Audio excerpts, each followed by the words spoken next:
Another strange thing, well, the hind doesn't appear, and if you go here and then go back out, they're gone. That's a way to prevent the hind from showing up here as well. And it's really fucking weird. Hold on, I want to do one final thing, because when I get close to them, I want to see just how much health they have with like regular weapons. They jumped.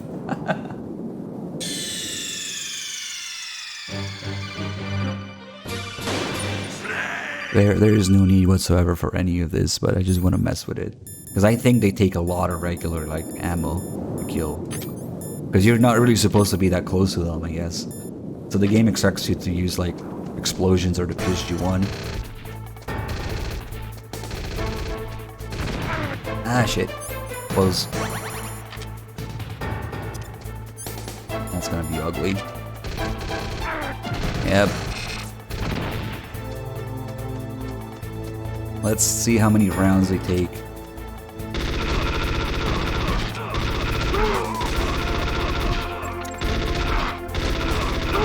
Holy shit! Okay, I'm not continuing with this much health. Fuck that. You're not really supposed to use regular weapons for them, so they have like so much.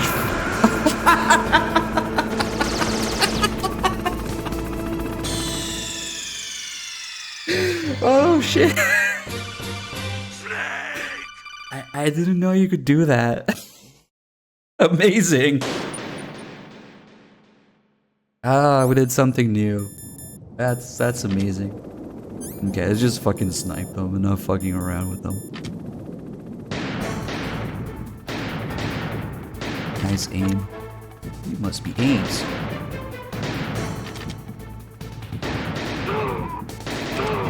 God damn it. I got a little too trigger happy. Okay, Nikita, it is.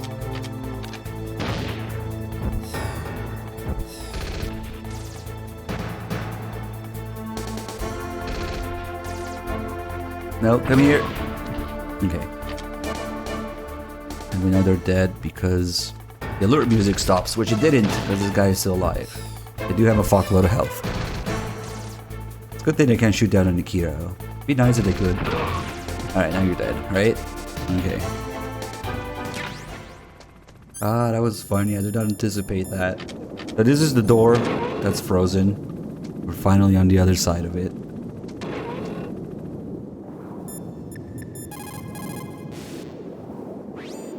Snake, why don't you try the door that leads from the walkway to town? That's kind of useless, but okay. Maybe now would be a good time to blow that door open with some C4 so you can get through later. Yes, just blow it up, yeah. And we can see the eyes go away when we do that. Yep, just blow up the eyes. And we're back here. However, there's like no reason whatsoever to be back here. It's kind of useless. You can't even go back outside the tower, like even if you go all the way down. I guess some reason might be like a lower difficulties. There's like supplies at the bottom. There's like a ration and stuff. But yeah, it's kind of useless. Maybe we can get the stinger call now, because usually all they talk about. Oh wait, we don't have the stinger yet. What am I doing?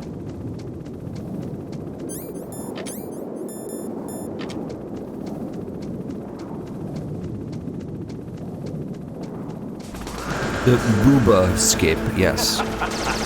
We're just gonna call it that now, okay? Eat what? So the door is musical. What the?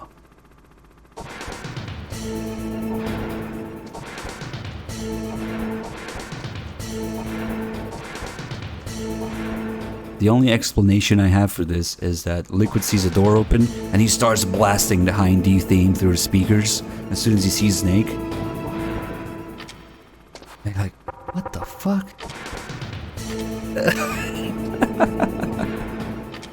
Alright, you wanna get down? Alright. So if you look carefully, so there's different models of the Hind. There's a model for cutscenes, there's a model for gameplay. I guess there's a gameplay model which is less detailed, like you can't see inside, it's like opaque in there. But, you know, the Hind actually has 2 seats. There's a gunner seat in front here where the Liquid is sitting. And then there's the pilot seat, which is the one on top. And there's a random Genome soldier sitting there. We can't see them right now because it's like a low quality model, I guess. But like during cutscenes, you can see that. And if you pay attention to this seat up here, the one on top, there's a random Genome soldier there. Now the thing is, you know how like they praise Liquid for being able to pilot the Hind in the snowstorm and then whatever else and all those crazy maneuvers without night vision and all that. It's not him. He's not piloting it. He's in a gunner seat. It's the Genome soldier that's piloting it. It's the unsung hero, punished Genome soldier who is just really good at piloting the Hind, I guess. That's kind of weird, but well, once we get to the roof, you guys can pay attention to that. A Venom Liquid. Okay, yeah. So now we have the Stinger, and if we try to whip it out here, he just fucks off instantly. Big pilot. Now I actually had like maybe some people look it up and confirm it. It's the gunner seat is the one front. I mean, if you guys want to Google it again, I don't know. But I think we already confirmed it once. For Nuzzle, thank you for the 30 months. Yeah, they thought of that. The gunner is the front seat, yeah. But I think there's some sort of system which like lets the gunner take over the controls, like as a backup thing. I think maybe that's it. I don't know. You have Stinger missiles. Now you have at least got a chance against the Hind. Only a chance? Well, you are not exactly evenly armed. That Hind is a monster. You have only a small chance to win, but at least it's better than no chance. That's a pretty grim analysis, Nastasha. To shoot down that Hind, you will have to get to a place with good visibility. Do not try to fight him in that walkway. Get up on that roof where you will have a clean shot at him. So the Stinger triggers this call, but this is not the Stinger call. Getting the Stinger call is actually complicated because they're never going to talk about it now. All they're talking about is the Hind as long as this is going on. It looks like Liquid really wants to have a showdown with you. I'm looking at Mei Ling's digitally enhanced satellite images right now. Snake, he's waiting for you. He's just circling around like a buzzard. I hope everyone's enjoying the live broadcast. Sorry, Snake. I wish I could do something to help.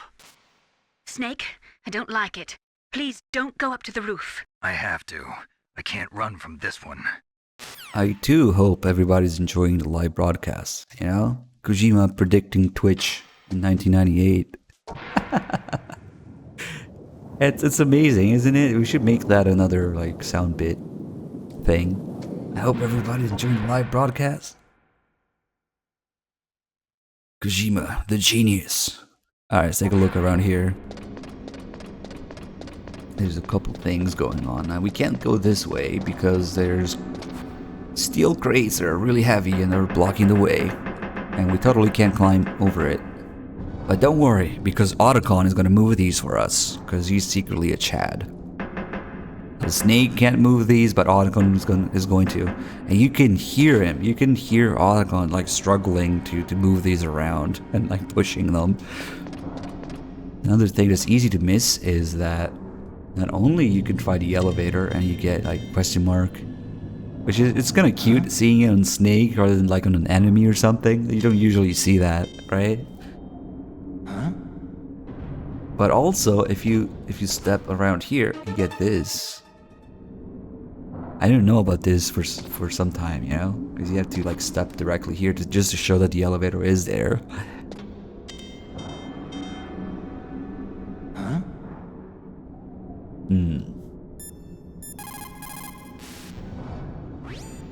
The way to the top is blocked, huh? Well, we can worry about that later. Why don't you go and see what's happening below? Because I guess right now we just want to leave, right? Going below to get past the communications tower. Going up is only to fight the Hind, so nope, okay. But going down, all the way down, just to say damn, and then coming back up is what triggers Otacon to come here. Snake, I'm heading your way. What are you talking about? There's something I've got to ask you. Well, what is it? Well, you see, I'll ask you when I see you. Bye. Wait a minute.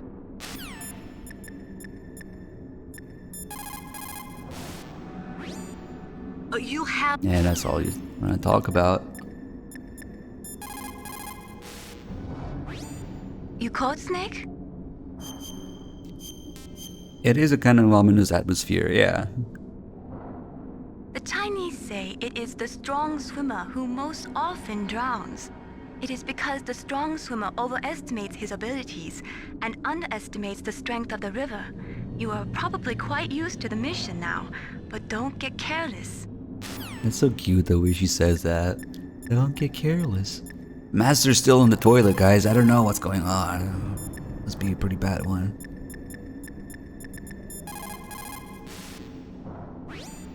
Snake, I'm coming out there. Just hold on, okay? Alright, meanwhile, I gotta go say damn down here. That moves things forward.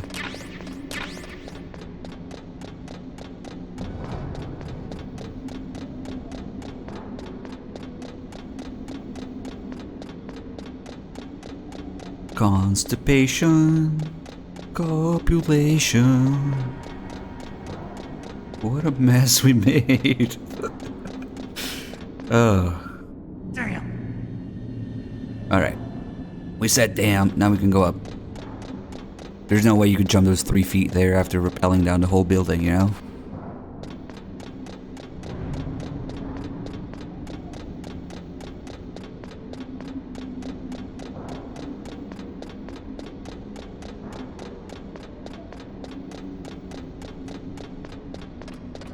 You're not a real Metal Gear fan unless you know exactly how many steps are in the communications towers. So now, as we approach the elevator, if you listen carefully, you can hear Otacon like pushing those boxes around.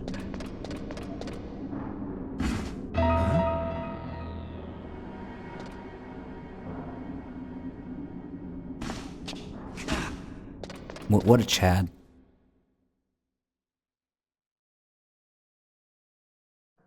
Don't shoot!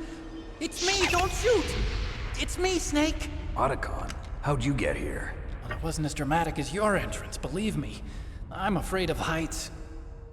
You were watching? Yeah, I was watching. I was riding in the back of their truck.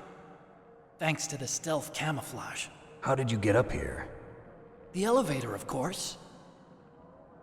The first floor of the circular staircase was destroyed. That's why I took the elevator. The elevator was working? Yeah, that's right. You're incredible. Like a movie hero or something. No, you're wrong. In the movies, the hero always saves the girl. You mean Meryl? Sorry. Forget I said anything. Snake, there's something I've really got to ask you. It's why I followed you up this far.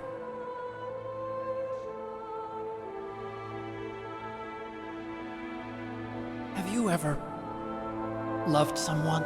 That's what you came to ask? No, I mean, I was wondering if even soldiers fall in love. What are you trying to say? I want to ask you, do you think love can bloom even on a battlefield? Yeah, I do. I think at any time, any place, people can fall in love with each other. But if you love someone, you have to be able to protect them. I think so too. I have a favor to ask. Uh-oh.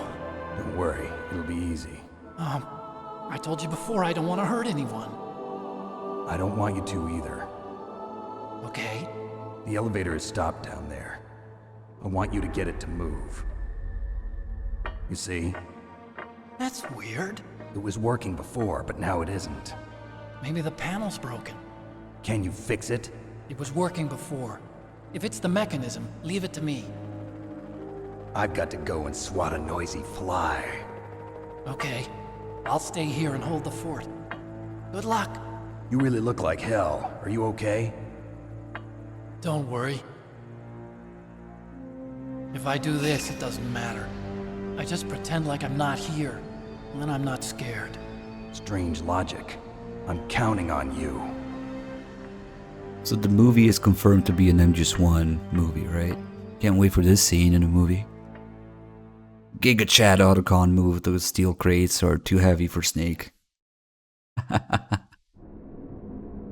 Okay, maybe he was just using the elevator, but somebody moved and stacked these crates, you know? I don't know if it was Autocon. If it wasn't Autocon, then who? You know? Come on. Damn, that took a while. Maybe the 4 soldiers came out of the elevator and helped him, right?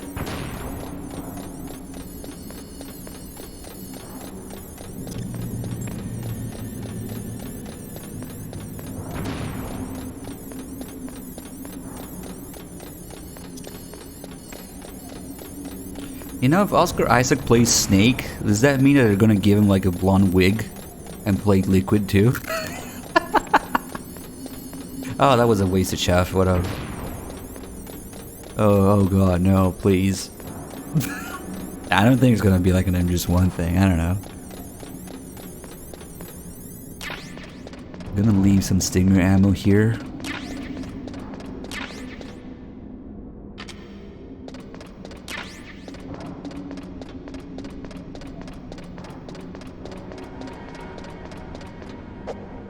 More on that on the elevator and the 4 dudes after the Hind fight. Because I want you guys to think about what's actually happening in there. It's hilarious when you think about it. But yeah, okay, we gotta save here and do a little something.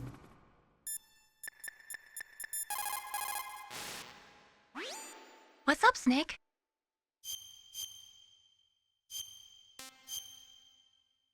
This is one of the craziest, best hidden Easter eggs in MGS1. There's a Chinese proverb, the mind cannot be in 2 places at once. Make sure that you're not thinking of something else during the mission, okay? Oh, Mei Ling, if only you knew. Wait, that's not gonna kill me.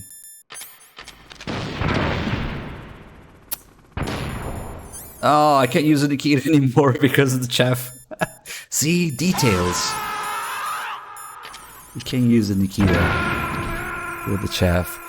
Mihairikov, thank you for the 80 months. Damn, thank you so much, man. Alright.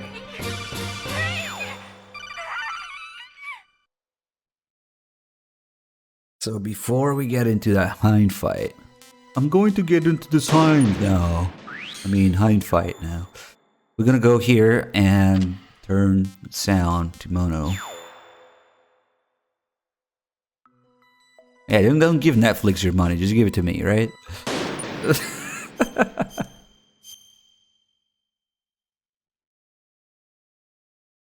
Oh, let's see what the mission log looks like. Oh, it's Autocon, of course. Okay, cool.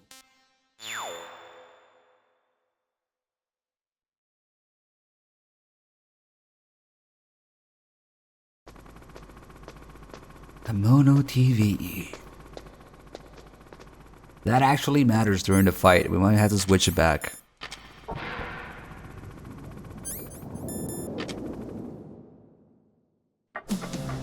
So, the snake's finally come out of his home. Are you ready now, my brother? Why are you calling me brother? Who the hell are you?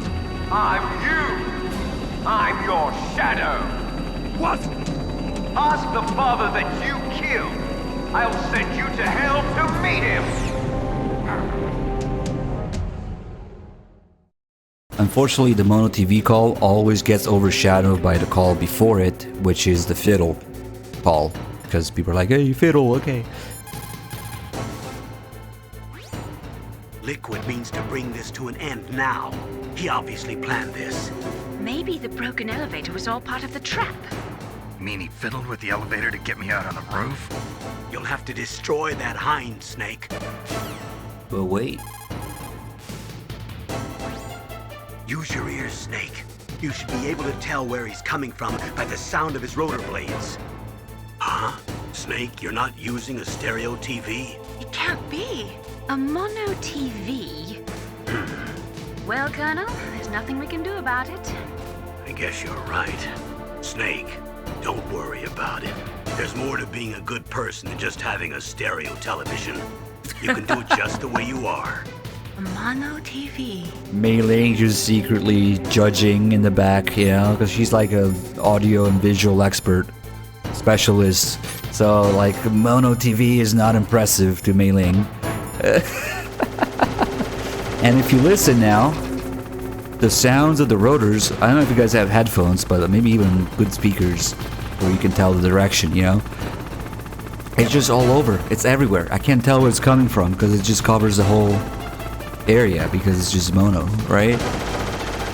So if you don't know where he is, you can't use that as your advantage.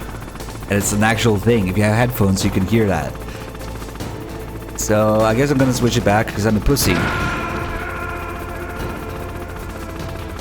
But also to show the difference, you know? That's cool. It does make the fight harder. Because if you lose like a visual contact, you can't rely on that. So now we're gonna listen to the difference.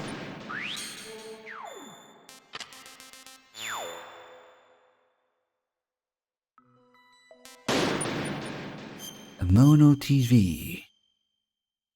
A fat man on the roof. You do fight fat men on the heliport, you know? On the roof.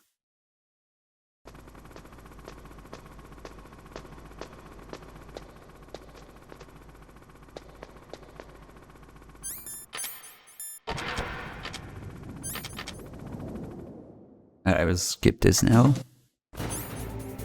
So now, again, if you have headphones, see the rotors are on the right side, because he's on the right side. It just works. Very helpful, especially like when you play MGO or something.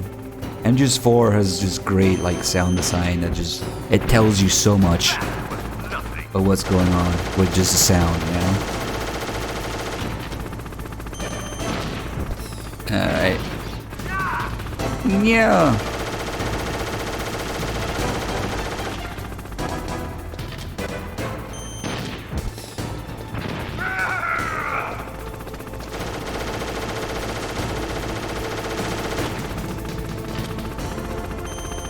So another difference, it's a very subtle difference.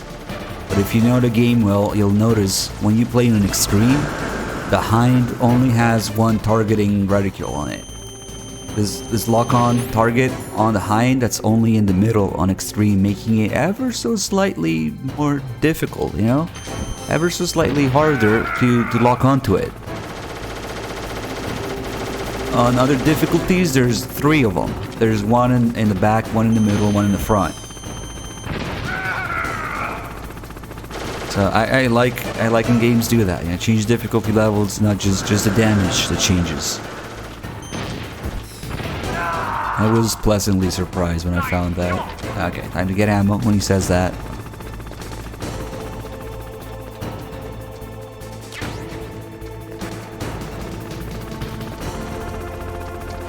And then somebody put an alert sound on the missile. Right now he has no hitbox, so we can't even come out and hit him. And we can tell because we can't target it. Oh, now we can. Okay. But I still don't want to come out. Oh, he has no hitbox on the way to shoot the missile. It disappears. We'll see it for the next one, I guess. Okay, now the trick is to actually stay on him. Shit. He really trolled me there. I could hear it was not in front of me. Because if you don't get him as soon as he comes up, he just starts shooting like crazy everywhere like this. And sometimes he comes up when there's like an obstacle in between you and him, and that kind of sucks. Ideally, we just wanted to come up like somewhere with nothing in between. I guess, almost. And as soon as you hit him, you can actually time it, hit him again. And then that interrupts him and it goes back down. There's also a way to like stun lock in the mid-air, but the timing's like different for that.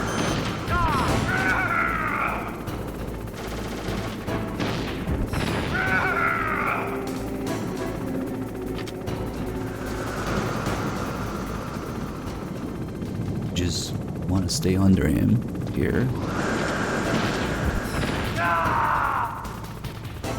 No!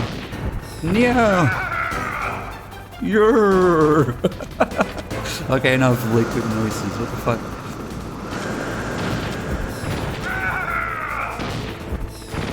And another thing I'm gonna do is like unload the stinger completely, because if I get down to 0, it will spawn another 5. So that's gonna be helpful for later.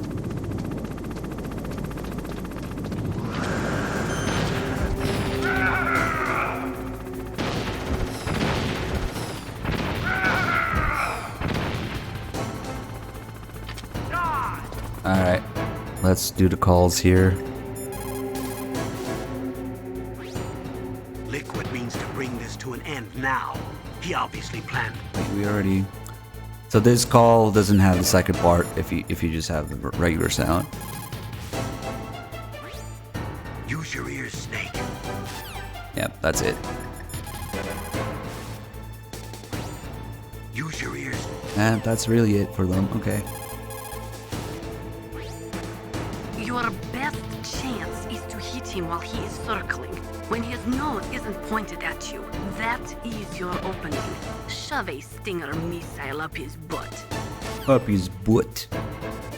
Which corroborates MGS4's pretty silly liquid ass theory. Because that's exactly what he was talking about. The health bar isn't high, it's Liquid's ass. His butt. That machine gun can rip you to shreds in seconds. When it is facing in your direction, you'd better hide in the shadows up there. You cannot move while operating your stinger missile. Focus your sights on that bird as soon as it shows its tail. When its gun turret is aimed at you, quickly hide in the shadows. Use your R1 button effectively. That hind is equipped with infrared and night vision equipment. It can fly even in pitch darkness. But there's one thing. Only a handful of pilots in the world could operate a hind in a blizzard like this. The IR and night vision equipment would be useless. He must be flying on manual. That means your chaff won't work. So actually there's a little connection. I don't know if it's a reference or like a genuine mistake. You know how Nastasha tells you to use your R1 effectively? In MGS2, when you fight the Harrier as Raiden, if you call Pliskin, he tells you to use your R1 button to switch out of the stinger. Except in MGS2, it's not R1, it's R2 to unequip. So it's like, is that a mistake? Like they messed up the controls? Or is that like a subtle MGS1 reference? Yeah, Snake thinks it's in MGS1. Your best chance is to hit him while he is circling. When his nose isn't pointed at you, that is your opening. Shove a stinger missile up his butt. I just had to play that again. That machine gun can... She says R1, right? Yeah. That machine... Okay, she said it. Snake, are you okay? So far, how are you doing? Sorry, the elevator's not working yet. It's strange. There's no problem with the motor, and the power is on. I need a little more time. I'll repair the elevator while you're fighting that hind. It might take some time, so don't hurry. I'll repair... Okay. Master, help me! Oh. So on his way to fire the last stinger, he does... Or the last missile, he doesn't have a hitbox anymore, but he also has no health now, so that's okay. Alright, now we want to be cool and smoke in this corner. And smoking doesn't actually help, but I want to be cool.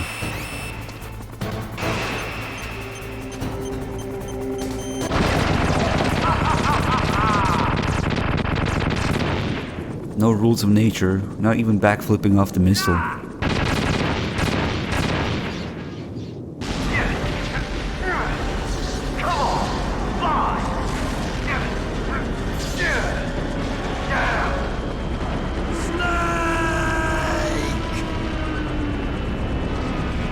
Imagine how fucking tall those flames have to be to show up here. But they had to, because it's too cool. See you in hell, Liquid. Tactical slowdown. That takes care of the cremation. That takes care of the frame rate. But it's calculated. It's like they overload it, slows down, but it's like the slow motion that's cool, right? It just works out that way. Perfect.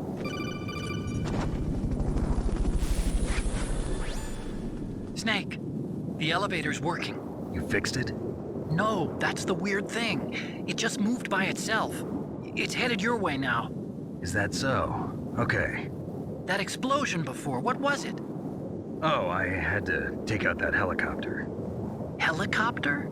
That's incredible, Snake. Listen, I just want to make sure again. This is the way to get to where Metal Gear is being stored?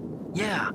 The entrance to the underground maintenance base is towards the back of the snowfield ahead. Okay. Find a safe place to hide out for a while.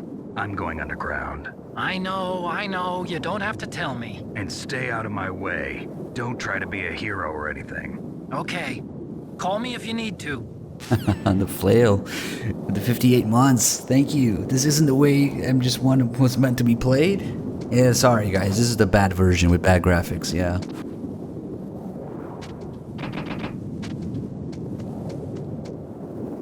Spytech asks, can you find a hind in MGS4? Actually, yes, you can.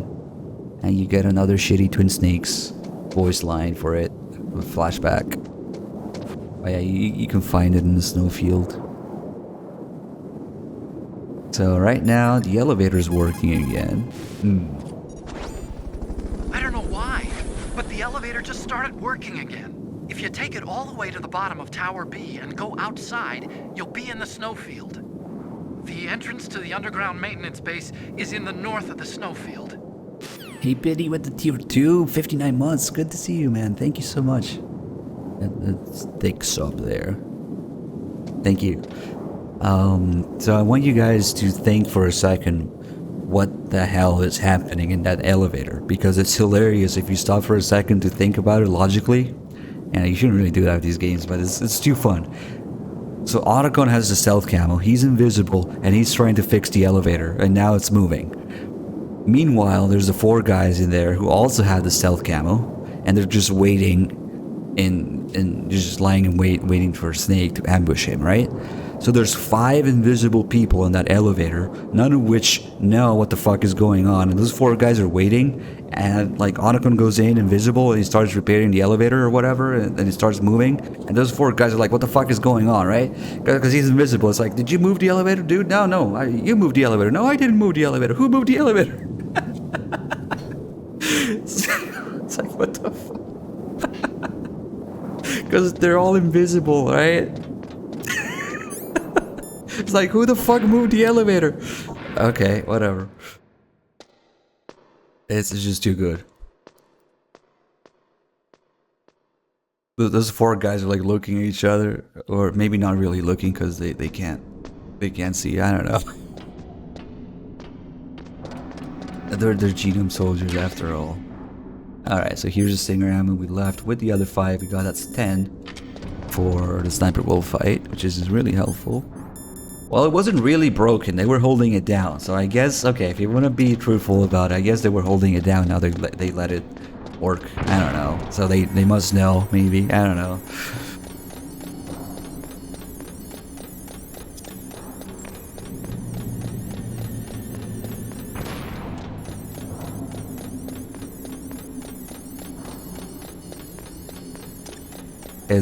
It's like Otacon moving those crates. Yeah, I don't know.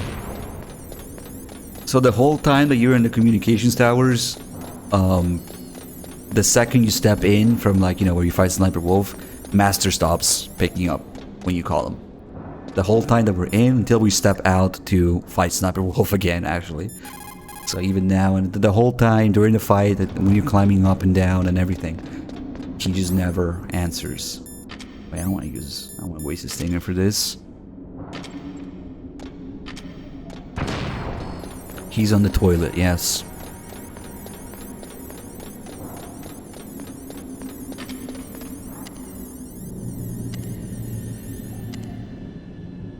I'm really impatient. Unlike other elevators, this one doesn't speed up if you keep pressing the button.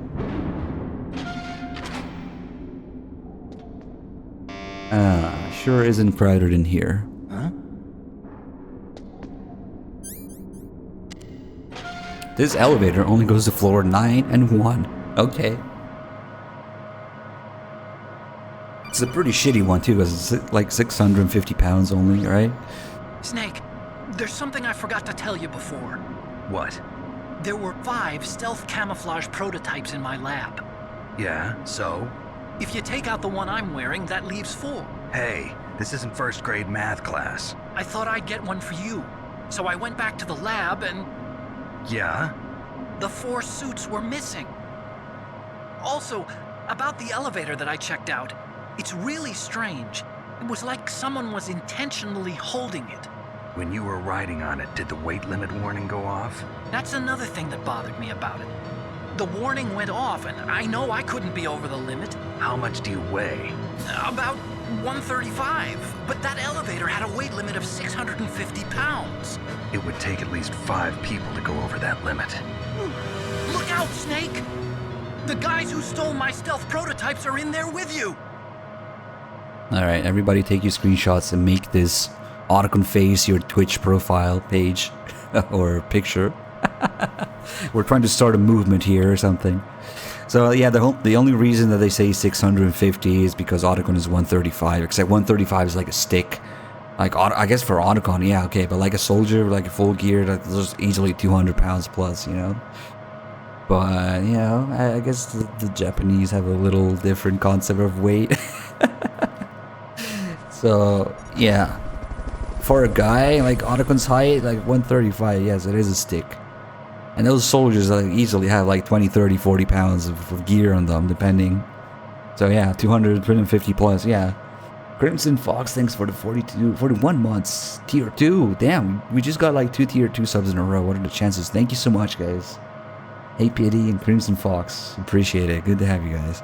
And these are all in pounds. And I think even the shittiest elevator in the world would hold more than 650 pounds. It's just silly, but whatever. Just to make this scene, right? Like, seriously, try to find like the absolute lowest, shittiest elevator weight limit. I'm pretty sure it's more than that. Too late, Snake. Now die. Alright, well, I gotta change.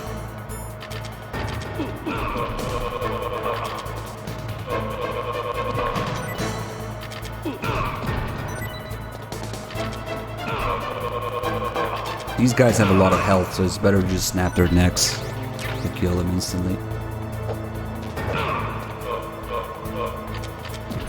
Oh, we can eat that ration, I guess, or take it.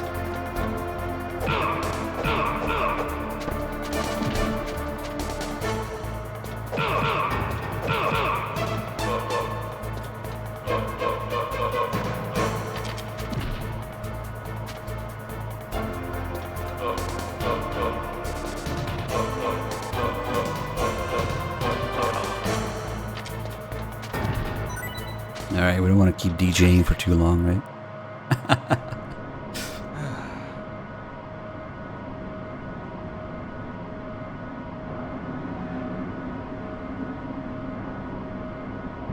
Okay, you have one like 700, 4 people limit. I guess it's a really tiny one. I don't know. Okay, myth debunked, but this is like a base elevator, you know?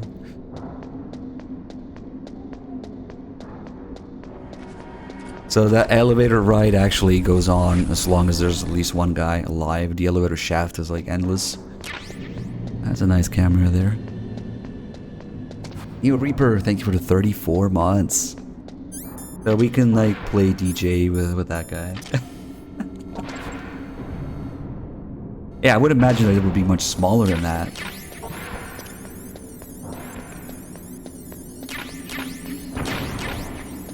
All this ammo that we're not gonna use. So... Oh, you don't even have to step out. Nice. A split second can mean the difference between victory and defeat. Don't ever hesitate. The slower you react... Oh, that's nice. I thought it was after this door here. I guess it's after the fight instead. that he shows up again. Nice. Okay, I'll have to remember that. I don't think he shows up during the fight. Maybe you can fight next time. It's easy to dehydrate in sub-zero climate. Wow, we already had these calls about cold environments. Otacon, which direction is the underground base? It's in the snowfield to the north of Tower B. The door is security level 6. The weather's terrible. Make sure you don't get lost out there. Snake, I don't have to tell you, but it's bitter cold out there. It'd be dangerous to stay out in the snowfield too long. Otacon. Yeah, okay. There's actually a somewhat interesting call about like heat signatures here. It looks like the weather is getting worse. Try using your binoculars. What about the satellite data? I'm sorry, Snake. I can't see the entrance in the satellite photos either. What about a heat source? An exhaust pipe or something? I can't confirm anything. Only that there are multiple heat sources to the southeast of your position. That's probably just the burning wreckage from the Hind. Snake, you're in a big open space surrounded by walls. The entrance to the underground base should be somewhere in there. Stay close to the walls and you won't get lost. Snake, you're our only hope. Please stop them from launching that nuke. That's actually kind of an interesting detail because the Hind is somewhere that way. But there's some heat signatures forward here as well. If we zoom in, might be able to see, was it here? I think it was over there actually.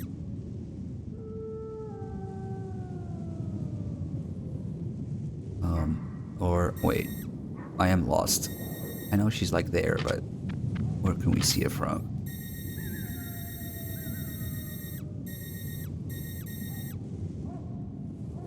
Is it here? We can just confirm it with Nikita, whatever, fuck it. I might be looking at the wrong tree. I don't think it's over. Okay, fuck it. We're gonna see where it is. The Sniper Wolf is already here. But let me just confirm where the fuck she is. I know she's somewhere around there. Oh, there you go. Okay, she's right behind, in front of this level 6 door. Don't worry about that, Nikita. It's okay. That's nothing. Alright. So, they do suggest using the binoculars, you know? There you go. If you look carefully, you're able to spot her breath. That's the little subtle detail that, I don't know, if you caught that ahead of time, that'd be pretty crazy, without knowing that she's there. But we can also just shoot Nikita and just go look for her, you know? However, there's something that some people miss here. Because the Hind is just there past this fence, I guess. And around where the tower is.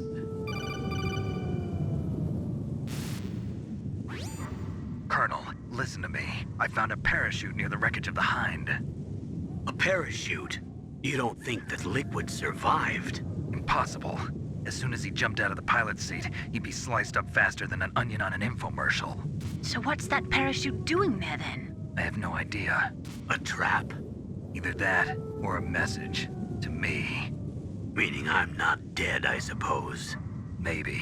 But I think it's more like I'll string you up. Well, in any case, don't let your guard down. I won't. Yes, don't worry, Colonel. I'll be careful. Fuck. I better crouch right here. Snake, are you okay? Otacon, were there any other stealth prototypes? No, there were only 5. So, this isn't stealth camouflage then. What are you talking about? Someone's aiming at me in the middle of this blizzard. It's her! Wolf? Sniper Wolf? Yes, it's her. It's definitely her. Otacon, you sound like you're happy. No, I'm not. So then what is it? Snake, please don't kill her. Are you insane? Please. She's a good person. You'd know that if you talked to her. Listen to me, kid. She's a merciless killer. I can see you perfectly from here. I told you, I'd never quit the hunt. Now you're mine. Wolf, no, you can't. Don't get between a wolf and its prey. You're pretty good if you can hit me in this storm. You see, women naturally make better soldiers. Wolf, don't do this. Snake, I'm near. Can't you sense me near you? It's a mistake for a sniper to reveal her location. Is that right? Well, I'm going to send you a love letter, my dear. Do you know what that is? It's a bullet straight from my gun to your heart. Please, Wolf. Snake, no! Quiet! Don't get in our way. Now I'm gonna pay you back for Meryl. You men are so weak. You can never finish what you start. See, the problem is, this isn't a sniper duel. This is a stinger duel. And she brought a sniper rifle. Because now we have all these tools that take care of her. It's much easier. Sniper Wolf. It is pretty unusual for a sniper to announce their presence before they shoot. She must have a real thing for you. Anyway, I do not think it is going to be as easy as before. And it's gonna be easier. That's okay. It's Sniper Wolf. You can only shoot at her with your PSG-1. Are you sure? Wolf is hiding somewhere in that snowfield. First, you'll have to find out where she is. She should come out of hiding briefly to shoot at you. You can only shoot her with your PSG-1. Okay.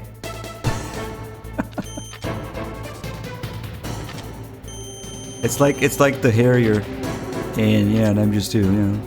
Handguns and rifles can't do anything to the fighter jet. Can't stand up to fighter jets. Ends the fight with the handgun.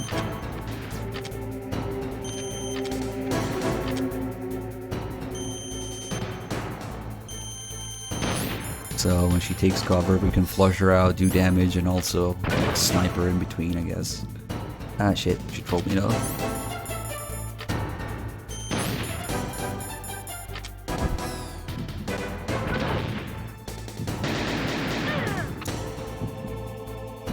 Yeah, go back there. Wait, that's not a stinger.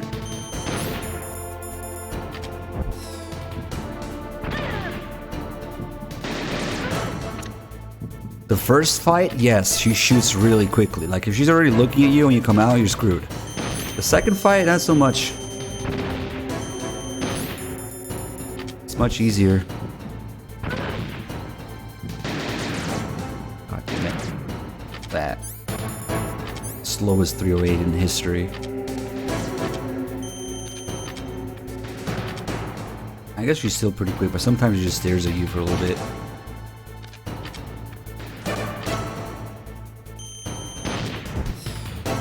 Oh no, I have no ammo.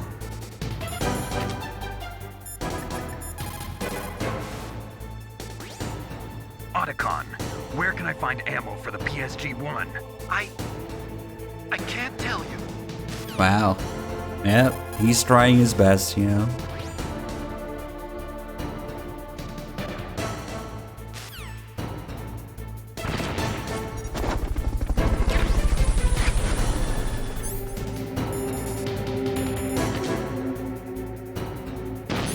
Fuck, it didn't lock on. Wasted.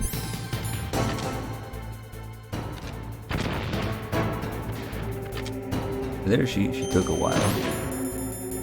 Yeah, you can also do it with Nikita. And if you play Twin Snakes, you can do it with the M9. God damn it. The sniping related calls are like the same as the first fight, so there isn't really much else, I think. Snake, Wolf is hiding somewhere in that snow. Yeah. A77M Duff got a sub, and it's another Peachy sub. Nice. Once again, thank you. Should we do the cannon way or like the stinger to the lungs? Oh, she almost got me there. Saw that laser. If you listen carefully, that's the sound of a stinger to the lungs.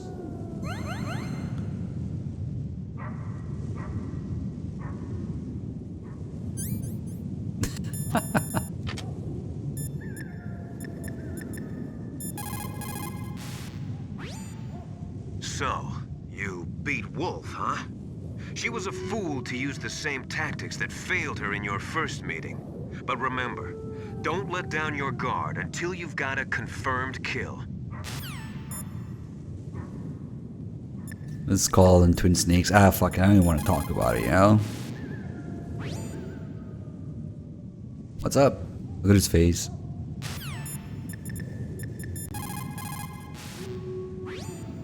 If we do not drastically reduce But- the number of oh, stockpiled nuclear weapons, okay. it is going to I become forgot. easier and easier for terrorists to get their hands on them.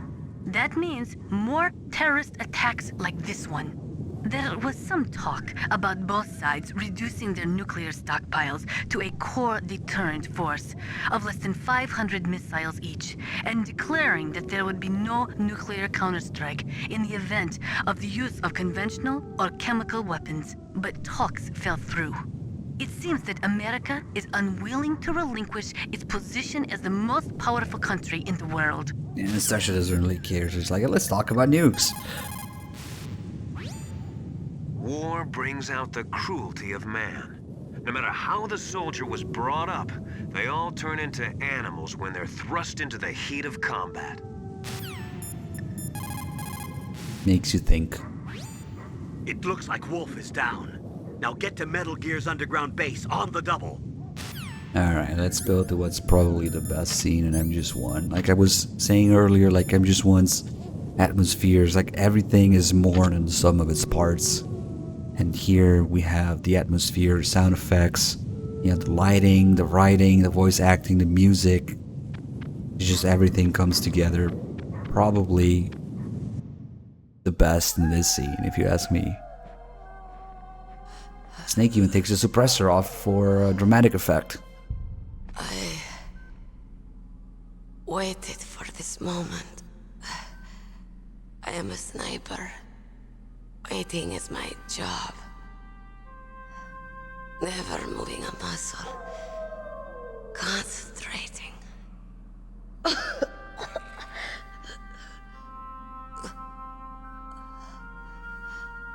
I am Longshot.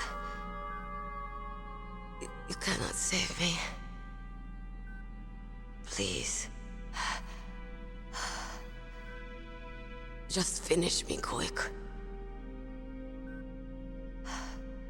I am a Kurd. I have always dreamed of a peaceful place like this. A Kurd. So that's why you're called Wolf. I was born on the battlefield. Raised on the battlefield. Gunfire, sirens, and screams.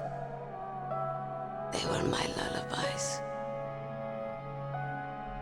Hunted like dogs, day after day.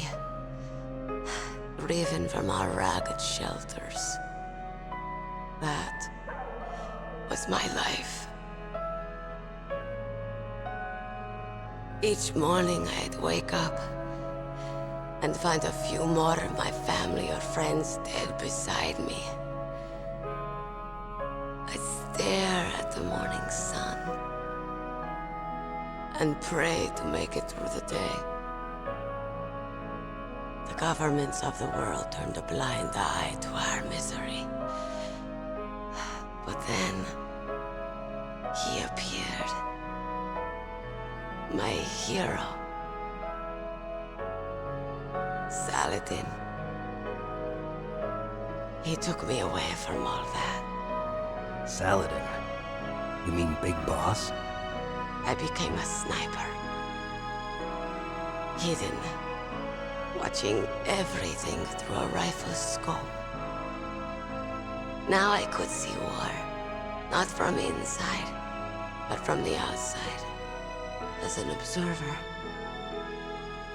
I watched the brutality, the stupidity of mankind through the scope of my rifle. I joined this group of revolutionaries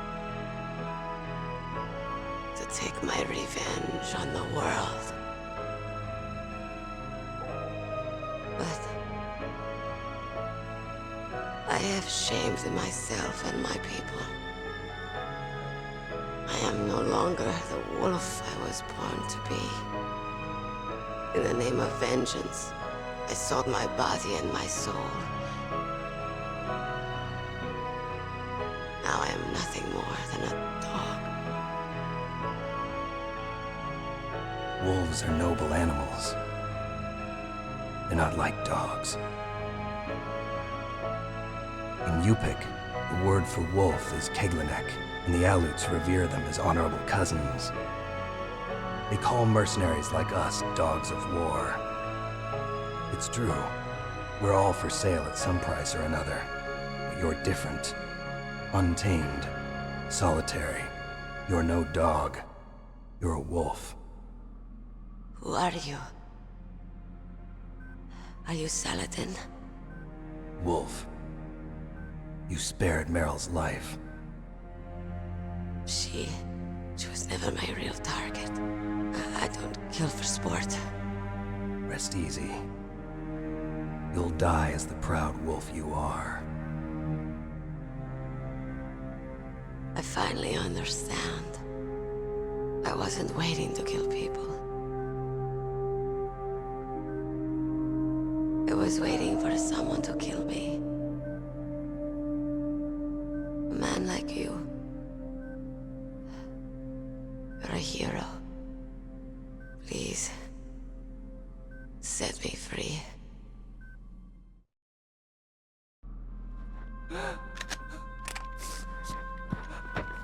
Why? Why? I loved you.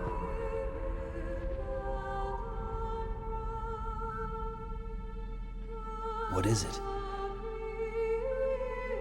My gun. Give it to me. She's part of me.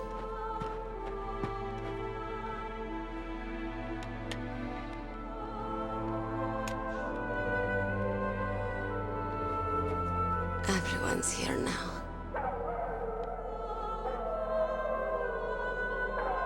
Oh, okay, hero. Set me free.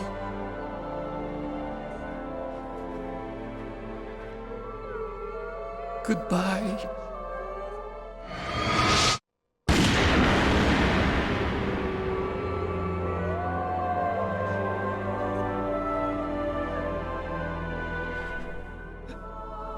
Snake, you said that love could bloom on the battlefield. But I couldn't save her. What are you doing? Returning it to its owner. I don't need a handkerchief. Why? I don't have any more tears to shed. I'm going to the underground base. We're out of time. I know. You'll have to protect yourself now. Don't trust anyone. Yeah. If I can't stop Metal Gear, this whole place will probably be bombed to hell. Yeah. We might not meet again. I'll hang on to my codec. I want to keep helping. You can leave anytime. Get a head start. A head start on your new life.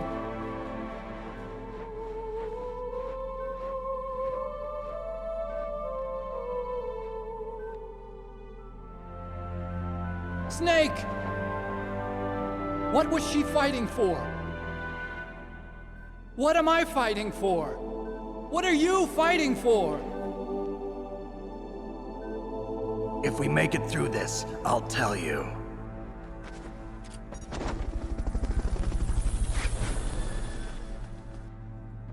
Okay. I'll be searching too.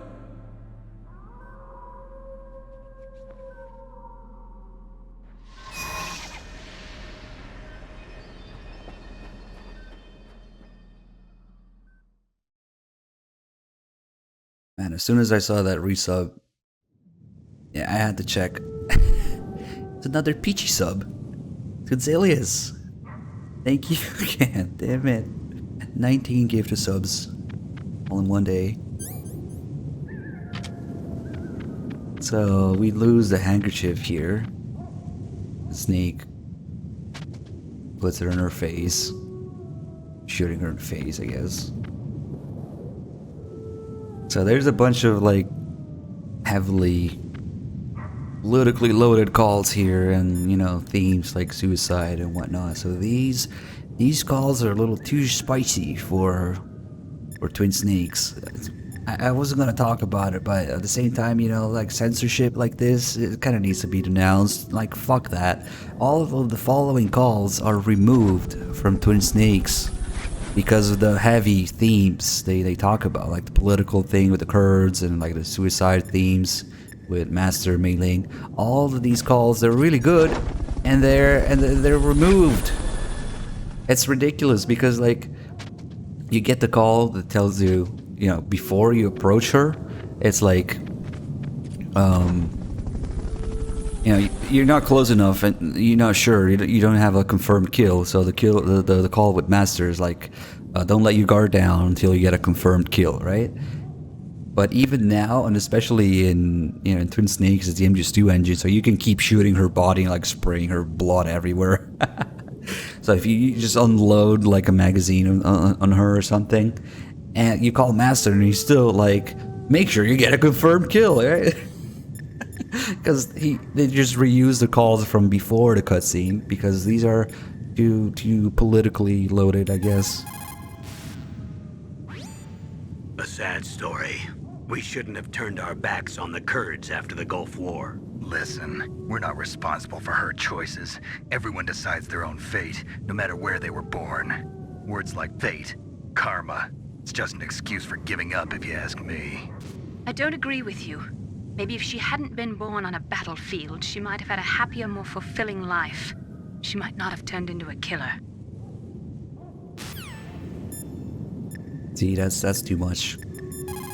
What I hear talking about suicide and shit. Master, you and I, we're nothing more than dogs, are we? That's not like you, Snake. Don't let what Sniper Wolf said bother you. Listen, there's not a soldier alive that doesn't question himself. And if there is one, he's nothing more than a murderer. But someone like Wolf, a soldier who's looking for nothing more than their own death, is no good to anyone either. Once she started to look for death, it was all over. That's how you'll end up too, Snake. Yeah, that's pretty accurate. In China, they say, it's better to live ugly than to die beautiful. I think it's true. Once you're dead, you'll never have another chance to be happy. I can't understand people who want to die before their time. Please, Snake, promise me that you'll come back alive. As you can see, these calls are a little more on the heavier side. The entrance to the underground maintenance base is in the north of the snowfield. I'll be watching, Snake. Do we have another peachy sub? Yes, we do. Move lag. Nice. Enjoy it. Thank you. Another new sub as well from Albert J. Garvin. Thank you for the Prime sub. Welcome aboard. Glad you enjoyed the stream. Nastasha doesn't care. I think she's going to talk about... We have her background call to do. As long This as one. the strategy of nuclear deterrence continues, nuclear weapons may be reduced, but they will never be eliminated. If you think about it, nuclear reduction does not mean much without elimination as the ultimate goal. I used to work in the DIA. I figured the only way to achieve nuclear elimination was to work from the inside to convince them of the ineffectiveness of the deterrence theory. Seems like you're pretty focused on that issue. Victims of nuclear radiation are a sad thing to see, and I have seen a lot of it. I have seen more than enough of it. I was born and raised in Pripyat, Ukraine. I was 10 years old on that day, April 26, 1986. You don't mean... Yes, Chernobyl. That is the day that changed my life and thousands of other lives. I live just 3 kilometers north of there. 600,000 to 700,000 people were evacuated. Over 650,000 children suffered the effects of radiation poisoning. Between 1986 and 1993, 12,000 children died. My parents, and many others like them who helped in the cleanup, died a few years later from radiation sickness.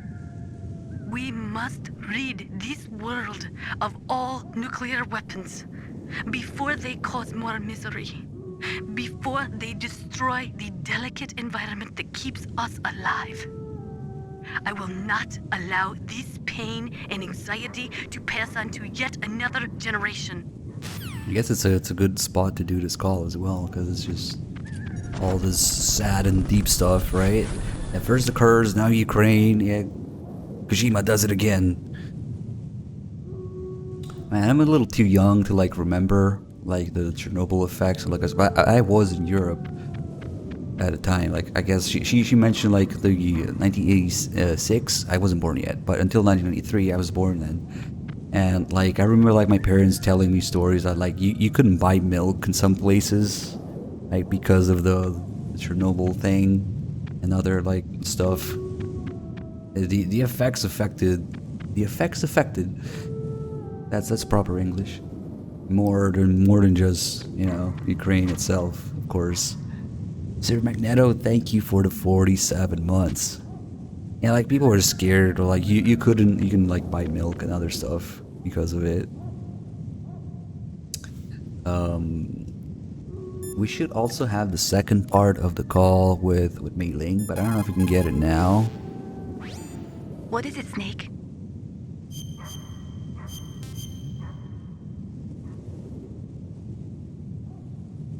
Don't forget to save your memories of me too. Ah, this is a cute Can't comment. save memories even on that system of yours.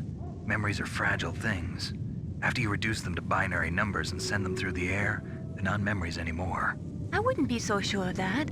There's nothing my system can't do. Memories aren't just sounds and pictures. They exist somewhere between the sounds, between the pictures.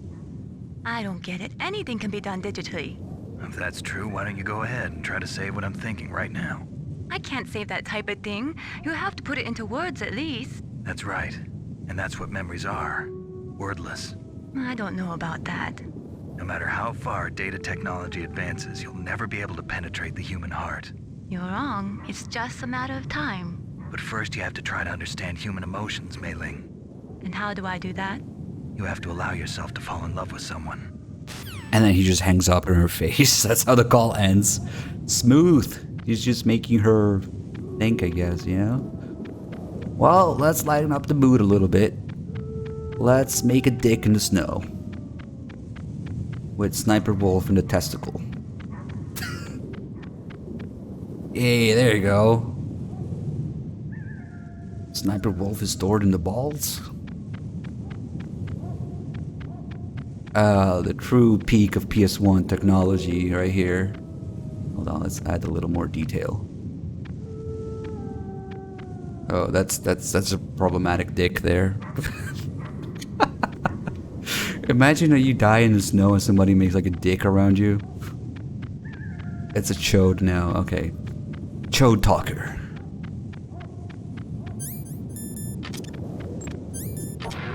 Oh wait, let's do the box thing. Where do I rate Peace Walker in the series? Number 3. Only after MGS2 and MGS1. I guess that shaft could have been useful here actually. There's certain rooms that have both cameras and mines. Whoa, whoa, whoa. Okay.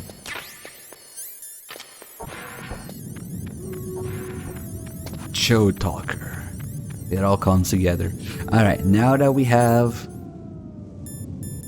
box C to the snowfield, we have all the 3 boxes. We can fast travel around the base, but just to backtrack quickly, because people don't realize just how close this actually is to the heliport nuclear storage building. These trucks just drive through the gates that are normally closed, right? So you can just hop in and like go to a nuclear storage building, for example.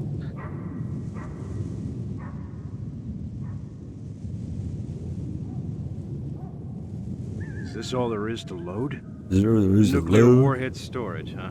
That guy sounds bored. How old was I when I left Europe? 26. I lived in Italy for the first 26 years of my life.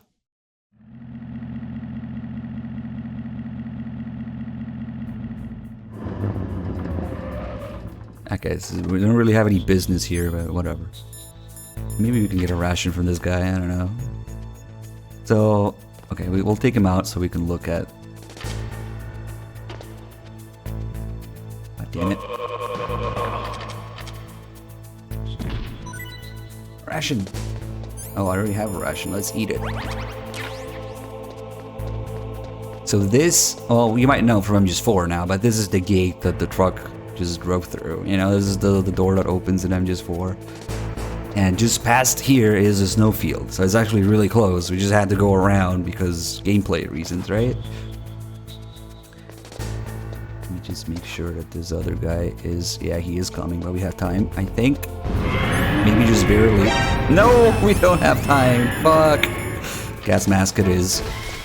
Now they're gonna gas me. Now they're gonna grenade my ass. Probably, or not, okay. If the alert was up a little bit longer, they would have grenaded my ass. Fox Sound Ash with the 90 months. Thank you so much. Thank you for all the laughs and entertainment from you boys over the years. Thank you for the support over the years, man. Ah, where did he go? And the guy respawned. Okay, same thing for the heliport. The heliport is actually pretty close as well. You just drive through here, there's no fuel again, right? And I guess the tank hangar?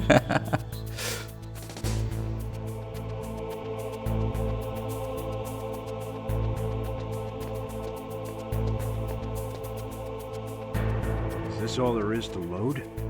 To the heliport, huh?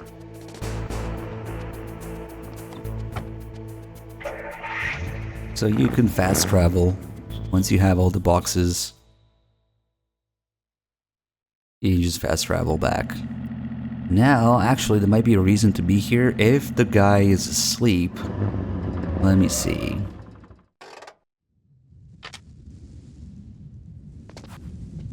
Nah, he's not asleep. That sucks.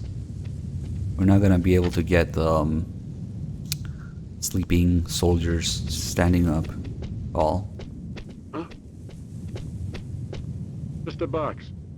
I'm a box in a truck. I'm like totally legit. Leave me alone.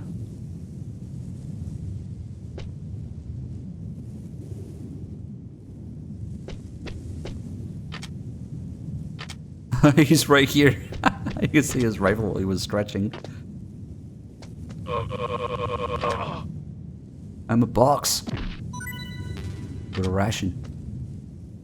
Now they removed the camera here. I was hoping the guy would be asleep so that we can get the call about it. But now we're probably not going to get the call about it because they're all awake. Once you get an alert in that area. Alright, so we can just go back, I guess.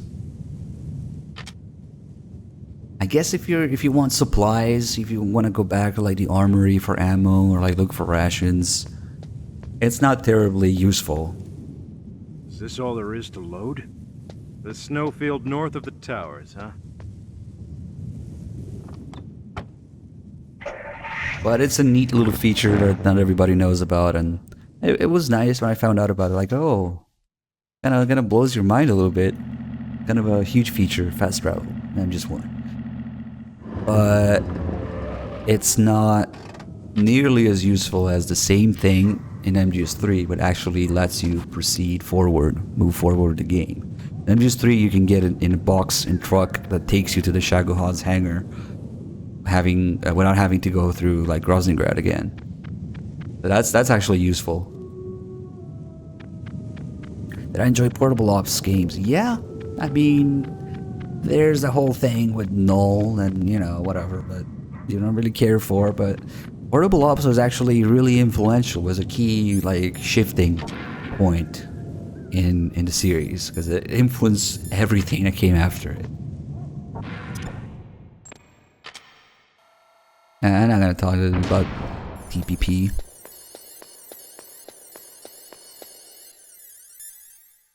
There's probably nothing here except hold the snake. Time to change the disc. Listen to the sounds. Ah, that's amazing. All right, which discs? Let's start. And now we go terminate the next guy. If I can time it right.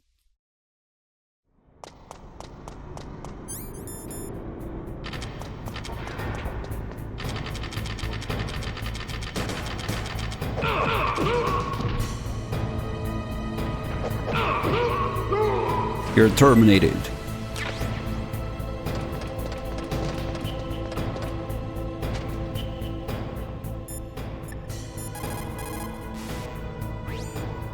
You have a good view, though your movement is limited. It might be a good place to take out your enemy with your PSG-1. She's kind of right, but we'll have to lure this guy up here with an explosion or something. Actually, the explosion too. It's another thing that people, not everybody knows that you can take out the crane. But of course, it's gonna be loud. This guy's gonna rush up here, I think. Yep.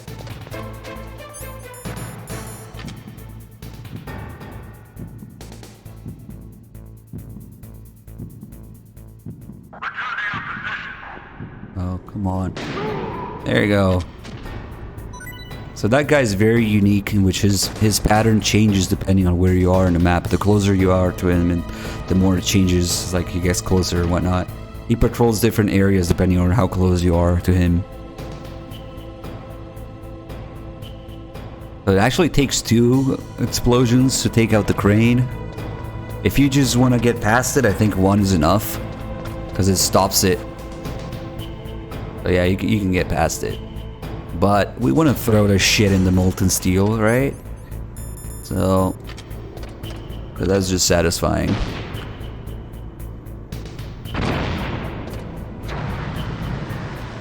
Ah, there you go.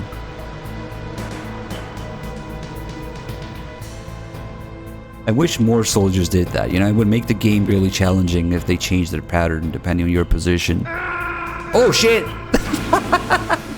There's a Terminator ending.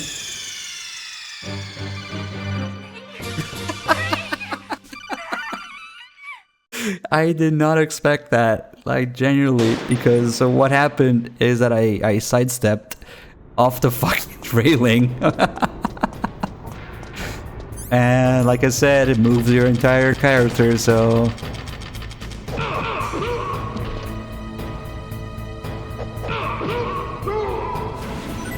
God, I was dumb.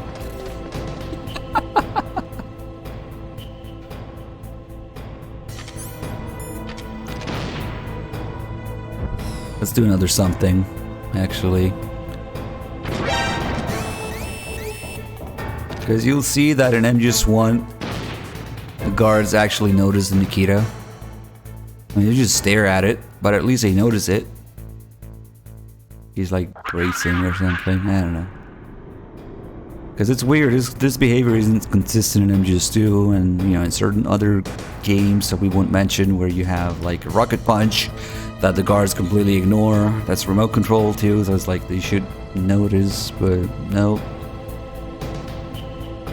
Hey, guess what? We're gonna run out of fuel. You know what happens when you run out of fuel? Yeah, that.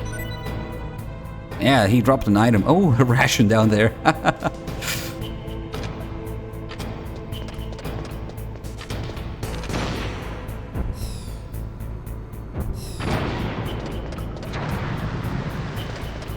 We also have more rats here.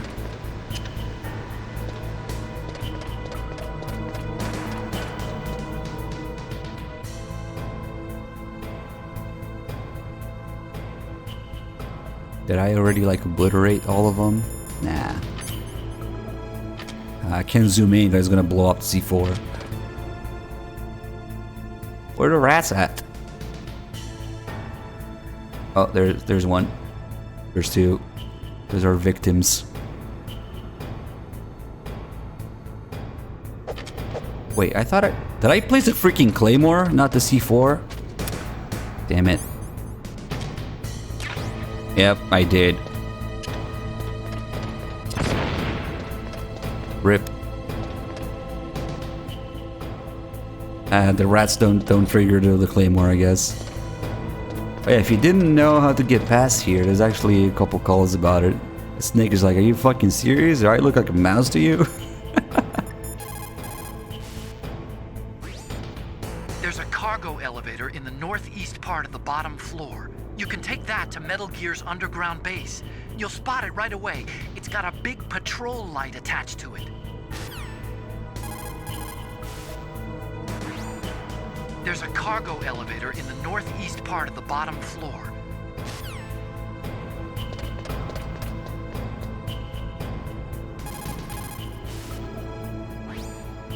The elevator is stopped at a lower floor and it won't come up. Is there some way to get to an elevator that will take me down further? Well, there is one, but Where? can you see to the west of the blast furnace? You see that crane?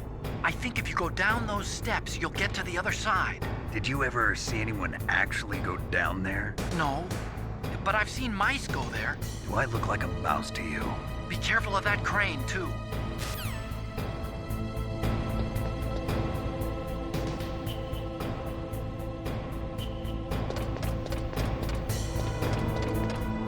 So the steps would be the ledge here, closest thing, and then the rats are just really there to show you the way once again. I'm gonna have to worry about the crane because we already destroyed it. Imagine if the rats made you trip or something. You would actually have to kill them.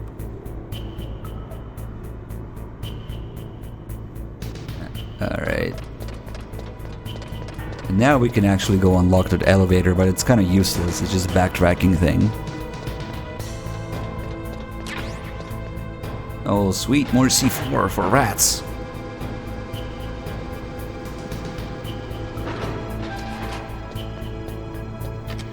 Dark Souls shortcuts be like... Yeah. I see the rat. Squeak! I see there's another one. You didn't know you could use the elevator? Squeak! Sorry. Snake, we don't need a rat trap. We need someone to stop that goddamn nuke from getting launched. Okay. Yeah, there's this level 7 door outside, but you could technically also go back that way, you know? You don't need the elevator. Yeah, you can use it. It works now.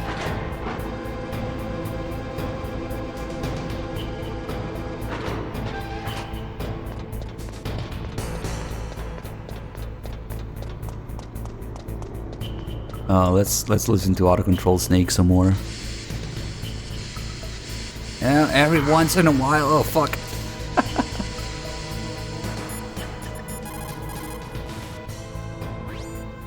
Are you in the boiler room? Those pipes are really old. Once in a while they blow out steam, so be careful. You call this once in a while? You call this once in a while? Yep. Not that we have any business there, but... Gaben's Revenge. Steam.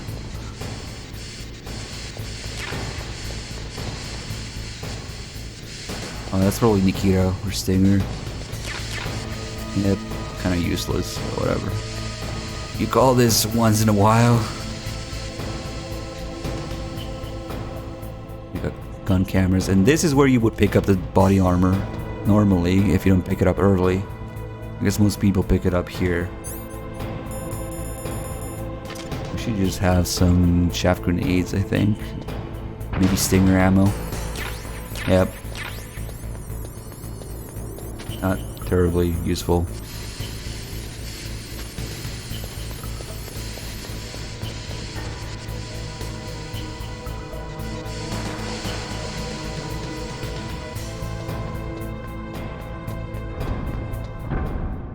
So here you can do the speedrun thing and run back outside and then go back in again. And that actually sets the elevator at the top already instead of having to wait for it, you know? And save 5 seconds. Sorry, world record piece is no more, or pace.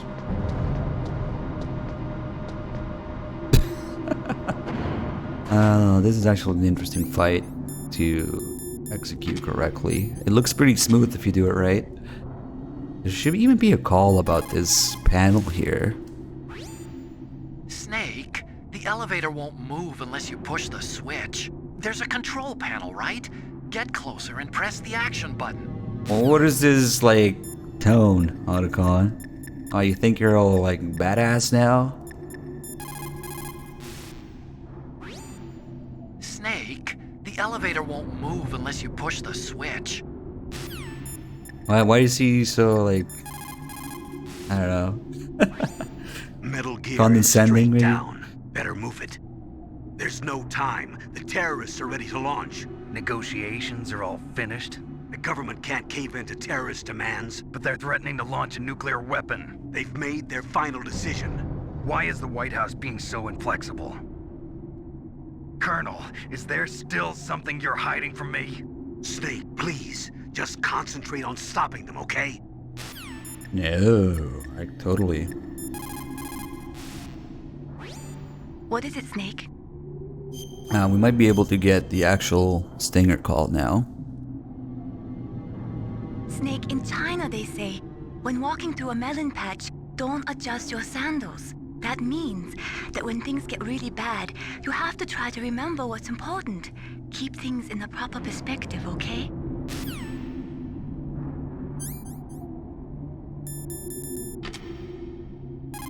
No, not you. What can I do for you, Snake? You're not in the Talk to you session. later, Snake. You found Stinger missiles. Great. They're equipped with a thermal homing device, so once they've locked on, they will automatically pursue the target. To lock on, all you'll have to do is line up the crosshairs. Stingers are very potent, short-range, low-altitude SAMs. In Afghanistan, the Mujahideen shot down hundreds of Soviet aircraft with them. In fact, they were forced to change their tactics. One of my favorite horror books is called Stinger, and my favorite cocktail is a Stinger. I guess you could say I've got a thing for Stingers. I could swear that she also said that her favorite singer is Sting. Is that maybe a Twin Snakes thing, or did I dream of it? I don't know. I gotta try that call, like in Twin Snakes. I could swear she also mentioned Sting, but maybe they can't do that, you know? Copyright. Cars, thank you for the 73 months. Seriously, like, I'm curious, like, this, like, Mandela effect.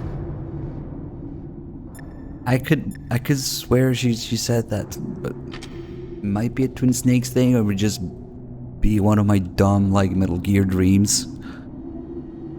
Oh, you can't even, like, say the name Sting, like, copyright, bam. I don't know. Yeah, it's kind of rare to get that call, because you get the stinger during the whole Hind thing, that's all they talk about.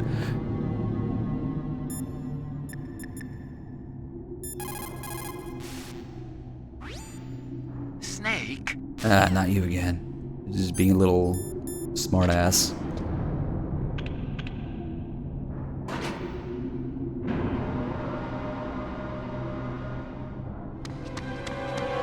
There he is!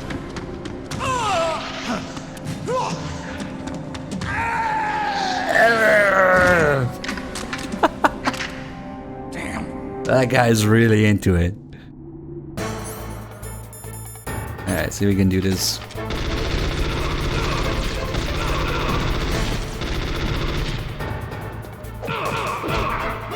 A little hit, okay. Get out of here. You too. What's up?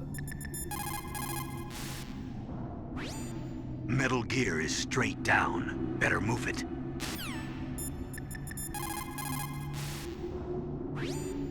That elevator is for transporting vehicles and building materials to the underground maintenance base. So that's why it's so big. The elevator you're on right now is the number 1 elevator. That elevator won't take you down all the way, so you'll have to switch to the number 2 elevator at the relay point. I think there's also a call where he's like, I wonder why they built it like that. Like just one elevator, I don't know. Probably for memory purposes, gameplay wise. We looked up the horror book Stinger. Nice. Speaking of which, wait, what am I doing? Is it here that they talk about it? Is this weird like switch point here? Snake, that's the relay point between elevator 1 and elevator 2. Why was it set up this way? Well, for a long time it had been set up so that you could take one elevator all the way to the bottom. But I heard that they changed it because of something to do with the structural integrity of the rock. The number 2 elevator is next to you, right? Transfer to that one. There you go. Who knows if they move Metal Gear parts this way? Or, you know. So here is actually the arms tech logo. Because I remember you guys were talking about, oh, there's a military base, there's tanks, there's whatever. It's not. It's actually not a military base. This is an arms tech development like base. It's civilian. And you see these arms tech logos on these elevators. Yeah, when Meryl tells Snake, he's like, this is a civilian base?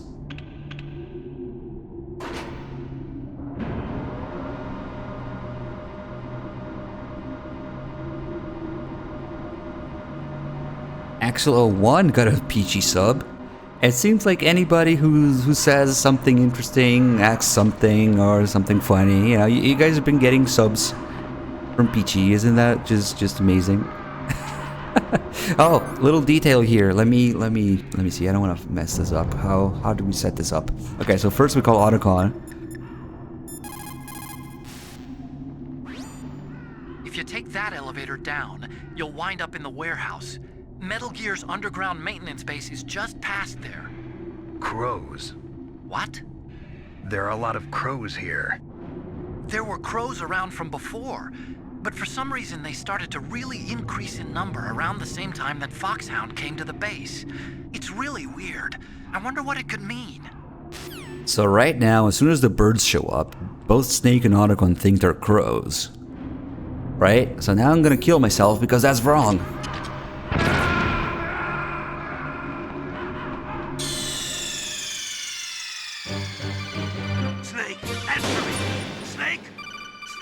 Wispy really looked into that book. Nice. So now, if we do something different, now if we call Master about the birds, there's 2 little details actually about it. One is that, you know, he's about to call me anyway, so this is like an optional call that leads into the main call that would have happened in just a few seconds anyway. And in that call, Snake learns that they're ravens. There are a lot of crows around here. Those aren't crows. Those are northern ravens. The Inuit and other Native Americans worship northern ravens as creator deities. Some say that ravens have the power to predict death. The great poet Marlowe wrote about them in the 16th century. Thus, like the sad presaging raven that tolls the sick man's passport in her hollow beak, and in the shadow of the silent night doth shake contagion on her sable wings. That's pretty gloomy, Master. By the way... What? I've got something to tell you about Naomi Hunter. What about her? Is this conversation secure? Don't worry, the monitor's off. Okay. What's up? I was in the FBI too, you know. I didn't know that. What's your point? Dr. Hunter's story about her background, about her grandfather being an assistant secretary to Hoover in the FBI. Yeah? And then going undercover to investigate the mafia in New York. Yeah, what about it? It was all a big lie. What did you say?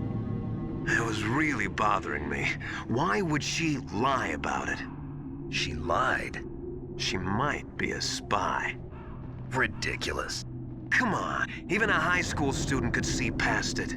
The head of the FBI at that time, Edgar Hoover, he was a well-known racist. Didn't Naomi say that her father was Japanese? Yeah. Well, back then, there wasn't a single Asian investigator. Also, in the 1950s, the undercover mafia sting operations hadn't even started yet. They first started in 1960, in Chicago, not New York. But You better check it out. The chief and the president mysteriously dying, and that ninja? Too many strange things are happening. are you saying that Naomi might be behind it? I don't know. Either that, or she's working with the terrorists. Could it be? If I find out anything, I'll call. In the meantime, be careful. So now Snake knows that they're ravens. And the insane little detail here now is, now that he knows that, he's gonna tell Otacon about it in that call. Because Otacon still thinks they're crows, and Snake calls them ravens. And, you know, Otacon instantly picks up on that, starts calling them ravens too. So it's the same call, except now they're calling them ravens because we did this call with Master. So it's kind of a nice detail. Like Snake learns, and then Otacon learns from Snake. What is going on? Jaguar PT got a peachy sub because something about nice shiny peachy butts, I think. Yeah. Why not both? You know, Metal Gear name and a nice ass. If you take that elevator down, you'll wind up in the warehouse. Metal Gear's underground maintenance base is just past there. Ravens. What? There are a lot of ravens here. There were ravens around from before, but for some reason they started to really increase in number around the same time that Foxhound came to the base. It's really weird. I wonder what it could mean. Right. Doug Smoker with 36 months. Dry. Why are you so sneaky around Miller? He has such nice sunglasses. Don't you like him? I'm telling you, man, Miller is the sunglasses. Go look up that theory. Miller is the sunglasses. Okay, so killing the birds here will give Raven an additional line. Even just one of them. It's like they didn't try to rush this game out the door. So normally you can just punch them while they're hanging on the railing there, but there's actually a more advanced way of doing it as well. Let's see if we can do it. We need some C4. I should say some from before, whatever. Maybe with the stingers as well. Maybe the Nikita.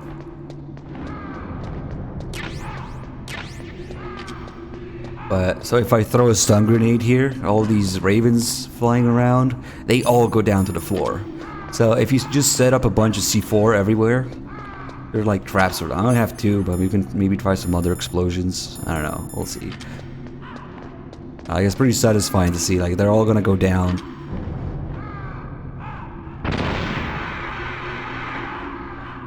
Look at them, and then we can fuck them up on the way up before they take off, right?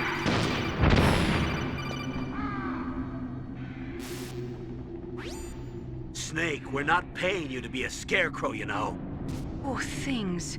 Ravens are God's creatures too, Snake. We're only saving the caribou. Wait, no, we're not even saving the caribou now. I wonder if you can get them mid-air. You can lock onto them. It's probably more effort than it's worth. I wonder I think there's another call, maybe not, I don't remember. Yeah, apparently they're paying him, I don't know. Maybe if I set her up with grenades or something.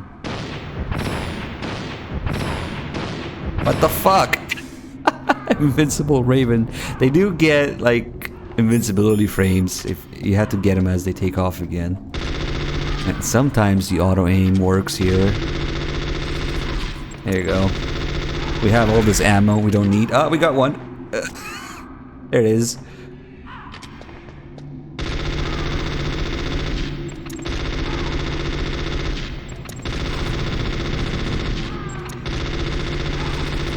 Oh, come on, it was right there. Ah, got another one. There you go. Might be the same call, though. we're not Yep. paying you to be a scarecrow, you know. Poor things. Okay, okay. It's not like we need the ammo or anything. Why don't we do the thing where the rations freeze? I'm not really sure how to do it though. Certainly by not equipping them. Because actually you can prevent rations freezing by equipping them. There should be a call about it. I want to ask you about Naomi. I'm looking into the details now, but it doesn't look good. Weren't you ever suspicious about her, Snake? Snake, keep your guard up. Right, now Snake is suspicious about Naomi, so he asks literally everyone about Naomi. Even Otacon is like, what the fuck? What the hell are all these ravens doing this around again? here? Ravens? You got me. There were ravens. Okay, we already heard this. There were ravens around from before. Is that really all that they're gonna talk about? I'm pretty sure there's a Naomi call, There were ravens. but I guess that takes priority. Colonel, where's Naomi? I'm right here, Snake. What is it? Oh, Oh, maybe it's Nothing, forget after it. there's another one. Strange. Yeah, because she's actually still Snake, around. By now, those terrorists have finished their launch preparations. Stop wasting time. Metal Gear's base is up ahead. Snake, it's over 30 below outside. Be careful. You're just recovering from a cold. Nice. I forgot about this. forget it. Thanks. Snake, stop lollygagging around and get to Metal Gear's base. There's no time. Stop lollygagging. What? We gagging lollies now or something? If you get the cold, Naomi brings it up again. I forgot about that. And she's like concerned about Snake now. And he thinks it's like, you know, I guess it's suspicious or like bizarre. He's like looking at her about, yeah, her worrying about him. Except now, Naomi's concern might actually be genuine because, like I said, she changes her mind about Snake throughout the game. So it might actually be real. Mei Ling, how's Naomi? She's fine, I guess. What's up? Oh. What do you want, Snake? If you want to talk to Naomi, why don't you call her? Oh, it's nothing. Forget about it. Strange guy. Good luck, Snake. There should be a call with Otacon too, but the stupid birds are preventing it. There were ravens around. Yeah. I don't think Nastasha cares though. There is no doubt about it. After the Cold War ended, the chance of a full-scale, worldwide nuclear conflagration was diminished. But on the other hand, the chances of local tactical use of nuclear weapons greatly increased. Civil wars, revolutions, regional disputes. It seems like there is a new war popping up somewhere every day. And many of them are the result of centuries-old hatred between different ethnic or religious groups. These people do not... Oh, she's repeating an old call now about nuclear deterrence being obsolete. Would you say these games actually have good gameplay? I prefer Taiju for stealth, but Kojima's better at stories. So here's the thing, people don't really understand the way that it's framed. And MGS1 and 2, especially MGS1's gameplay, it's more like of a puzzle gameplay. You know? Especially like if you do some VR missions, that will be very clear to you. And that's the way they approached it, and they developed it, and they designed the areas and stuff, and the enemy AI and positions and all that stuff. So it can fall short because, you know, it's just a different age, it's different philosophy with it. It's more like it's a puzzle thing for MGS1, MGS2 to some degree, mostly 1. That place is right in the middle of the permafrost.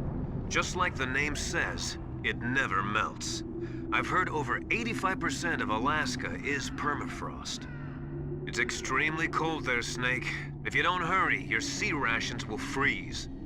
One way to prevent your sea rations from freezing is to hold them close to your body by equipping them.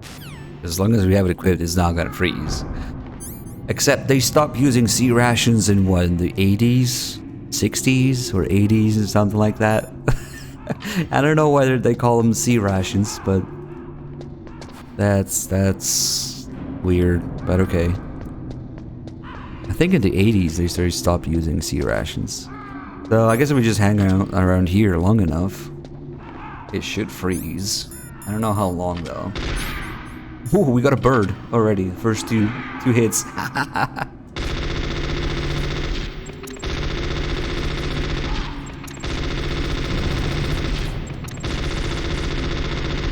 We have time to kill and birds to kill. The birds that kill. Okay, they were a thing in Vietnam, then 70s, and they probably, I think they stopped using them in the 80s. And then, you know, MREs became a thing. Oh, really? 1958? Okay, so I remember it's either the 60s or the 80s. So you can look it up. Birds that kill. Would you copulate with me? Will your breath so still? Okay, fuck it, enough. I think sea rations came in like metal cans, which is why we have this shape. It's not freezing though, I don't know. I don't know how long it takes. Like, how long do they expect people to like spend here?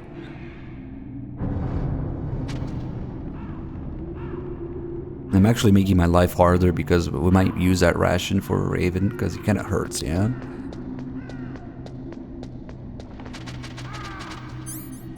I honestly don't know how to freeze it.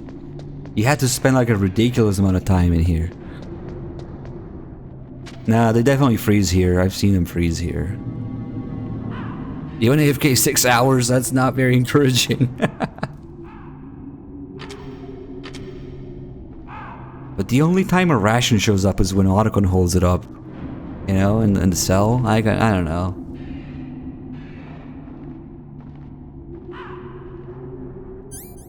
Nothing. How the hell?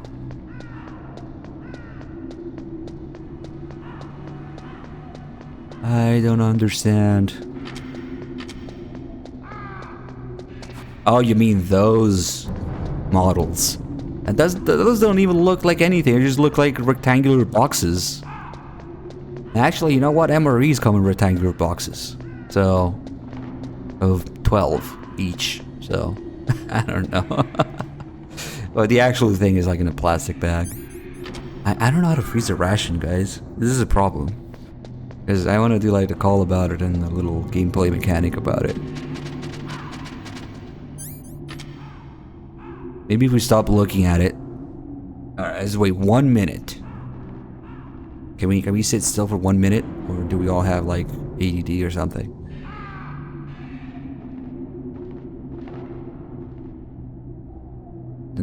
Don't mind the bird flying around. It's not real.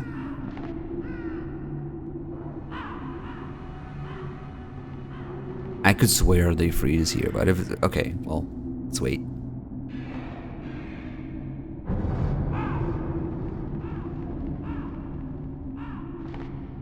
Stupid bird is just flying around Snake's head.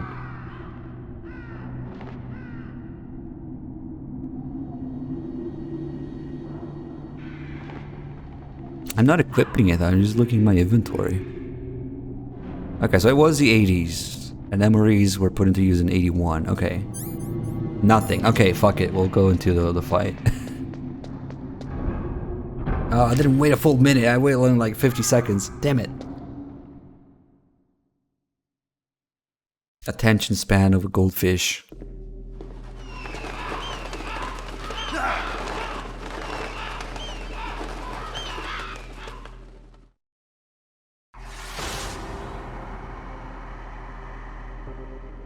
Welcome, Cossack.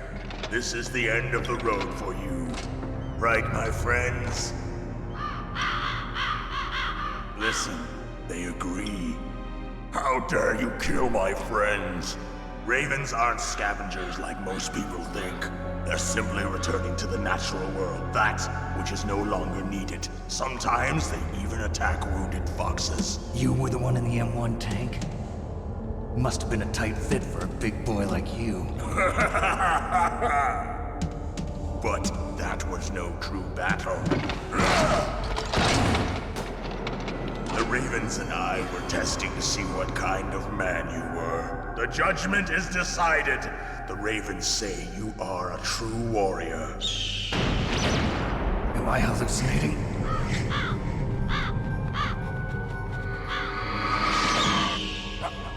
I can't move. The Raven has put the mark of death upon you. Blood from the east flows within your veins. Your ancestors too were raised on the barren plains of Mongolia. Inuit and Japanese are cousins to each other. We share many ancestors, you and I. I don't have any crows in my family tree. You jest, but indeed ravens and snakes are not the best of friends. Nevertheless, you will make a worthy adversary. You live in Alaska too. You know of the World Eskimo Indian Olympics? Yeah, I know it. Must be a real threat in the muck duck eating contest. Yes, you are right. But there is another event that I excel at. It is called the ear pull. It is an event where two opponents pull each other's ears while enduring the harsh cold. It tests spiritual as well as physical strength. You want to pull each other's ears? The form is different, but the spirit is the same. Rejoice, Snake! Ours will be a glorious battle. This isn't glorious, it's just plain killing. Violence isn't a sport. Well, we'll see if there is iron in your words. There is iron in my claymores. Any ear pullers in the chat? You know, I actually looked those up, those Eskimo Indian Olympics, the ear pulling. You'd think they're just like pulling each other's ear with their hands. No, they have like their ears tied together with like some sort of string or maybe elastic thing or something.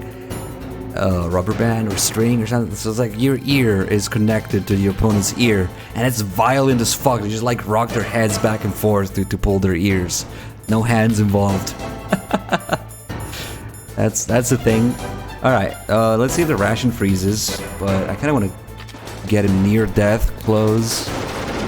And that claymore wasn't placed very well, actually.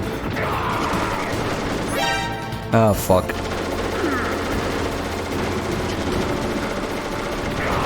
So here's the only ration on Extreme that shows up during regular gameplay without having to get from the guards. The thing is though, it's stuck up there. So the only way you can get it is to get Raven to shoot down the container, and then the ration drops down. Because I guess they thought Raven is just so crazy that they'll give you a ration for it, you know?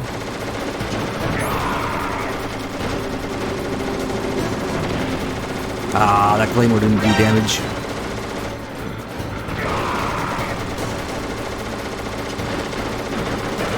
So he has a set pattern, and again, the gameplay changes on Extreme. On lower difficulties, he starts running around like this when he has low health.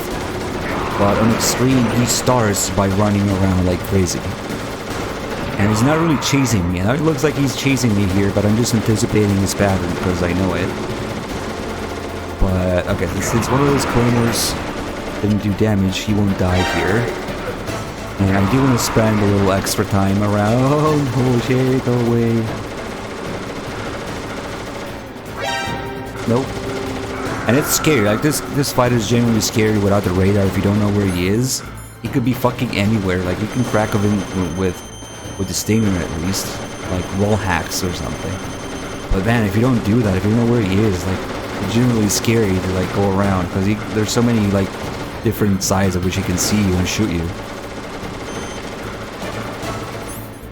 I really want that ration to freeze. Also, I don't think the body armor actually does anything for him because it's just simply too powerful. Like, the most absolute ridiculous thing about Raven is not even his shaven powers or like the hypnotism or whatever.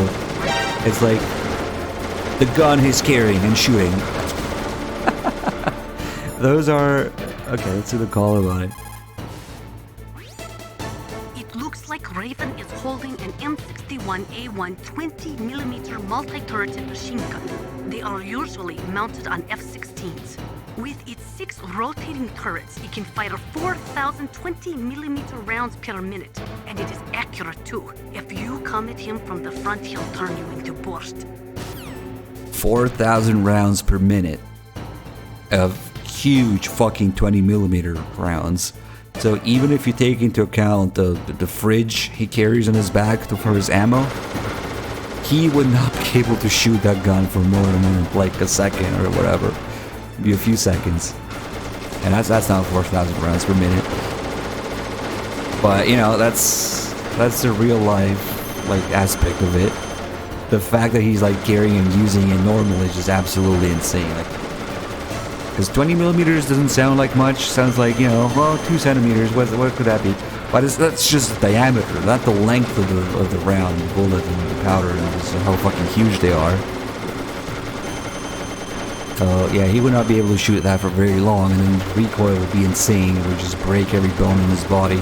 That is, if he can even like lift it at all, because that thing is fucking heavy. So it's just overall completely insane that a person is firing that. Like Nastasha mentions that they mount them on fighter jets. This is just to give you an idea. It makes the plane slow down when it fires because of the recoil.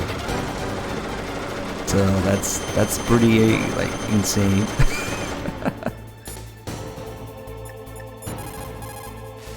Is it frozen? I didn't notice. Stay out of his way. You have to hide and attack. Try a remote-controlled missile or your C4 explosives. Finally, it is frozen. So if you try to eat the frozen ration, you get this little Q sound effect.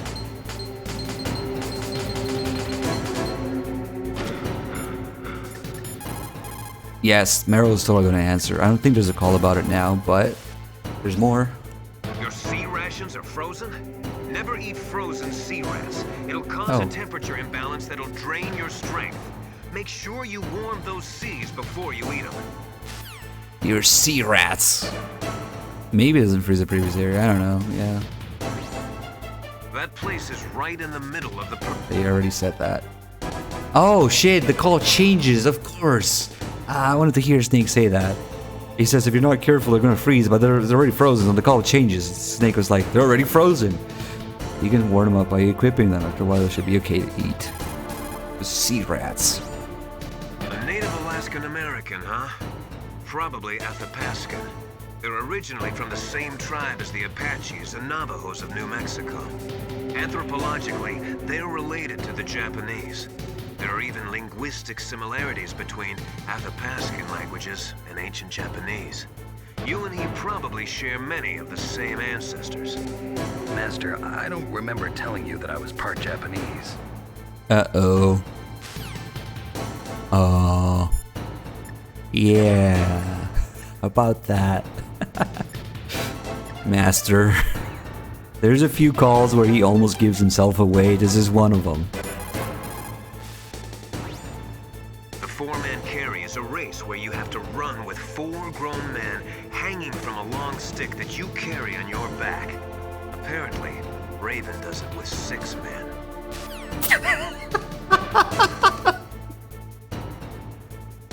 Did they have to put that sentence by itself? Like, out of context? Apparently, Raven does it with 6 men. Fuck. I'm too tired, so like everything is funny now. They had to put that sentence like separately. Apparently, Raven does it with 6 men. A Native Alaskan American, huh? That again.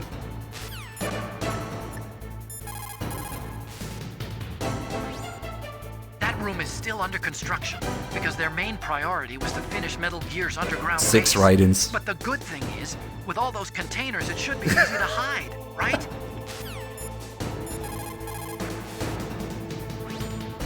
That room is still under... That's the only thing he says. Stay out of his way. You have to hide and attack. Try a remote-controlled missile or your C4 explosives. That's it. The 20mm is... I forget the exact length. Oh, actually varies. 20 by 102.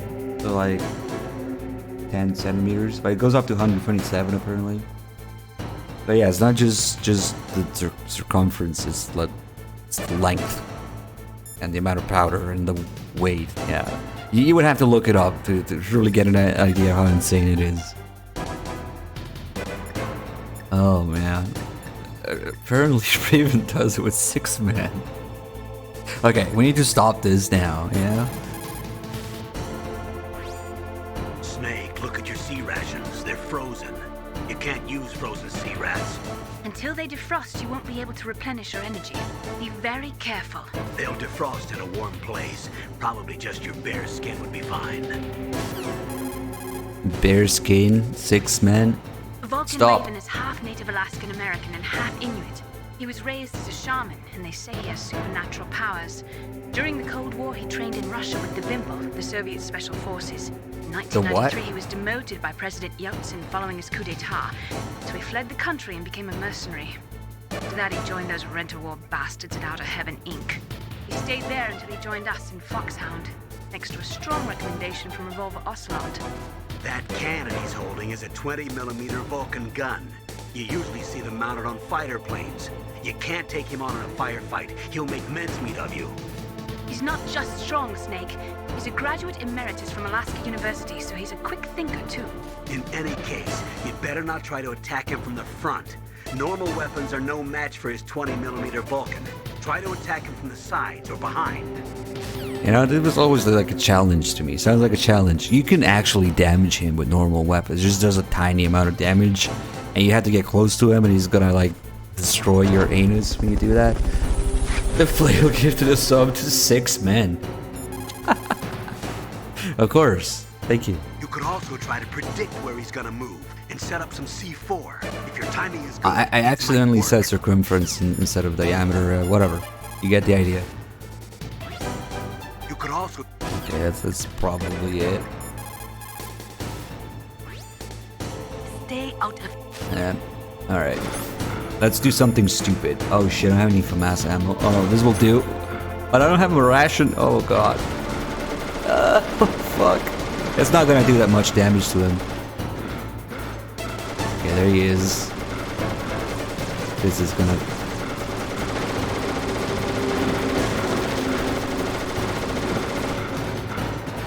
Where the fuck is he? You can't use your ears like it was behind. At least its ration is down here. So, okay, we should equip this so it unfreezes, but first, some more, you know, ration ASMR. Snake is just lightly tapping on the ice ration. Okay, we need this thing to unfreeze.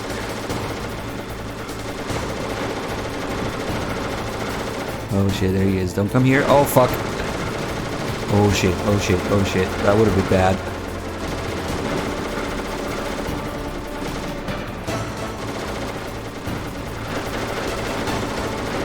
There he is. Okay. Pew pew! See, you can damage him with it. It just does like nothing. I don't think the body armor is actually gonna do anything. Holy shit, that damage! Yep. Yay! Well, then his ration is here. I don't think we can end the fight like this, guys. It just takes too little damage. It just takes too little.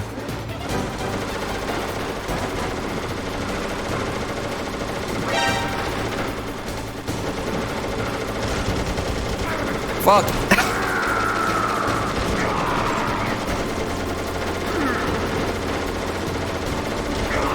Ooh, I got him!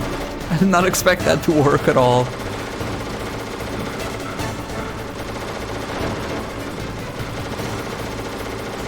Why am I doing this?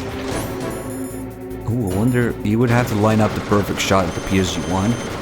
You barely have time to do it, maybe, but... YOLO. No scope. Fuck! Yep. Fuck it.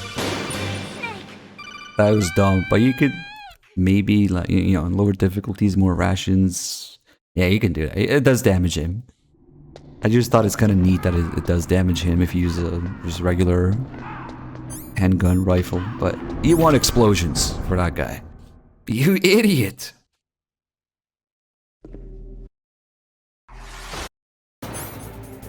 Alright. See if we can do this properly. Somewhat.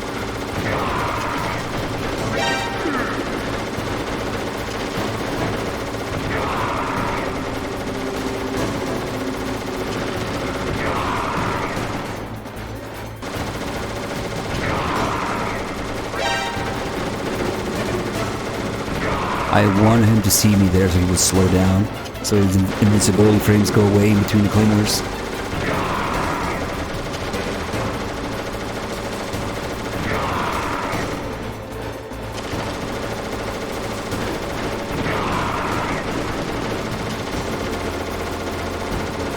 So yeah, that's much better.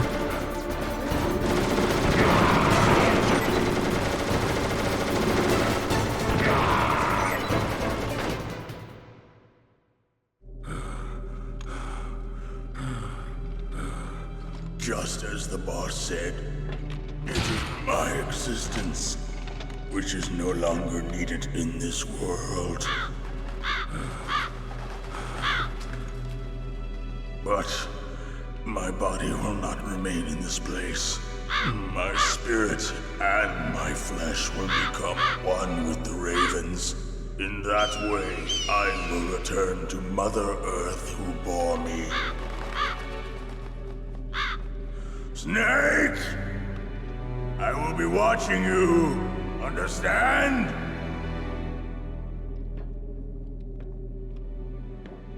Snake, take this security card. It will open that door. Why? You are a snake which was not created by nature. You and the boss. You are from another world. A world that I do not wish to know. Go and do battle with him. I will be watching from above. First, I'll give you a hint.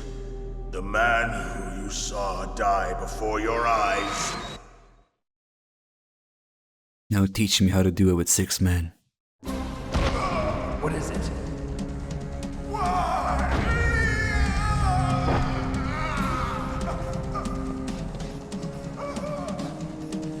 That was not the DARPA chief. It was Decoy Octopus, a member of Foxhound.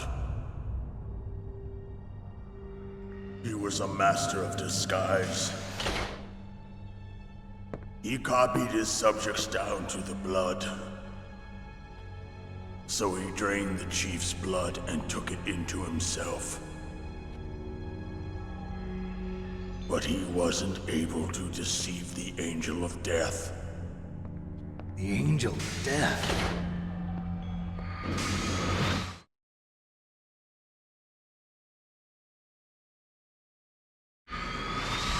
But why go to so much trouble? Why impersonate the chief?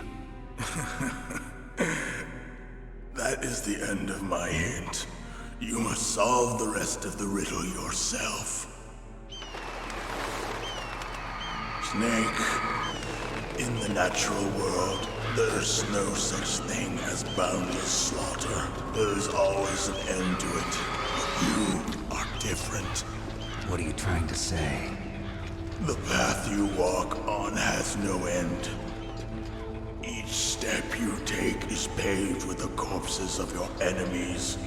Their souls will haunt you forever. You shall have no peace. Hear me, Snake. My spirit will be watching you.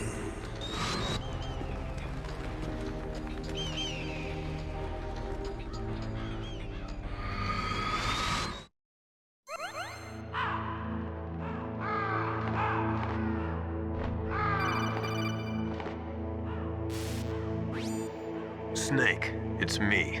Master. It's about Naomi. Turn your monitor off. What about Naomi? Colonel, is Naomi there? No, she's away. She's taking a short nap. So what is this about Naomi? Okay, maybe we'd better let the Colonel hear this too. Yeah. Go on, Master. Well, basically, Dr. Naomi Hunter is not Dr. Naomi Hunter at all. What? I thought her story of her background sounded kind of fishy, so I checked it out. And? There is an actual Dr. Naomi Hunter, or I should say, there was one. But she's not the woman we know.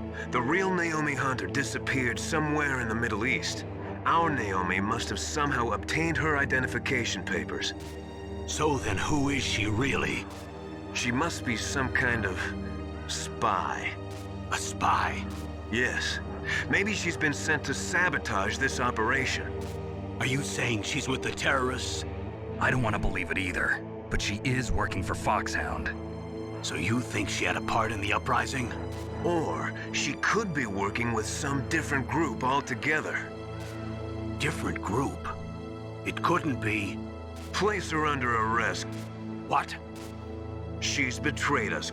She needs to be arrested and interrogated to find out who she's with. If she's one of their spies, then we're in big trouble. What do you mean? Nothing. Have you let her in on some kind of vital secret or something? Does this have anything to do with the mysterious deaths of the DARPA chief and the Arms Tech president? I have no idea. Anyway, we cannot allow her to participate any further in this mission. Wait a minute. Without her, we can't complete this mission. I knew it. You're hiding something. Give me some time. I'll try to get it out of her. Hurry then. We've got to figure out who she is and what she's doing here. I understand. Snake, give me some time. I don't have any time left for you.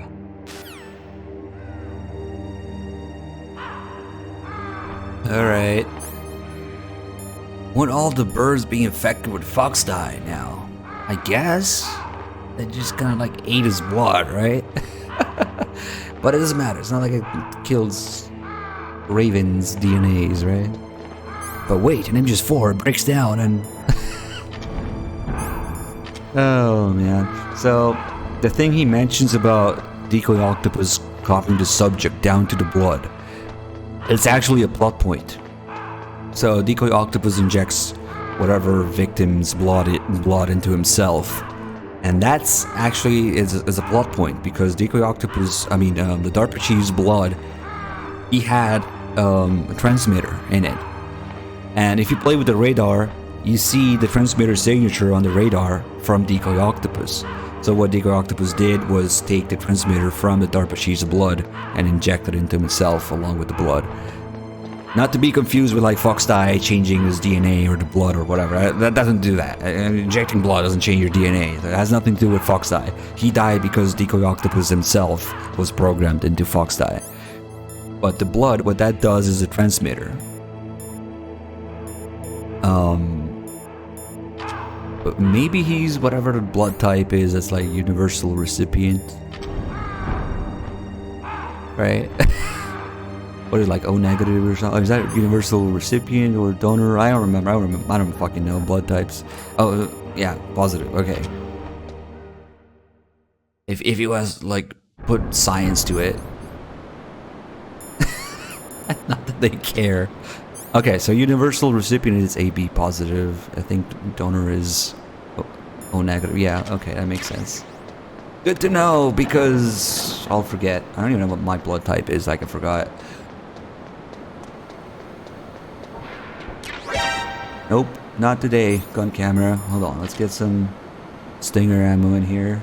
Nope. God damn it, I just slipped in. Don't you hate it when you accidentally slip in?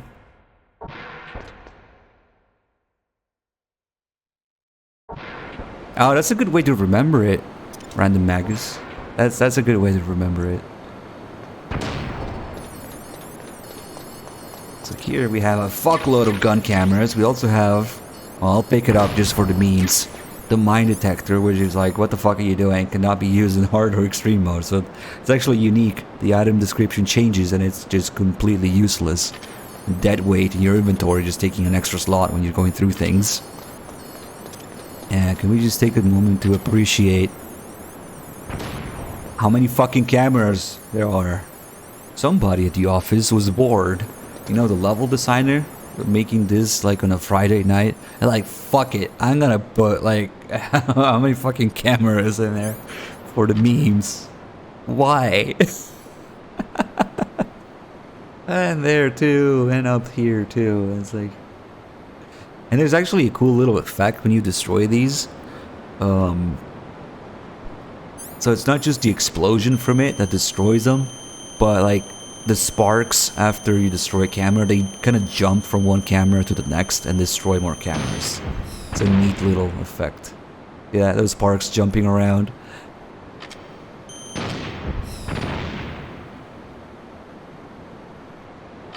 Yeah, it's kind of useless. But I think they come back too. Maybe not, actually. I don't remember.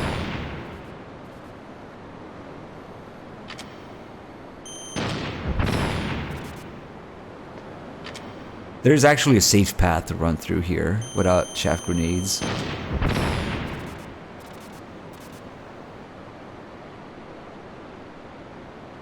I don't remember if they actually respawn or not. Whatever, we're wasting Stinger ammo.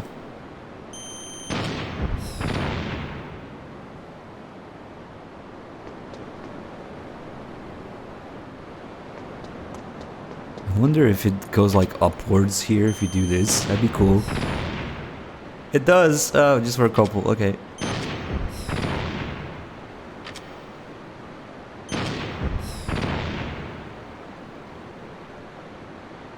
No more cameras. I'm not sure if they come back though.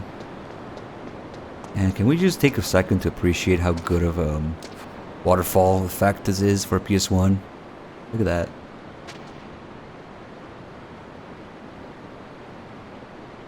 It's got nothing on the PS3 waterfall. But, or rather the PS3 waterfall's got nothing on it. All that juicy radioactive waste water. Take a bath in it.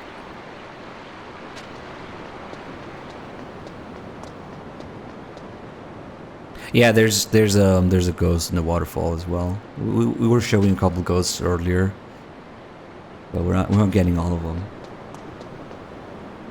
Let's see. So now, what's actually going on with Naomi? They tell you she's taking a nap. She's not available. They're actually interrogating her already.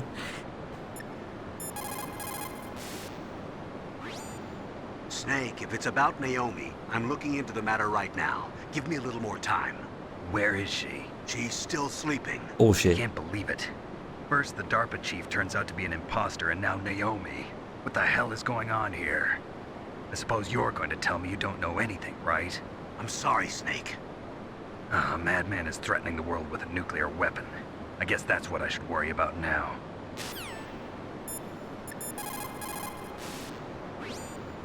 Snake, I'm sure that woman calling herself Naomi is some type of spy.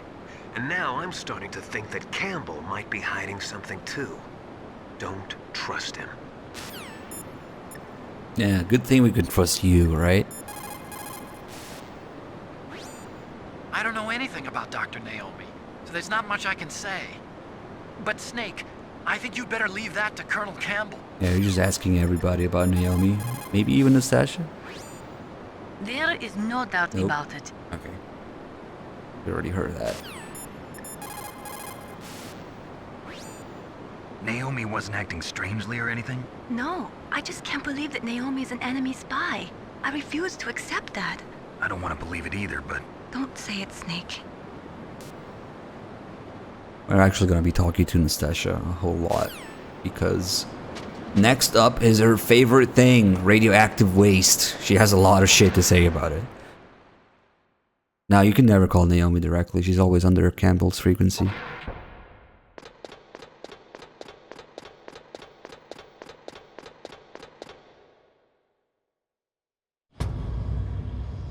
Zoom. I freaking love the atmosphere here. Rex, that's actually not an action figure, you know? Like, you know, like, look at this camera angle, look at the music, the atmosphere, like, you know the shit is gonna go down. It's just a matter of how, at this point. You know, they're not just gonna put it there for nothing.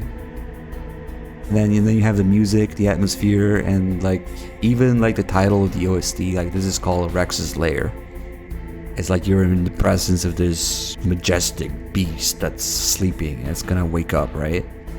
So it all contributes to that. I love that. But first, some radioactive water. Fox AIDS water. Yay! I'm gonna smoke in it, so the health goes down at double the speed. We're just smoking in some radioactive bathtub. I should change the category to hot tubs now, I guess. The cigarette is underwater. Alright. Snake hot tub stream, guys. There's even the ASMR.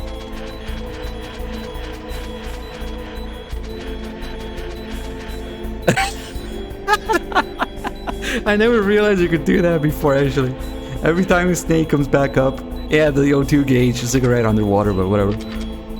Every time he comes up, it's like breathing, right? So it's like hot tub, ASMR, breathing.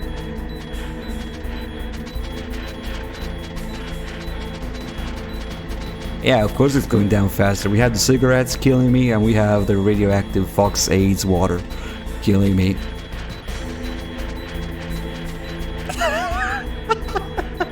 Man, why didn't I find out about this sooner? This is genius. Alright, we're keeping up with Twitch trends now. Alright, enough. Let's get the calls. This is stupid.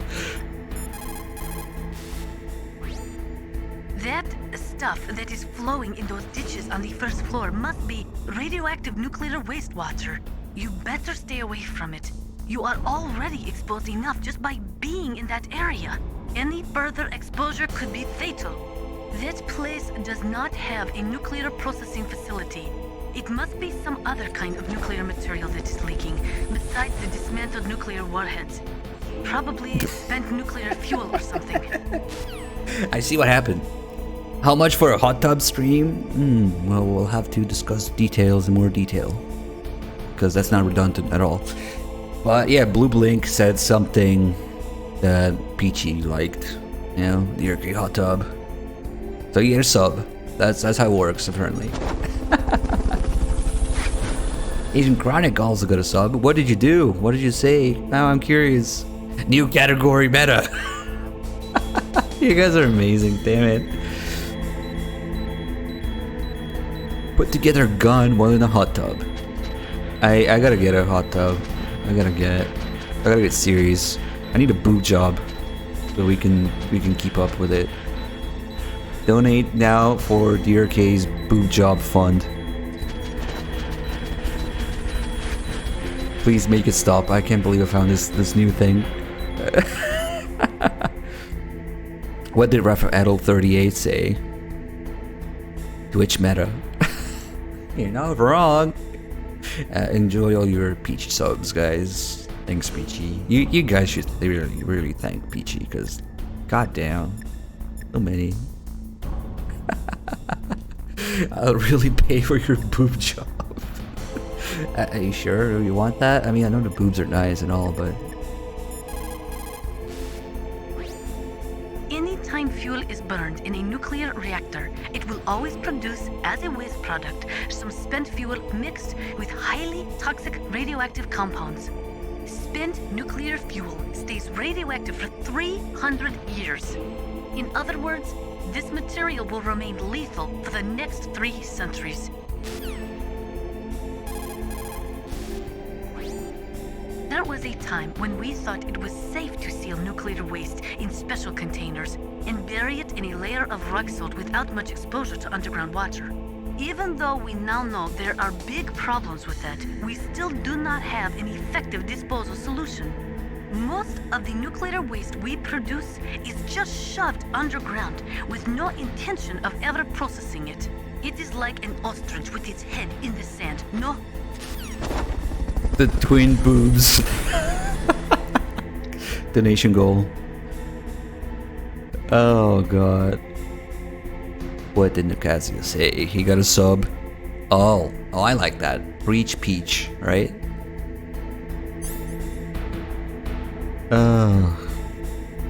Hey, Salco94, cheers, man. Still here, still kicking. Thank you for enjoying the streams. Good to have you. You guys want to buy some snake bath water? I promise it's not radioactive or anything. We can sell some snake bath water.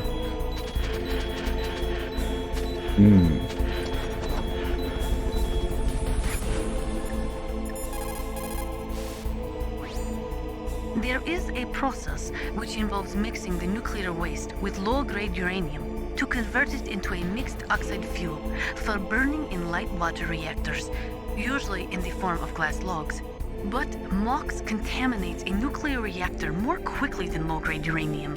It is also highly toxic. It is economically unfeasible unless the price of uranium is more than 4 times what it currently is. Not only that, you cannot ignore the danger inherent in transporting the MOX from the processing factories to the nuclear reactors. An accident could lead to radioactive contamination, or the materials could be hijacked by terrorists. No, I do not think MOX could be called a viable solution to the problem of plutonium disposal. DJ Mac also got a peachy sub. What'd you do? I'm curious because it's not random, you know. You're doing something. You're saying something. Peach going in. Were there any jokes about eating peach? Well, peaches are sweet and all, right? I kind of like eating peach. Mox versus Muff. I was thinking more like Mox versus Mo. Yeah. No, I don't think that Mo is an effective solution. There is only one effective use for Sell nuclear it. waste. Military applications. Do You see, after chemical reprocessing, Nerds. they can separate plutonium from the nuclear waste.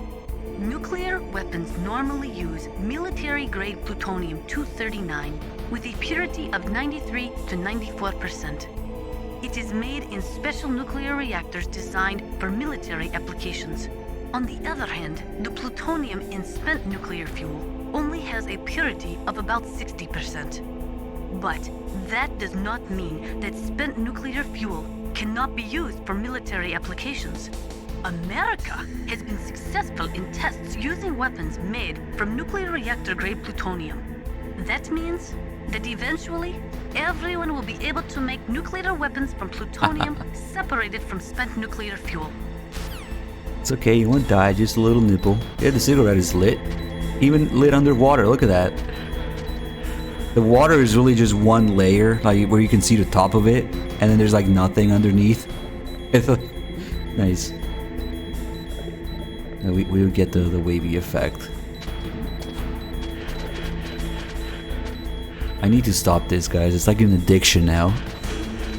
I lost more than half my health. Double cancer, yeah. Lung cancer and whatever other cancer you get. Spent nuclear fuel can also be used to make depleted uranium bullets or shells. They are DU. armor-piercing anti-tank rounds. Dud. DU is 2.5 times denser than steel and 50% denser than lead, so it makes it an extremely effective armor-piercing weapon. It can cut through tank armor like a hot knife through butter.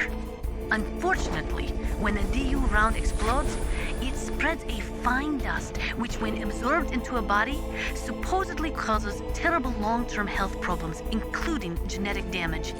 During the Gulf War, American as well as Iraqi soldiers were exposed to DU dust and suffered from radiation poisoning and other illnesses.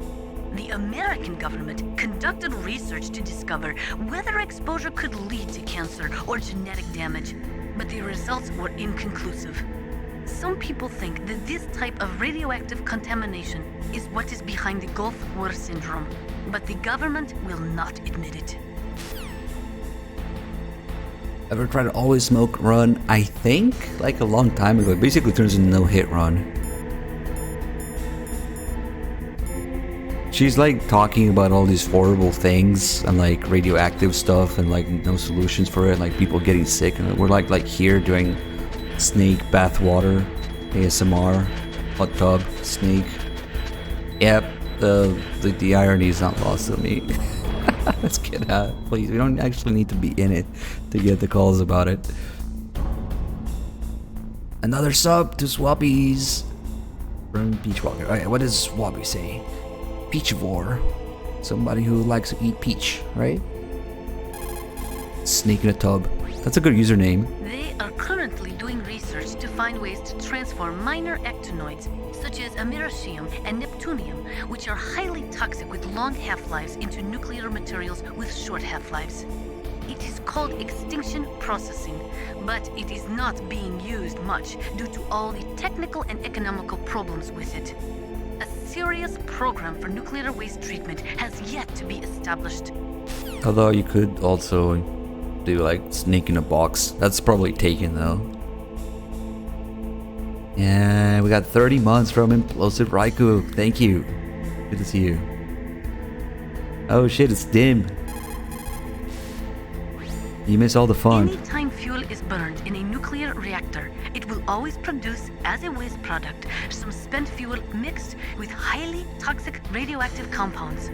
Spent nuclear fuel stays radioactive for 300 years. In other words, this material will remain lethal for the next 3 Okay, centuries. she's repeating stuff now. Okay.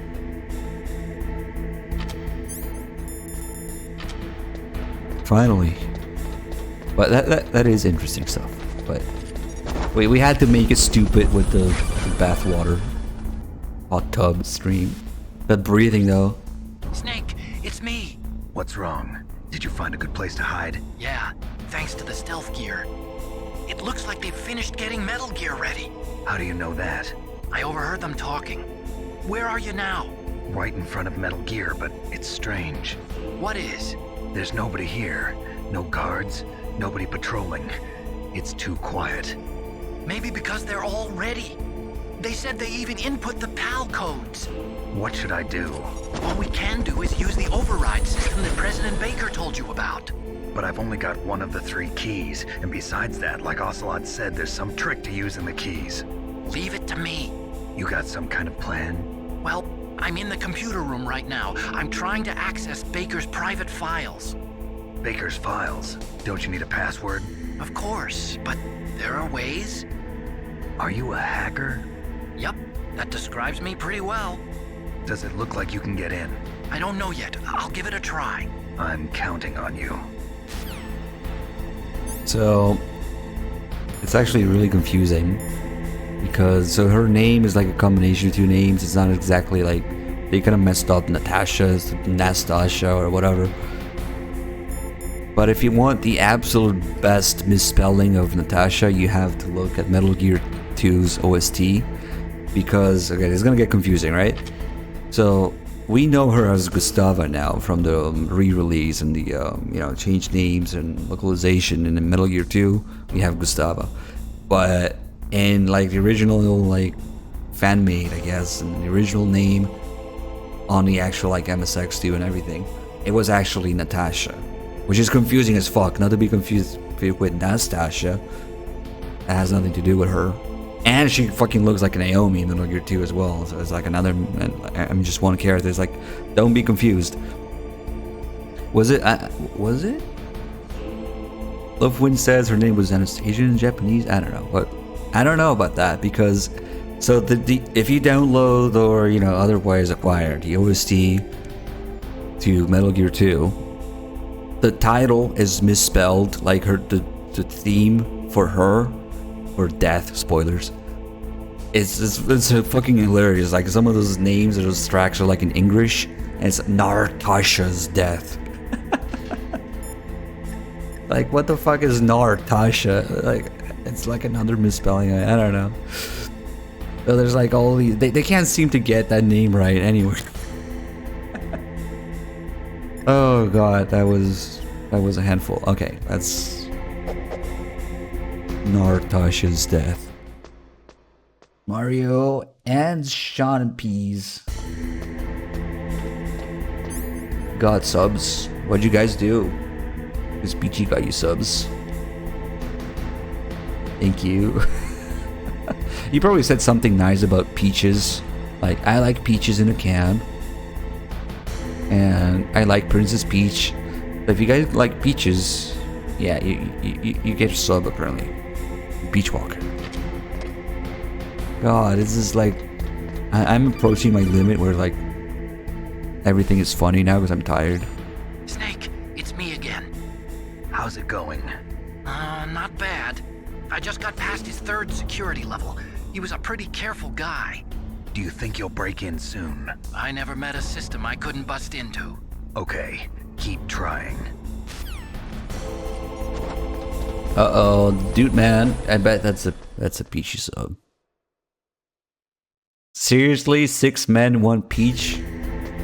Yeah, maybe not. Okay, here's something funny. You're not really supposed to know about once you first get here, so I guess it's okay. But if we look off to the distance here, look who it is. It's Liquid Ocelot. Get it?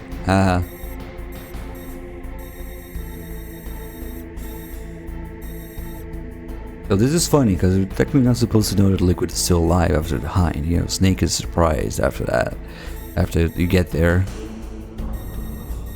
Metal Gear sold Beach Walker. I'm telling you, something's going on with all these beaches. So what's funny is that usually when Liquid is around, you're not able to call Master for some reason, right? I don't know why, but right now you can. So if you look at him and we call him, he's like, "Oh shit, Ocelot, pass the hair tie and the sunglasses. He's calling me." Okay. Snake, isn't the detonation code input system in the control room? Hurry up and get in there. Hurry up and get in here. I mean, in there. Alright, okay, Ocelot here. You're gonna have the hair tie and the sunglasses back. Oh shit, wait, he's calling me again. Snake, isn't the detonation code in... That's funny, but yeah, you're not really supposed to know to look here. So. Okay, so the last 15 minutes is just repeatedly... Oh god. No, go away! just Peach Walker just gifting subs for the past, like, actually 12 hours, really, of the stream, but last 15 minutes, like, my feed is, like, spammed with that. Bruce Wayne, not even Bruce Wayne, Bruce Bane, The Lash, Dude Man, Castle HQ, god damn it. What did all these people say? Something about peaches, I bet. I really want you all to just really thank Peach Walker, because, you know, been gifting subs the entire stream. That's insane.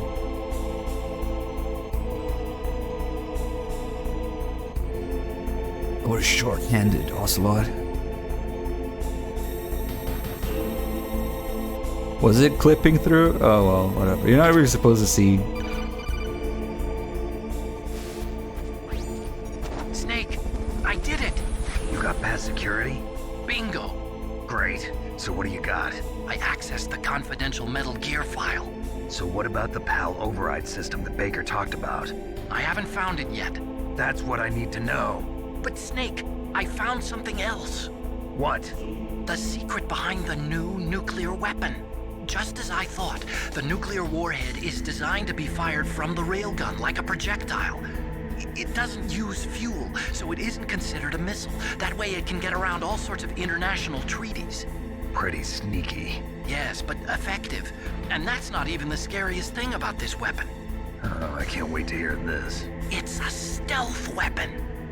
You mean it won't show up on radar? Yeah. The truth is, they've been working on a stealth missile since the late 70s.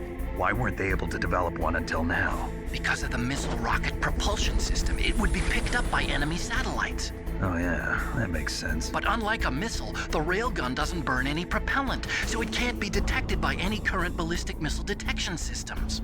An invisible nuclear warhead. Totally impossible to intercept. And on top of that, it's got a surface-piercing warhead designed to penetrate hardened underground bases. Yeah, we learned that lesson in the Gulf War. This thing could mean the end of the world. It's the ultimate weapon. And from a political point of view, it avoids the problem of nuclear reduction and nuclear inspections. Colonel, is this true? Are you listening? I'm listening. If word of this got out, it could delay the signing of the START 3 treaty and cause a huge international incident. Yeah, it would be nasty. I'm afraid it's The United States would be denounced by the UN. Nice. It could even bring the president down. Did you know this, Colonel? I'm sorry. You've changed, Colonel. I won't make any excuses. Snake, listen to me. This new nuclear weapon, it's never actually been tested, only simulated. You mean they ran a computer model? Yeah, that's why they were conducting this exercise. They needed to get actual experimental data to back up the simulation. What were the results of the exercise? It looks like it went better than they hoped for, but I can't find the data anywhere on this network. You'd think the data as important as that would be carefully recorded. It was. President Baker gave me an optical disc with all of the test data. What? Do you still have it? No, Ocelot took it from me. Damn. The terrorists have replaced the dummy warhead with a real warhead. Once they input the detonation codes, they should be ready to launch. So you think they can do it? Well, the dummy warhead was designed to be identical to the real thing, so I think so. Did you find out how to override it yet? Not yet. It must be in a separate file. Right now I'm looking through all of Baker's personal files. We're counting on you. What the fuck is going on? Suddenly everybody likes peaches. I like peaches a lot too. Nice. You guys are all getting like gift subs. But it's like, it's not random. It's like there's a system to it. It's, you know, systematically. Everybody likes peaches now. And in the midst of all that, Warm Ace also gifted 4 subs. Thank you. How many subs is that now? Like, you gifted a few earlier too. 20. Yeah, thank you, man. Warm Ace. And all the peachy subs. Guys, enjoy those subs. Dragonist, Kane Plays Games, Spinsky, Scott's No Eggs, 99, STGMT, J Karna, Castle HQ. We're gonna start like making like, I don't know, peach memes or like peach puns or something. Don't get too fuzzy, you know. Oh shit, he's coming here. We really totally completely screwed the timing because we were looking at liquid there. Breach peach.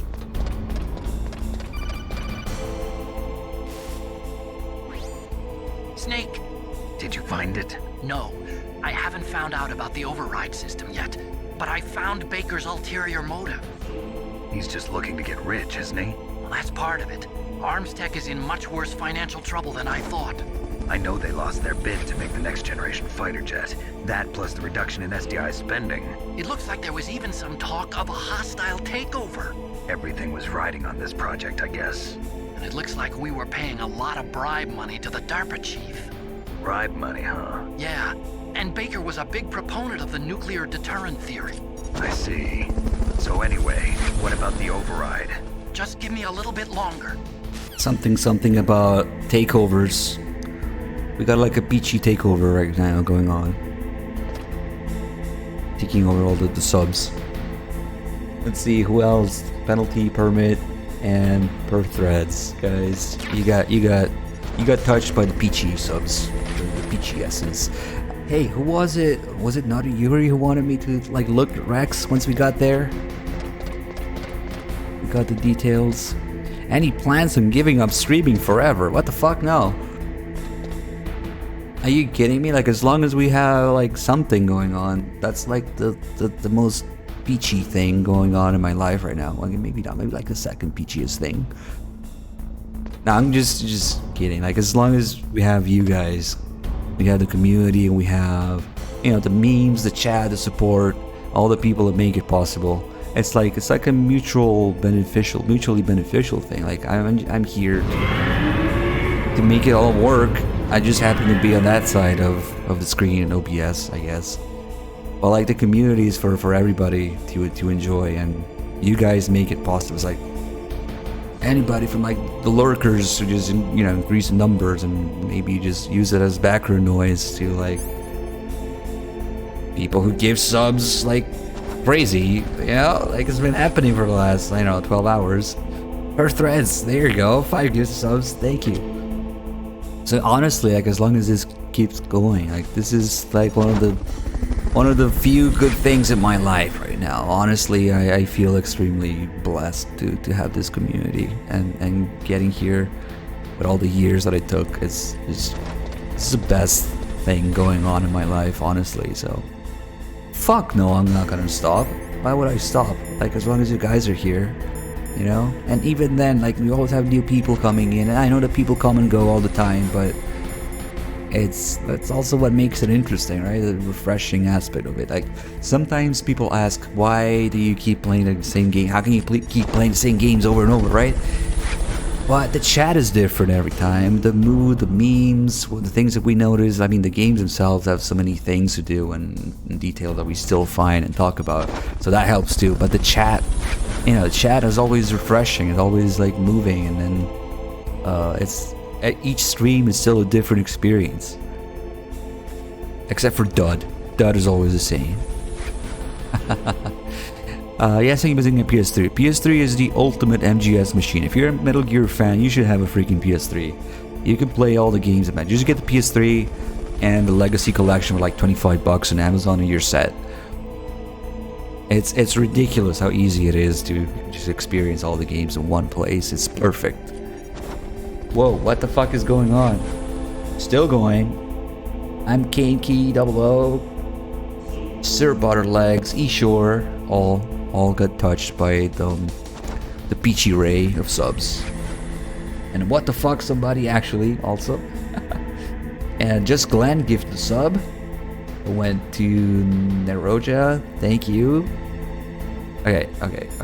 I wanted to look at things, and I've been looking for a little bit, but let's point out some things. Like we can't destroy the radome right now because reasons. Even though it's the exact same thing, yeah.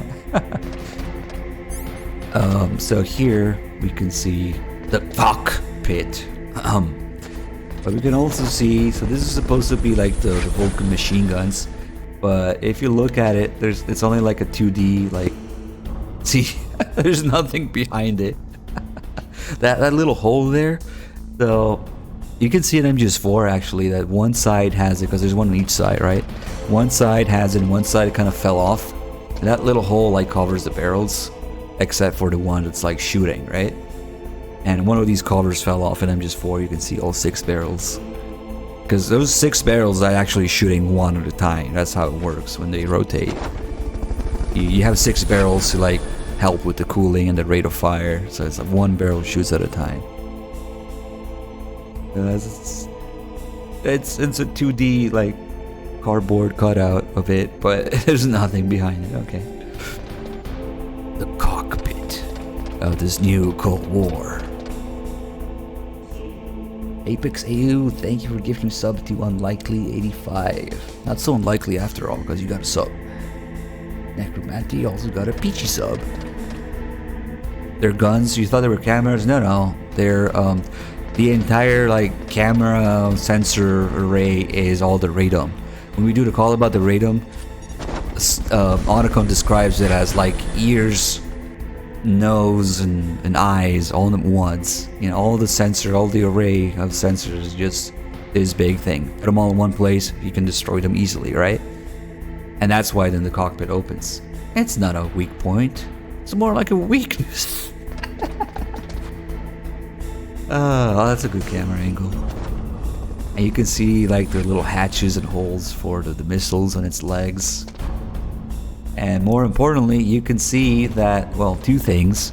Compared to Twin Snakes, there's no stupid like plastic finish to it and like camo pattern on it. That's like literally from an action figure. They based Rex and Twin Snakes on a Rex action figure. So it moves and it looks like it's made of plastic. And the other thing that's like ridiculous in Twin Snakes, this railgun, it's so fucking close to the wall, like it barely has any clearance, if any at all. It looks like it clips through.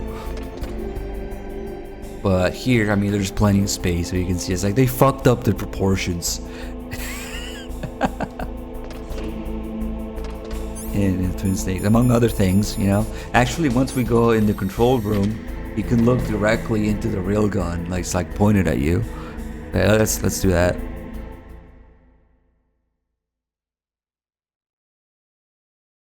And then Snake like cartwheels over the doorway here because no cartwheel. This game sucks. Okay, I've entered the PAL codes and disengaged the safety device. We can launch anytime. There's still no response from Washington. It looks like we'll have to show them that we mean business. Should I set it for Cherniton, Russia? No, there's been a change. I always forget to mention that Cherniton, Russia is not real. I'm sure neither you nor Mr. Golukovich would really like to see a nuclear bomb dropped on your motherland, right? Liquid. But why? There's nothing there. Wrong. It's a nuclear test site. A nuclear test site? If we nuke a major population center, the game's over. But a nuclear explosion at a test site can still be concealed from the public.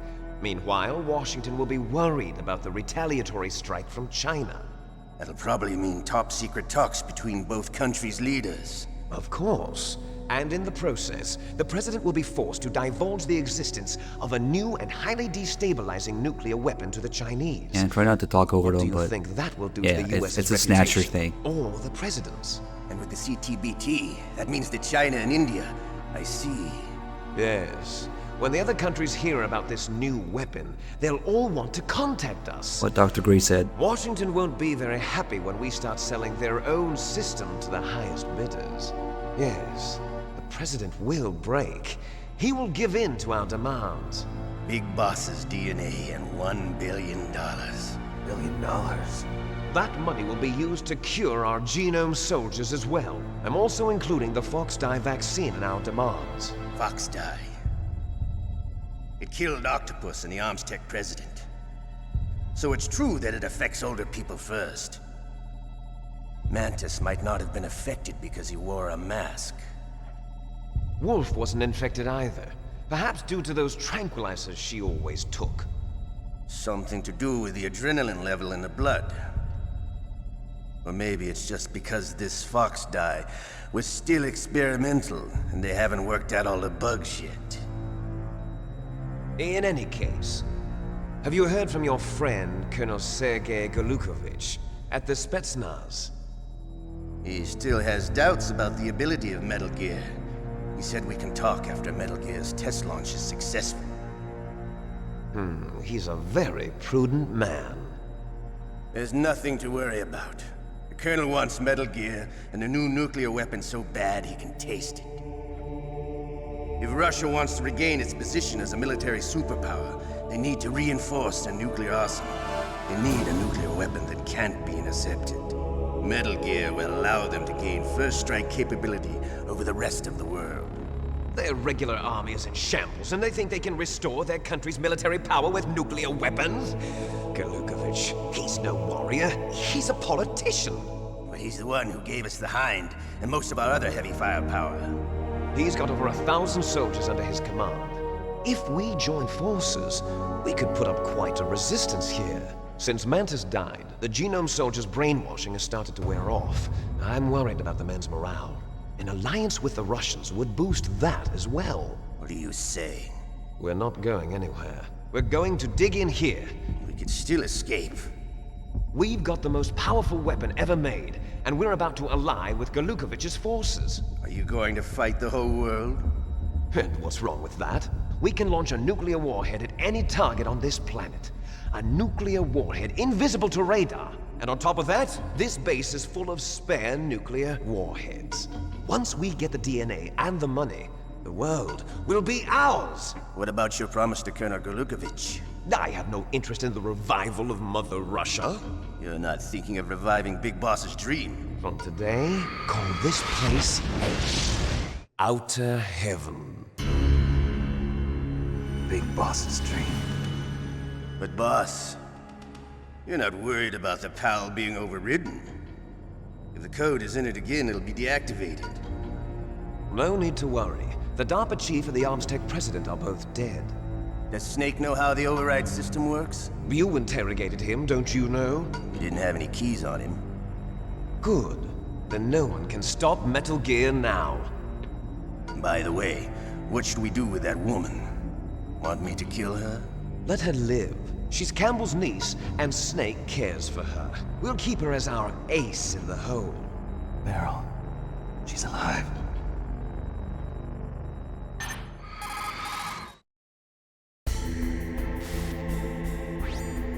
Snake, I found Baker's top secret files. Great job. How's it going there? They've finished inputting the PAL codes. So how do we deactivate them? Okay, you see the override system that the President was talking about. It can also be used to input the detonation codes. You see, if you insert the keys when the warhead is active, you deactivate it. And if you insert them when it's inactive, it becomes activated. And you can only use the keys once. Only once, huh? Yeah, you better get started. We don't have much time. But it takes 3 keys, right? I've only got 1 of them. Hold on a minute. You see, that's the trick. You already have all 3 keys. What are you talking about? The card key is made of a shape memory alloy. Shape memory alloy? Yes. It's a material that changes shape at different temperatures. The key is made out of it. This card key? Yeah. The card key changes shape at different temperatures. So this key is actually 3 keys in 1. Clever. Can you see the input terminals in the center of the control room? I see them. Those 3 laptop terminals are for the emergency input. There should be a symbol on each screen. Each symbol corresponds to a different key. Input the keys in order from left to right. The left one's for the room temperature key. See the symbol? Next to that goes the low temperature key.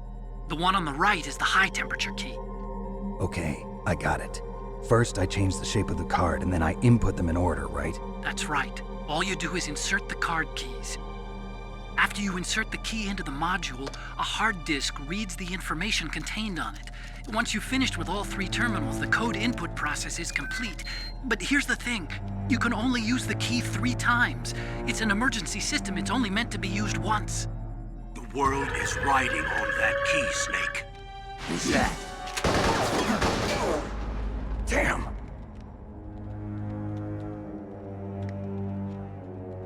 The key fell in the drainage ditch. Snake! This is bulletproof glass. There's no way in. I'll enjoy watching you die.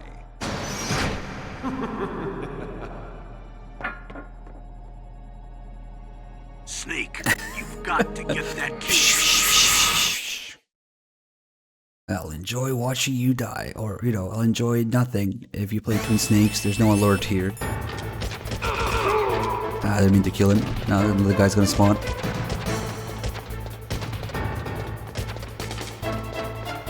And now we can do this, because this is like the ultimate alert, right? It doesn't go away because it's like Liquid himself alerted. But these guys just keep coming. And we can just wait here and do this if it's like strangely satisfying, right?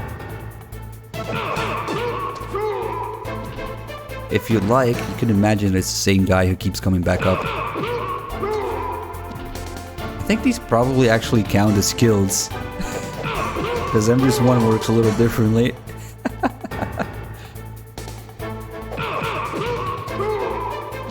Alright, you enjoy all the kicking. That's why. Cool. Can you see them spawn if you go in first person? See, the game is smart. If you go first person, he spawns all the way there so that you can't see him spawn off screen. So he takes forever to get here. Nice. That's actually a neat little detail. If you don't look, he comes back here quickly. But if you look, he comes from... Oh, what if I... Yeah, okay, let's try looking all the way. He probably spawns from behind Rex.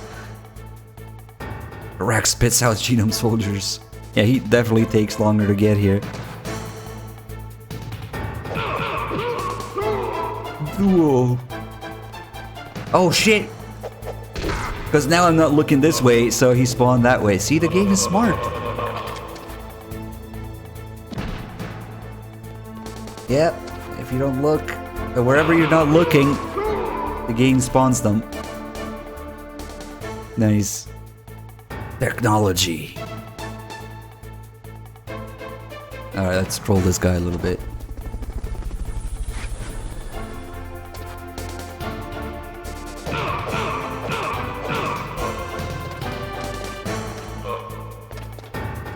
Look here, I'm going to introduce you to this new technology. It's called a ladder. See, you can climb it. Let's see if you can climb it.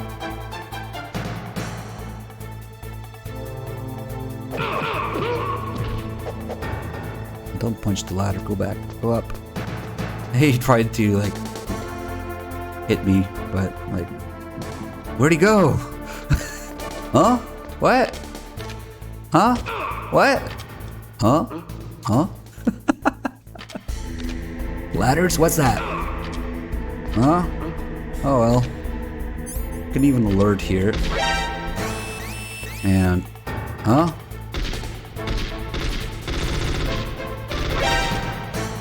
$180 IQ. Unfortunately, the ladder requires 181 IQ to operate. Huh? What? Okay, enough. Poor guy. I had the high ground. What peachy subs do we have going on here? There's a few more. Big Wheeling, Peter 35, and Pulse 89. You've all been blessed by the peach.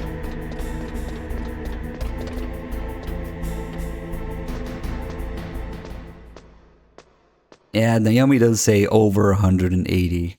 Like I said, maybe 181. Ladder requires 182. Okay, actually we farmed all those alerts, so now the PAL key might actually be in the water. Yeah, that's definitely more than 10 alerts. I don't think Big Rat is here, guys. Yep. No Big Rat. So the way that it works is if you have 10 alerts or less, the PAL key will be eaten by the rat. It's a big rat. We call him Big Rat because he's relevant to the plot. But we definitely have more than 10 because of all that fucking around. So the PAL key is actually in the water. So we're gonna have to do some more snake hot tub action.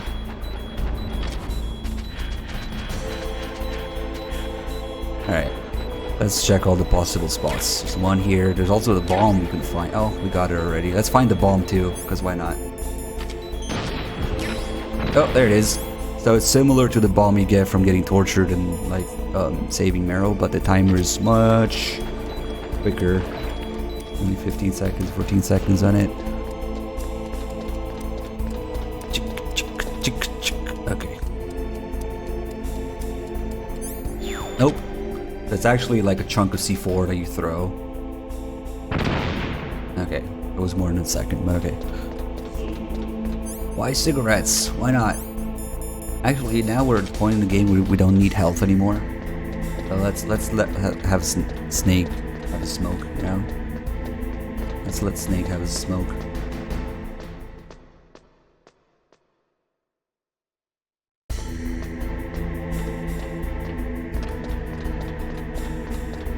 No Big Rat for today's run. And the thing with that bomb is it always kills you no matter what. Like even if you have a ration equipped, even if you have full health and everything, it just does maximum like damage. It's interesting, it goes through the ration. Kind of unique.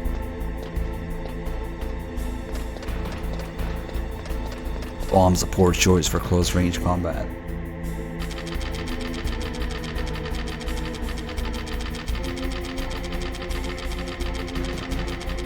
Oh my god, JC, a bong! A bong! Now you can't die from the cigarette. So the cigarettes in this game don't give you cancer, they give you AIDS. They put you at the minimum possible amount of health. If anything else touches you, you're dead. So see this third camera here? this camera is unique in which it's not actually on, it's not lit up, it doesn't alert. But this is the like passive camera that they actually see Snake through in the cutscene. Because what goes on in the cutscene, you can see on the monitor, you can see the live feed of this camera showing Snake, and you can see like Ocelot looking at it. So it doesn't alert, but they know that Snake is there, and that's why they're talking about, you know, does Snake know how to override it? He didn't have any keys on him, just to make him believe that he's, you know, is doing well so far. So, Liquid and Ocelot just have their conversation arranged for Snake to listen in through that camera. They can see that he's there. Alright, let's do this. So this computer voice here is actually Sniper Wolf's voice actress, just not doing the accent. Little trivia there. PAL code number 1 confirmed. Awaiting PAL code number 2. Okay, that takes care of PAL code number 1. Now PAL number 2, freeze the key. Oh my god, backtracking, this game sucks.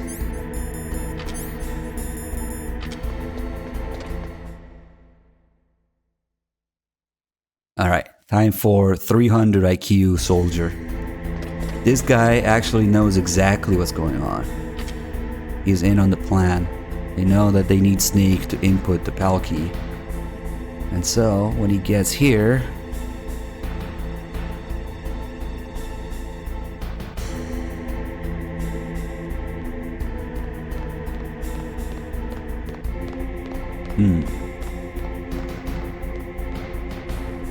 You might think he's dumb, but he's actually just really smart. You know? It's like, maybe if I leave him alone, maybe if I pretend I didn't see him, he'll leave me alone. He's just thinking, don't kill me, don't kill me. Yeah, like you see Snake around the corner, you don't fuck with him, right? What's the OST name? This is called Rex's Lair. Yeah.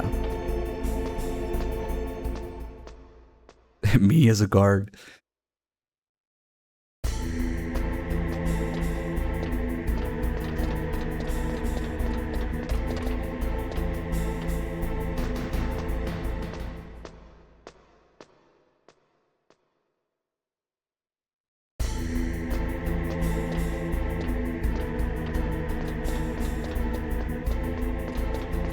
Is Ray or Rex more thick? Asking the important questions here. Let's see if the cameras are back here. It might be. I'm pretty sure Rex is thicker. You know, the way they built Rex. I mean, Ray is like more agile, more slender, I think. In general, just Ray's movements are a lot more elegant than Rex.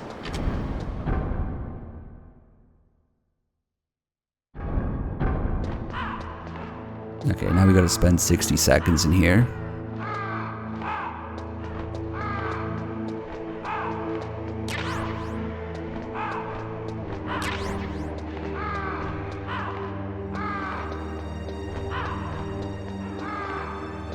Raven doesn't leave his body behind, but he does leave his gun that has camera angles and his fridge of ammunition.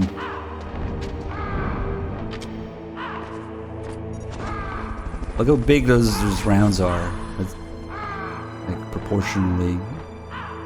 That's the belt feeding into it. Fox Lionheart. You said that Rex is a MILF. So you got blessed by the Peach as well. Another Peachy sub. something MILFs. I never looked at Rex as a female, but why not? It does have a huge, gigantic laser penis, but it's current year, so that doesn't mean anything.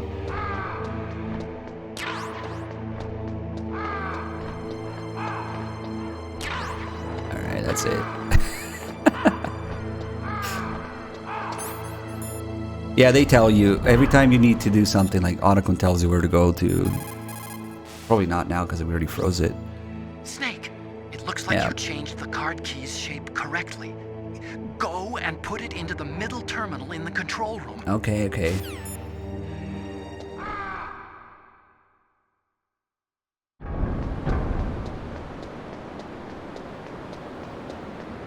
Yeah, the cameras are back, but if you go this exact path, you can get away without chaff grenades.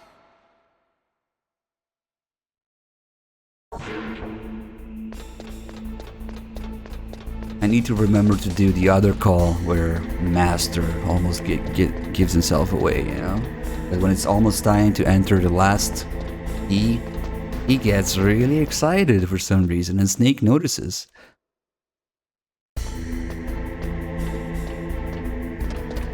I'm not sure how long it takes, but you would have to stay in the same area for it to count. Definitely, you don't want to stay like in the cold area with the warm or the hot key with more than 60 seconds.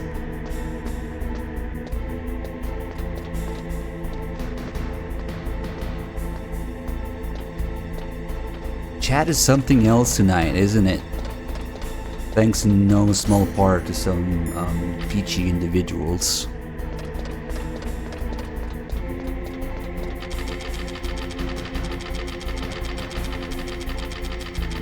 Come on, we gotta get in there.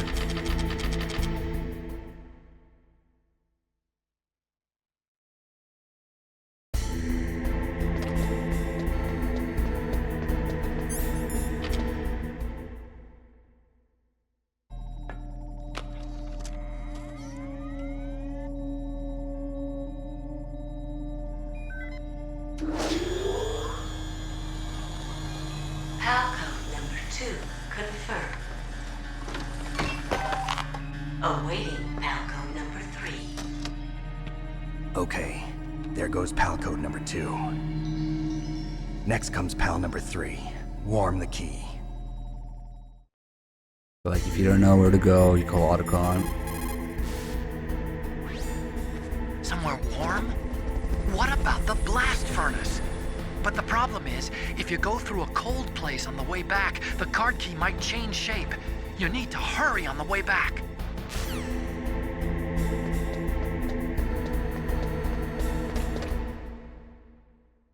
Snake isn't quite dummy thick yet enough to just stick in his ass cheeks, you know? Not until MGS2. Francie 8000, you said something that led to a peachy sub. 8000 is my favorite number. Oh, that's why. Oh. Cool.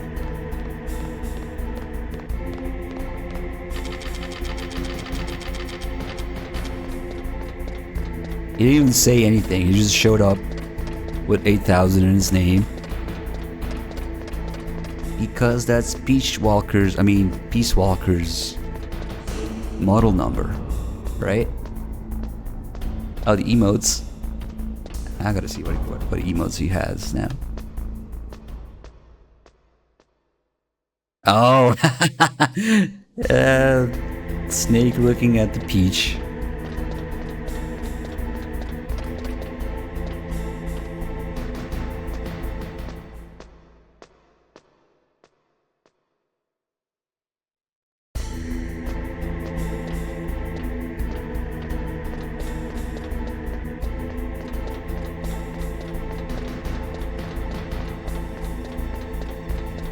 It's gonna be hard to actually go back to saying Peace Walker now, and I'm gonna say Peach Walker every time. We gotta like sign a petition to change the name of the game.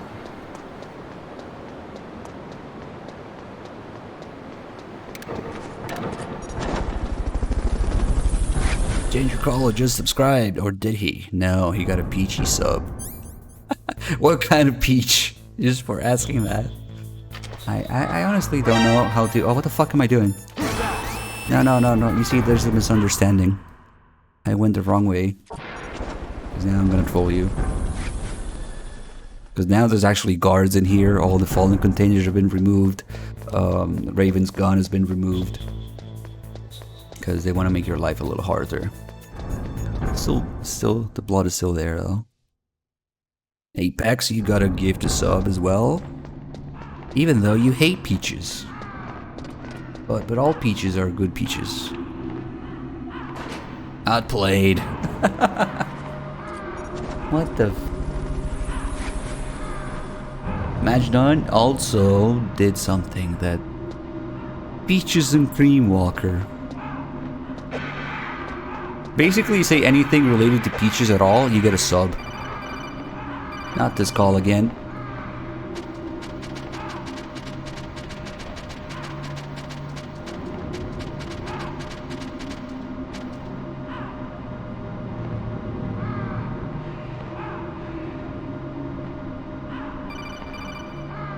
Okay, this one. Snake, it's about Naomi Hunter. Then you should talk to the Colonel. He's looking into it. Turn your monitor off. Okay, it's off. No one else can hear us. Go ahead. Sorry, but I didn't want the Colonel to hear. Okay, so what's up? I've got a good friend in the Pentagon. Yeah? He's the one who told me about it. It looks like the DIA recently developed a new type of assassination weapon. An assassination weapon? Snake, have you ever heard of something called Fox Dye? No. Fox Dye. Liquid and the others were talking about it. Yeah.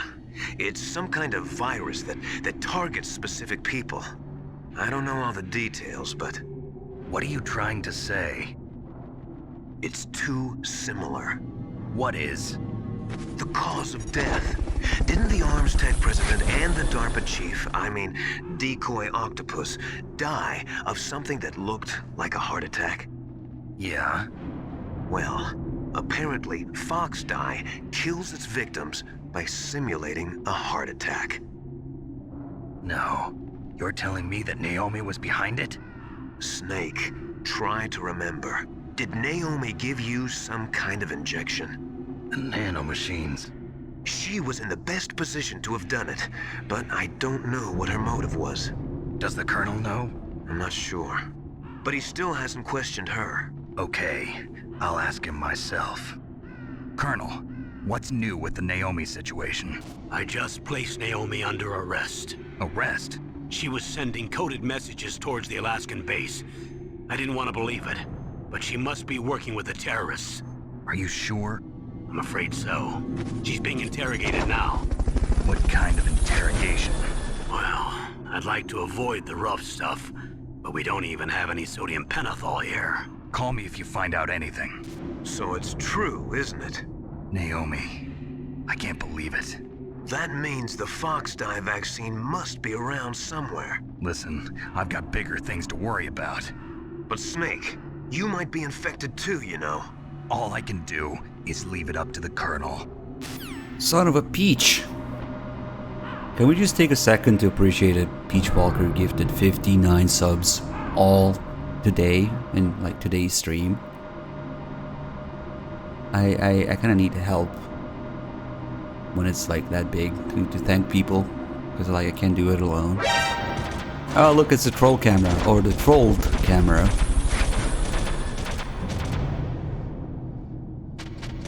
Problem camera?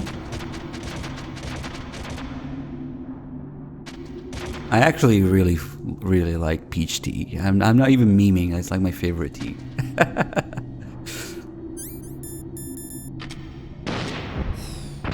I missed. Aiming is hard.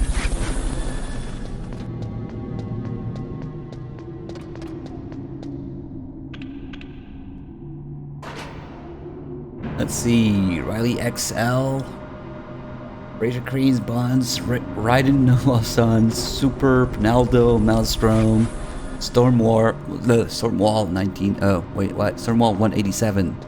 I am losing you guys, I can't function anymore, but I gotta keep going. You all been blessed by the peach essence. Peach Walker, Fultoning everyone, makes sense, right? Under Warrior, you all must have said something like, there's too many of you, I can't even keep up anymore.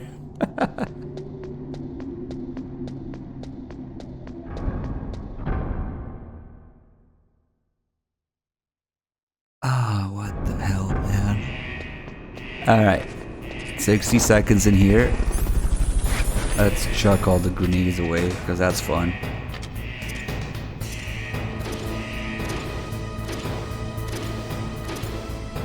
Free gun also. What a peach. Someday you'll feed on a peach frog. I don't know. Wait, I'm too excited to leave.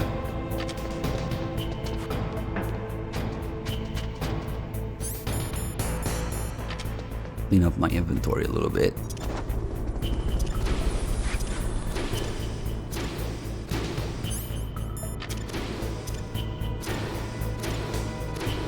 Leave one.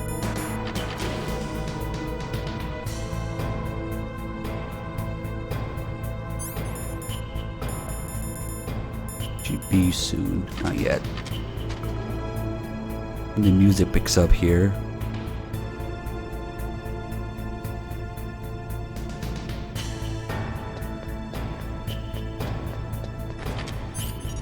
There you go. So now, look who's a little excited.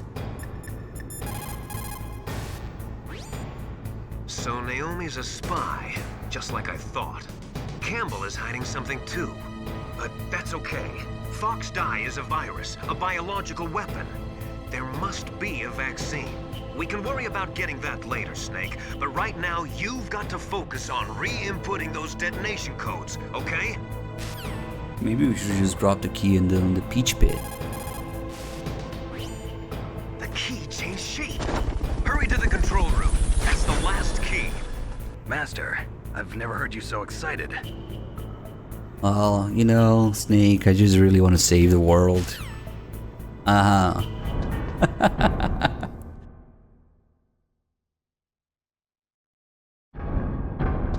He's a good guy. He's just really excited to save the world.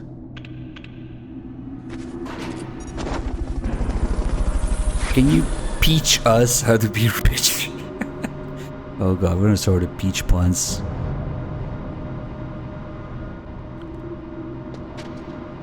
Rename the channel to Outer Peach. Peach Heaven. Peach Heaven or Outer Peach? Maybe Peach Heaven.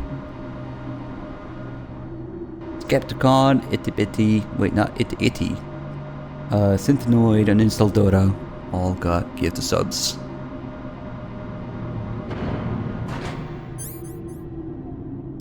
Who doesn't get excited about thermal shape-shifting keys, right?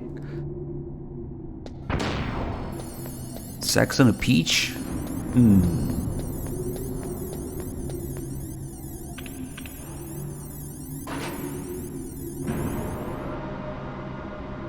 I can get behind that. Get it? Behind.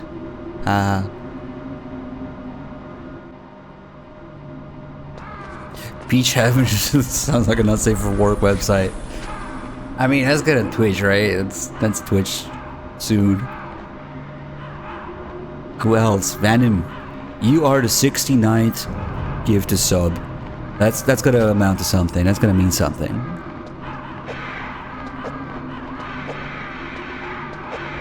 Fuck you, birds. Snake, can you hear me? It's Naomi. Naomi? What the hell? Campbell and the others are busy right now. I'm on a different codec. Naomi, is what the Colonel says true? Yes, but not everything I said was a lie. Who are you? I don't know myself. I don't know my real name or even what my parents looked like. I bought all my identification, but my reason for getting into genetics was true. 'Cause you want to know yourself, right? That's right. I want to know where I came from, my age, my race, anything. Naomi. I was found in Rhodesia sometime in the 80s, a dirty little orphan. Rhodesia? What's now known as Zimbabwe? Yes. Rhodesia was owned by England until 1965, and there were lots of Indian laborers around. That's probably where I got my skin color from, but I'm not even sure about that. Naomi, you're too worried about the past. Isn't it enough to understand who you are now? Understand who I am now? Why should I? No one else tries to understand me. I was alone for so long, until I met my big brother. And him. Your big brother? Yes. Frank Yeager. What? He was a young soldier when he picked me up near the Zambezi River. I was half dead from starvation, and he shared his rations with me. Yes, Frank Yeager. The man who you destroyed was my brother and my only family. No. Gray Fox? We survived that hell together, Frank and I. He protected me. He's my one connection. The only connection I have to my past. And he brought you back to America? No. I was in Mozambique when he came. Who is he? You mean Big Boss? Yes. He brought us to this land of freedom, this America. And then he and my brother went back to Africa to continue the war. And that's when it happened. You killed my benefactor and sent my brother home a cripple. I vowed revenge and joined Foxhound. I knew it was my best chance to meet you, and I prayed for the day that I would. So, were your prayers answered? Yes. I waited 2 long years. To kill me? Is that all you cared about? Yes. That's right. 2 years. You were all I thought about for 2 long years. Like some kind of twisted obsession. You still hate me? Not exactly. I was partly wrong about you. What about Liquid and the others? I'll have my revenge on them too. Naomi, you didn't kill that doctor too, did you? The one that used Gray Fox for his genome experiments? Dr. Clark? No. That was my brother. Afterwards, I covered it up and helped him hide out. So that ninja, I mean Gray Fox, he's come here to kill me? I don't think so. I think he just came here to fight you. I wasn't sure before, but now I think I understand. A final battle with you. That's all he lives for. I'm sure of it. Fox, no. Naomi, tell me something. About Fox Die? Fox Die is a type of retrovirus that targets and kills only specific people. First, it infects the macrophages in the victim's body. Fox Die contains smart enzymes created through protein engineering. They're programmed to respond to specific genetic patterns in the cells. Those enzymes recognize the target's DNA? Right. They respond by becoming active and using the macrophages. They begin creating TNF-epsilon. Huh? It's a type of cytokine, a peptide which causes cells to die. The TNF-epsilon is carried along the bloodstream to the heart, where they attach to the TNF receptors in the heart cells. And then they cause a heart attack? The heart cells suffer a shock and undergo an extreme apoptosis. Then, the victim dies. Apoptosis? You mean the heart cells commit suicide? Naomi. What? You must have programmed that thing to kill me too, right? Do I still have time? Naomi, I don't blame you for wanting me dead, but I can't go yet. I still have a job to do. Listen, Snake. I'm not the one who made the decision to use Fox Die. Huh? You weren't? No. You were injected with Fox Die as a part of this operation. I just wanted to let you know that. No, that's not the whole truth. Huh? The real thing I wanted to tell you was... Snake, I... Hey, what are you doing? Snake! Naomi! Snake, I can't allow Naomi to make any more unauthorized transmissions. What? Naomi's been removed from this operation. What happened to Naomi? What did she mean when she said that Fox Die was a part of this operation? Colonel, let me talk to her. I won't. She's under arrest. Colonel, You double-crossed me. Snake, there's no time for that. Right now, your job is to stop Metal Gear. Okay, Snake? Colonel, you double-crossed me. Or, I think you mean, Colonel, you double-crossed me. I seem to be mildly inconvenienced by this. You know, the better version of this. Colonel, you double-crossed me.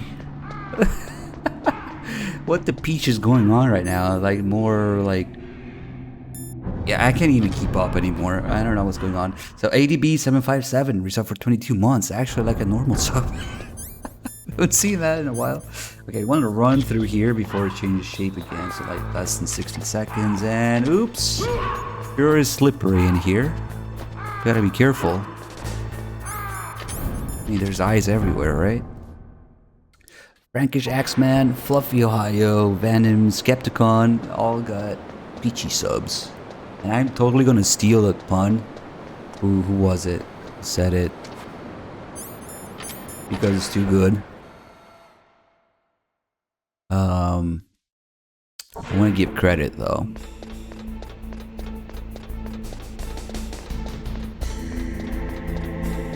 Yeah, man, I can't find it. Apex. It was Apex who said, you know, some genius pun. It's like, thank you, Peach Walker, for all these gifted subs. We really appreciate it. I'm gonna steal that forever now. I appreciate it.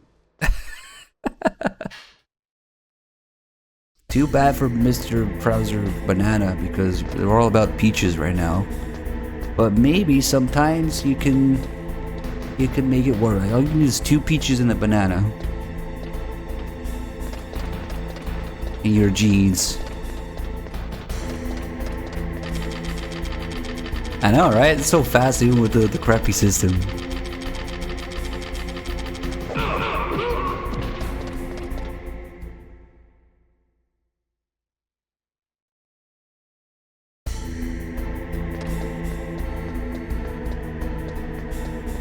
Alright, here comes some sort of string instrument being played. Listen to how his voice slowly morphs into, from his like Miller master voice to his liquid voice, just throughout the call. Fucking great, one of the best things, I think. No, why?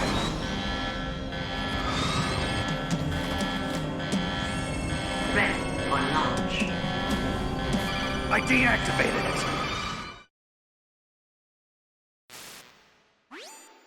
Thank you, Snake. Now the detonation code is completed.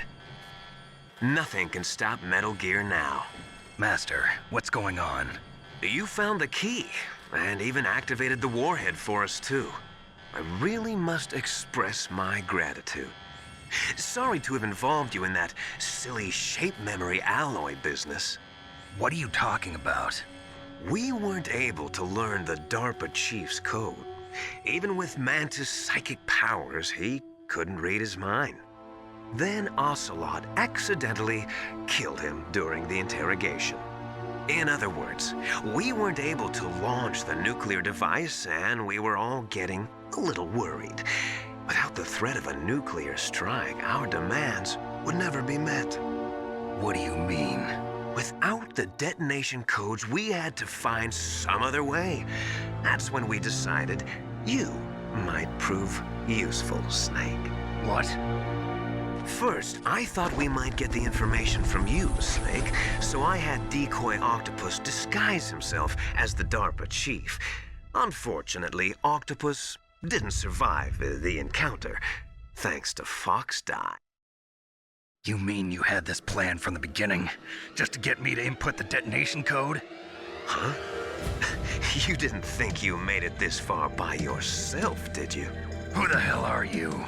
In any case, the launch preparations are complete.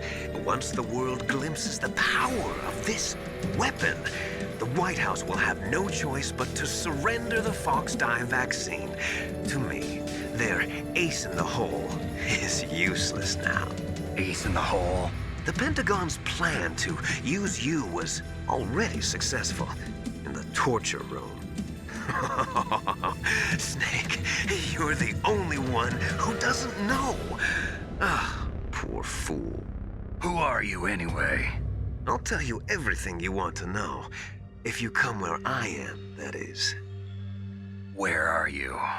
Very close by. Snake, that's not Master Miller. Campbell, you're too late. Master Miller's body was just discovered at his home. He's been dead for at least 3 days. I didn't know because my codec link with Master was cut off. But Mei Ling said his transmission signal was coming from inside the base. So who is it? Snake, you've been talking to... Me, dear brother.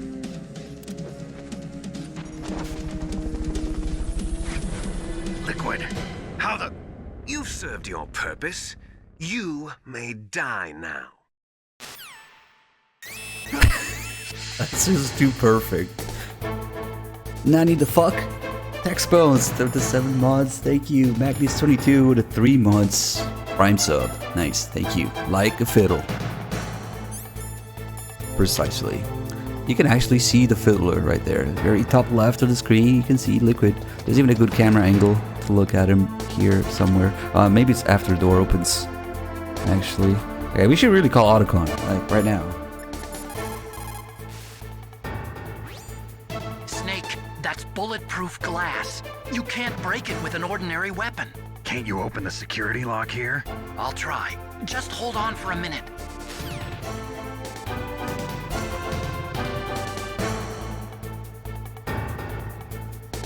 I think the camera should change.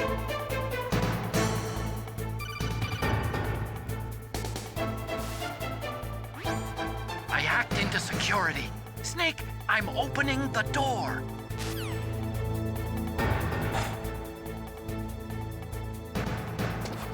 Yeah, there you go. That's a great camera angle to look at him.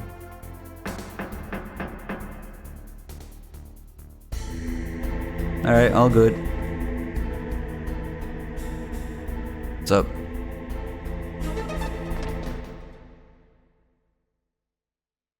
Let's take a look at him. Because he does have a little bit of animations going on. Still running. If you look quickly, he's still running. And he stops there. And he has his 32 pack of abs. Like Snake. And then he does something with his hands. Now we can't call him, he's not gonna answer. Yep. But he's doing something. He knows they're trying to take a picture of him, so he's like shy or something, I don't know. Maybe he's trying to psych himself up. He's like, no, I'm shy. I don't know. He has this animation, it's like weird. And of course, he has abs of steel. It's Liquid. You can't just kill him with a weapon. Like even the stinger is... Nope, nothing.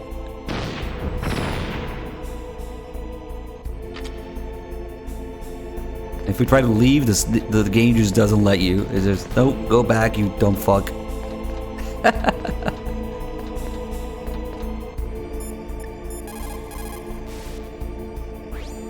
Snake, what are you doing? Go after Liquid! Nastasha says the exact same thing. Snake, what are you doing? Go after Liquid. Interesting. Master, I need help. Like, What are you doing? The door is open, Snake. Hurry up and go after Liquid. what about Mei Ling? Is everything alright, Snake? She thinks it's a boss fight. Win, Snake, win! Yeah, she reacts like a boss fight. Are you hurt, Snake? Yeah, those are the things she says during Win, Snake, win! boss fights. Nice. Alright, we'll save some PSG1 ammo because reasons. Nope.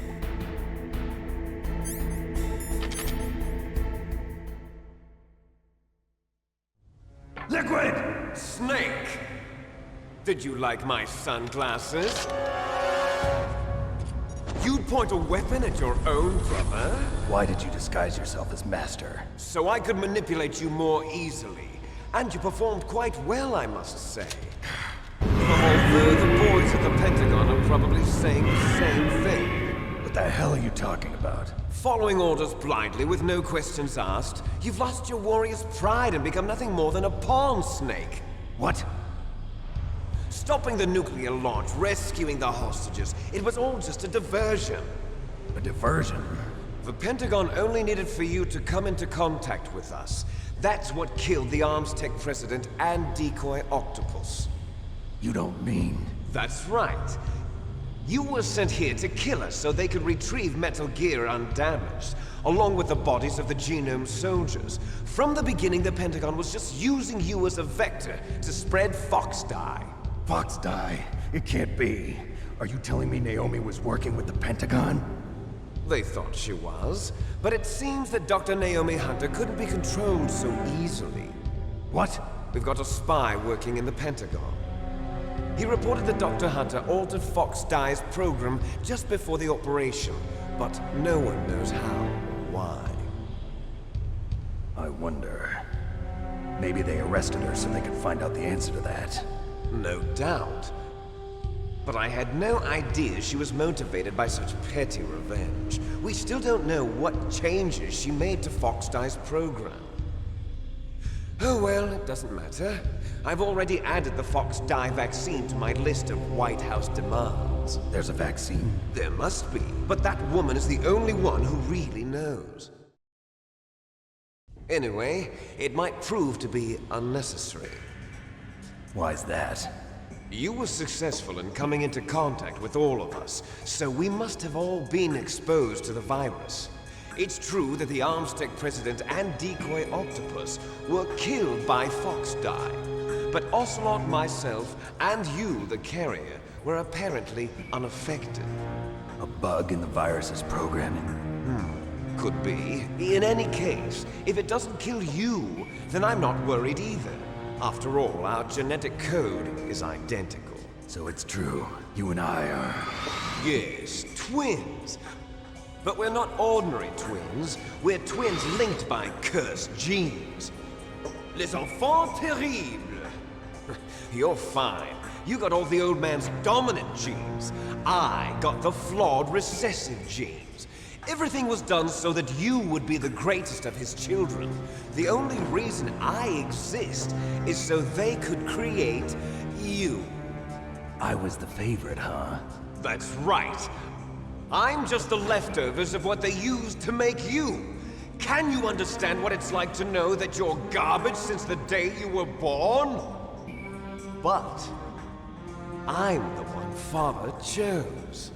So that's why you're so obsessed with Big Boss. Some warped kind of love. Love? It's hate!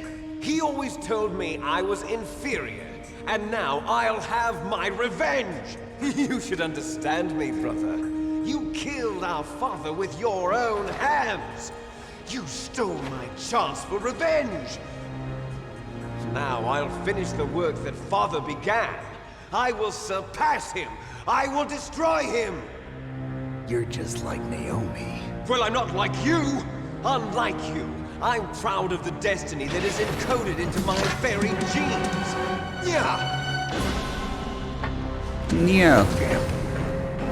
Snake, your blood will be the first to be spilled by this glorious new weapon. Consider it an honor, a gift from your brother.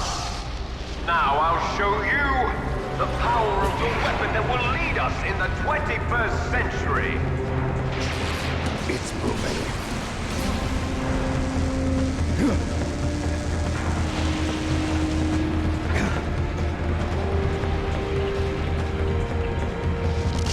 How do I stop it?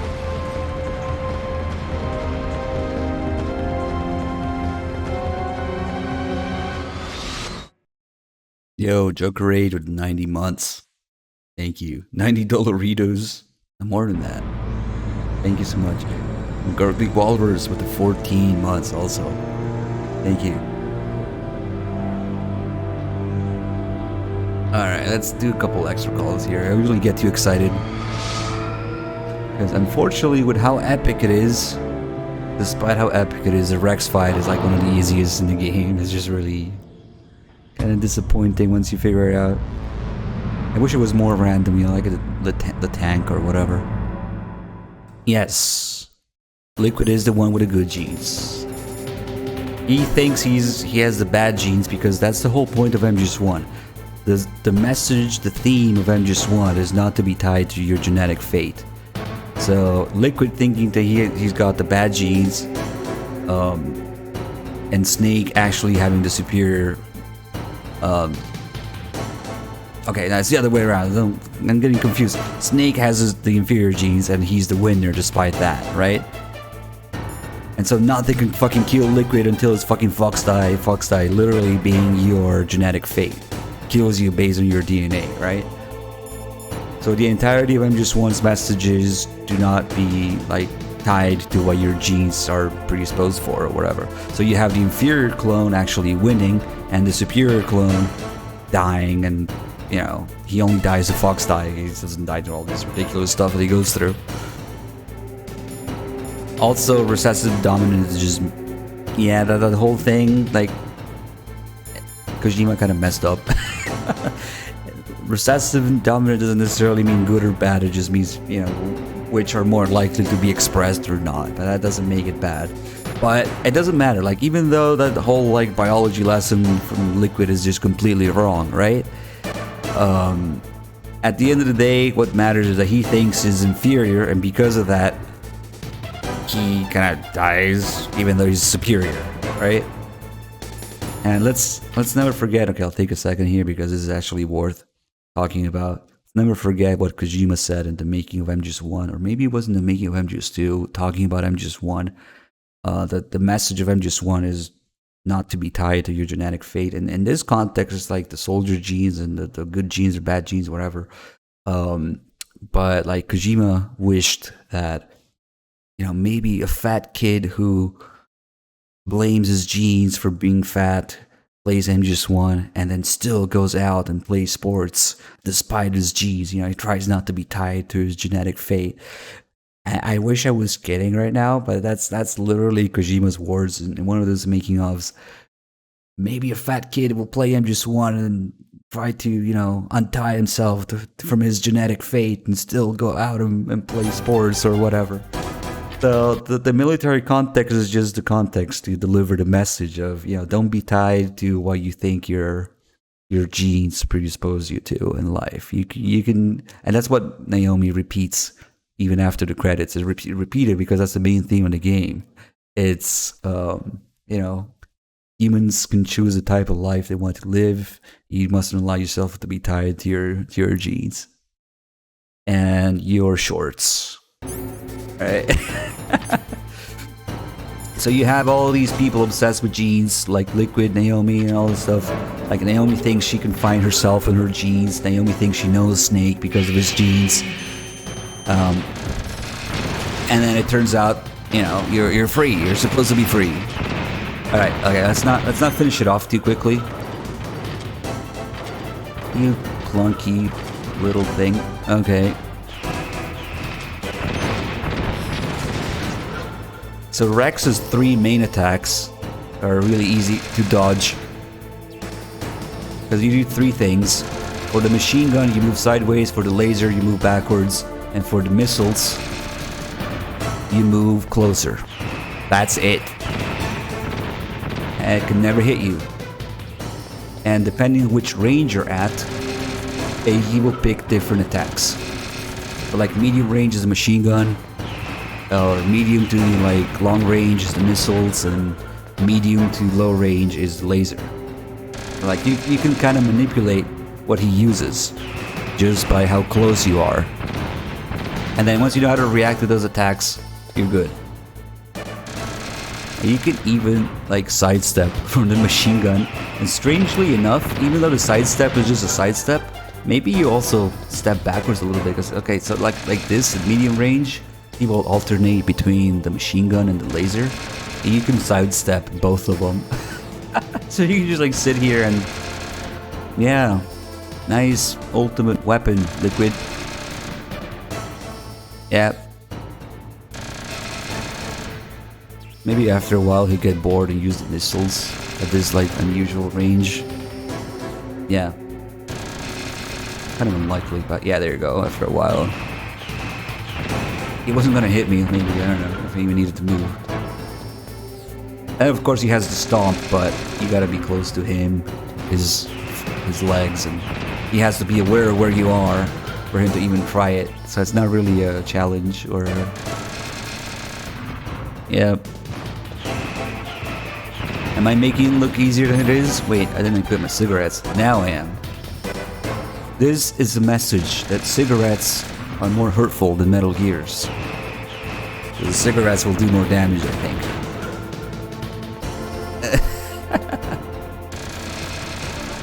But yeah, I guess I have a little bit of time in this fight. It's pretty easy though. Once you know these 3 key things about his attacks, how to dodge them, and the range influencing which attack he picks. It's like, yeah, unfortunately, it's, you know. And then after that, like, it's all about fitting stingers in between his attacks, like, I missed. Like that, right?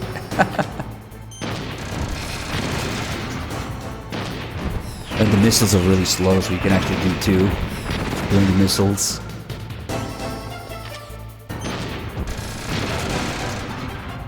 And of course, you don't even need to go in first person with that. That's just me trolling him.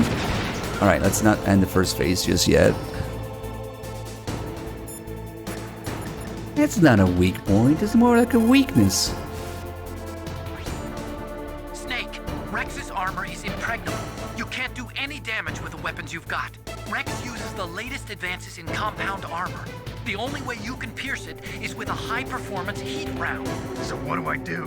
Rex's pilot seat operates exactly like a VR system. It's got multiple sensors connected to a high-tech interface used for the controls. It's completely self-enclosed and shut off from the outside environment. He's not using his naked eyes? That's right. So if you could somehow destroy the sensors... Do you see that round plate on Rex's left arm? Yeah, that thing that looks like a shield. That's a radome. If you can destroy that thing, it won't be able to use its electronic equipment. So he'll be blinded? Yeah, try to hit that radome with a Stinger missile. So that will stop it? No. Rex was designed so it can be controlled manually, too. Oh, great. The part that looks like a beak is where the pilot I love that. In an emergency, it'll open Oh, up. great. Rex's armor is perfect. You can't destroy it. You told me that already. But the interior is a different story. I get it. First I destroy the radome. That will force him to open up the pilot's seat. Right. If you can shoot a Stinger missile into the cockpit, you'll destroy the computer control system. You intentionally designed it with a weak point? It's not a weak point. I like to think of it as a character flaw.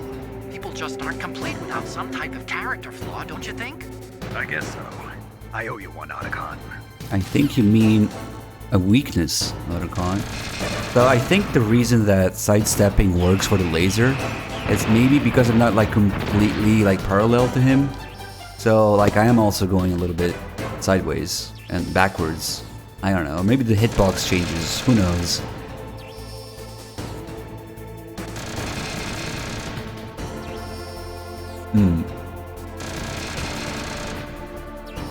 Well.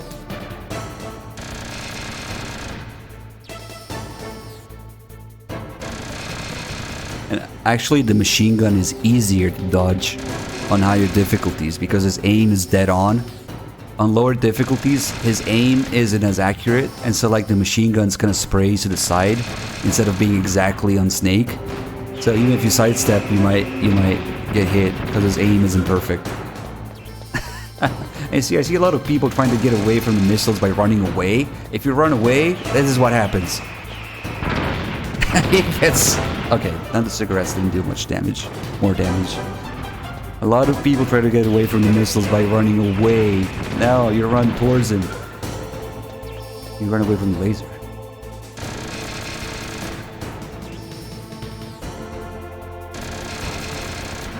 Okay, I'll stop trolling him now. Let's do a couple more calls.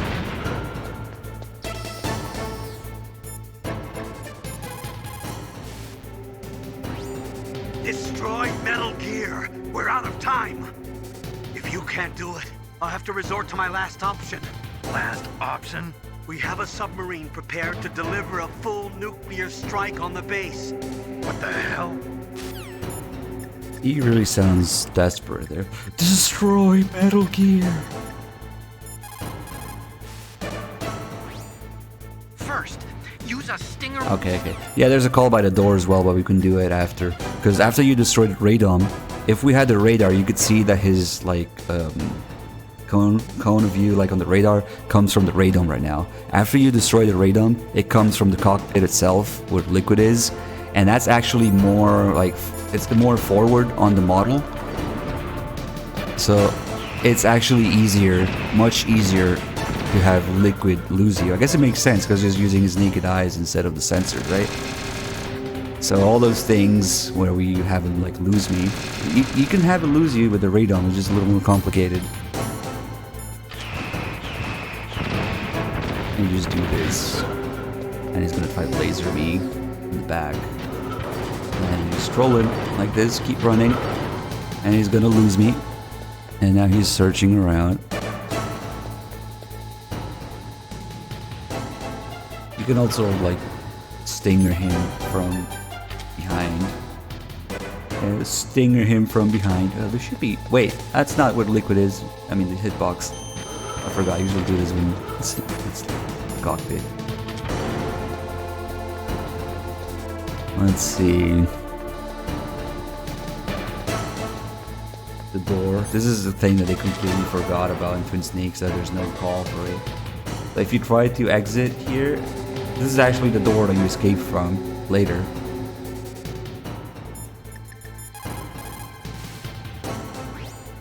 What the hell are you doing, Snake? You've got to stop Metal Gear. This is what you get if you try to leave. What the hell are you doing, Snake?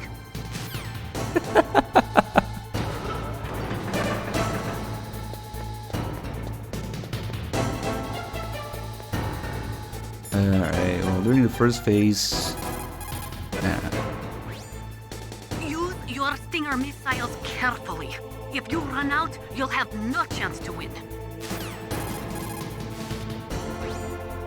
It probably uses some kind of electronic targeting equipment similar to a tank.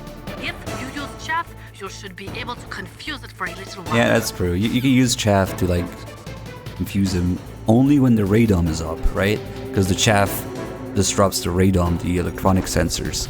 Later, when it's like liquid with his naked eye, the chaff doesn't do shit. But you can use stun grenades to blind him. So it goes from like chaff grenades to stun grenades. That's another cute little detail, I guess. But I actually don't really like using the chaff here because like I'd rather know what he's doing instead of like shooting randomly, because it's much more predictable and easy to avoid for me. I don't know. Radome stands for Radar Dome. It is a cover protecting a super sensitive electronic scanning array. Almost all modern combat aircraft have them. It is not just a radar system in there. That radome probably contains infrared sensors, motion detectors, and other equipment too. It is like a combination of eyes, ears, and nose all rolled into one. If you could destroy that, you might have a chance. Really, Procedure? What happens? Doesn't Sasha tell you to call Otacon or something? Use your... We call Otacon first because, you know, its call is just great. Character flaw and Snake going, oh, great! He's just gonna repeat the same shit now. I saw it in President Baker's top Oh, no, it doesn't. That's right. Rex has a free electron laser mounted on its belly. It's a dick. It's a laser weapon that discharges a laser beam into an electron beam that's been accelerated using giant magnets. It can generate an incredible amount of energy, pretty close to 100 megawatts. That's 10 times greater than any other laser out there. Ah, that's true, Procedure. Okay, we can do it. I just need to kill myself. But wait, first let's finish the Otacon calls, I guess.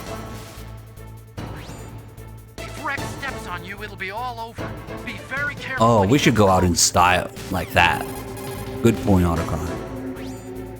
Rex is equipped with anti-tank missiles on both of his knees. They're a laser semi-active homing type that doesn't use wires.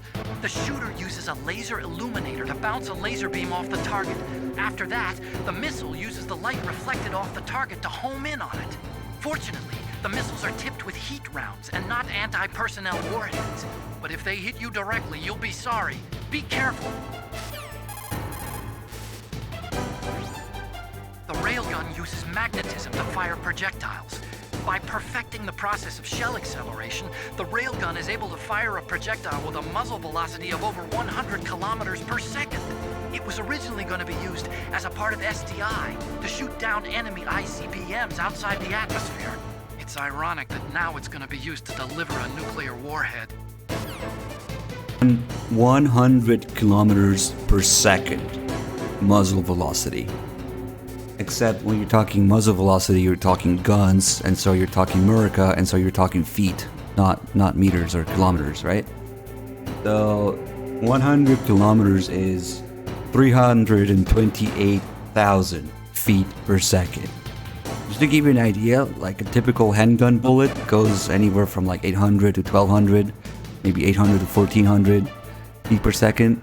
And a rifle round will go, anywhere from 25 to 32 feet, 100 feet per second.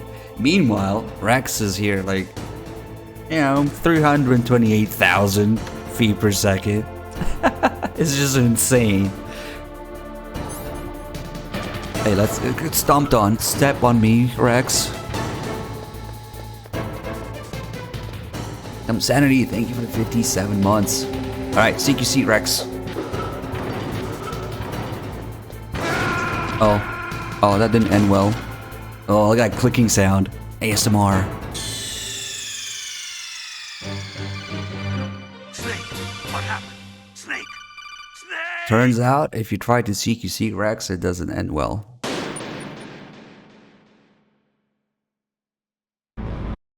Alright, let's call Nastasha first. I want to see this call. Yeah. I am a military analyst and an expert on high-tech weapons, but I don't know anything about Metal Gear. Why don't you ask Dr. Emmerich? Yeah, I guess it's a nice call. Yeah, and then you call Autocon, yeah. It's probably usable. She still tries to guess shit, though. It's probably... Alright, let's do it. Let's get to the second phase. I'm tired.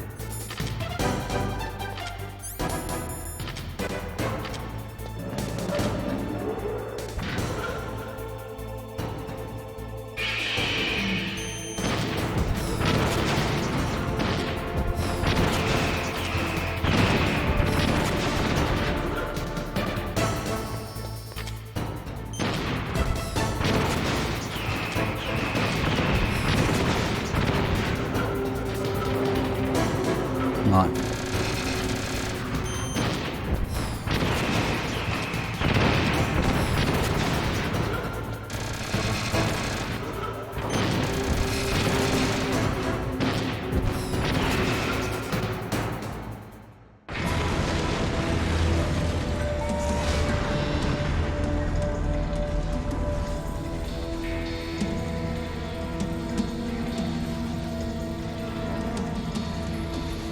Did that do it?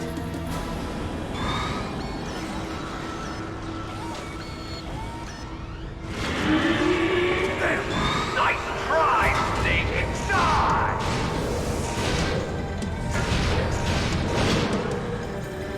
Hurry! Get away! Grey Fox! A name from long ago. It sounds better than Deep Throat. So it is you. You look terrible, Snake. You haven't aged well. I'll send you back to hell!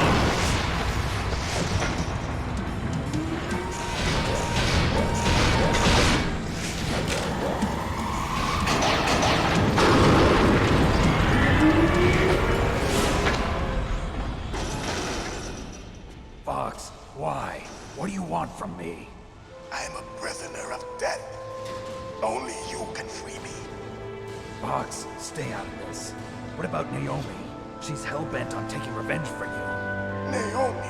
You're the only one who can stop her. No, I can't. Why? Because I'm the one who killed her parents. I was young then, and couldn't bring myself to kill her too. I felt so bad that I decided to take her with me. I raised her like she was my own blood to soothe my guilty conscience. Even now, she thinks of me as her brother. Fox. From the outside, we might have seemed like a happy brother and sister. But every time I looked at her, I saw her parents' eyes staring back at me. Tell her for me. Tell her that I was the one who did it. There you are! We're just about out of time. Here's a final present from Deep Throat. I'll stop it from moving. Fox!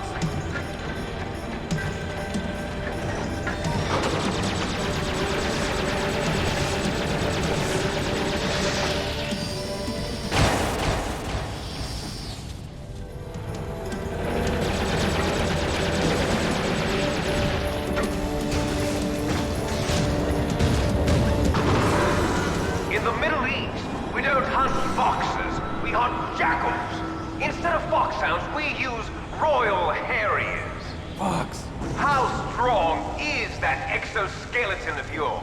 Snake, are you just going to sit by and watch him die?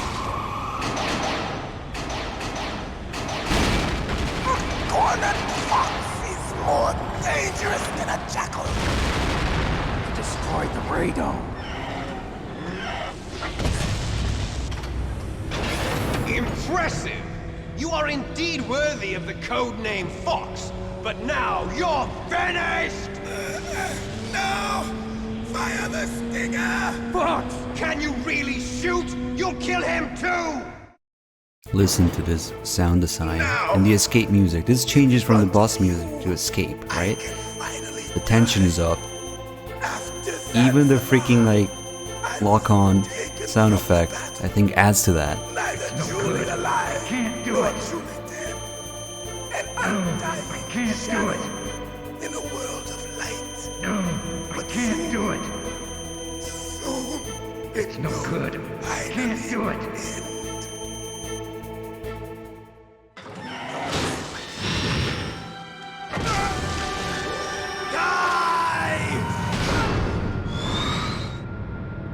Snake, we're not tools of the government or anyone else. Fighting was the only thing I was good at. But at least I always fought for what I believed in. Snake, farewell. God damn it, Spy Shaggy. Don't ruin it. It's little things like these effects here. Still framed, the little sound cue in the background, white screen, and then blood, red, yeah? Foolish man! He prayed for death, and it found him. You see, you can't protect anyone, not even yourself. Die! And now the music again. Second phase, we get the escape theme.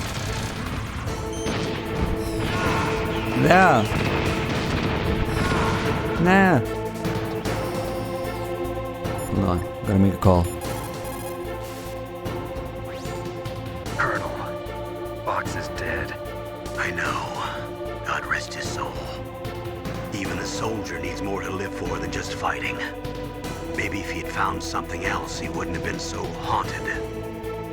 He was too simple, too pure. There was nothing in this world for him to believe in, so he chose to believe only in himself. I guess you're right. A man like Fox is really only looking for his death.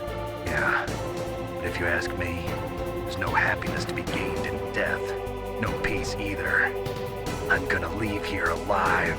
Good. I want that too. Wow, it's like this voice acting actually has a soul in it. Go figure. Where's the part where he picks up his sword? Where's the T-model, the T-posing model in the background? There's no blood spot, I'm pretty sure, at mine, unfortunately. I guess I could have done that. Alright, so we're gonna get him all the way down to minimum health. Nah.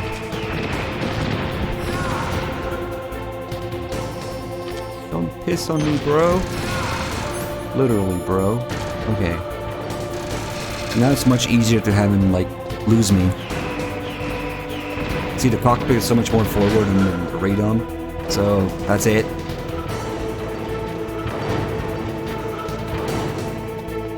If we had the radar right now, we would see his head turn left and right looking for Snake. It's completely quiet, unlike the radome. So, maybe you can see Rex's head move sometimes. Somebody was asking a real question. Is the roar button like the honk on a car, like on a wheel? God damn it.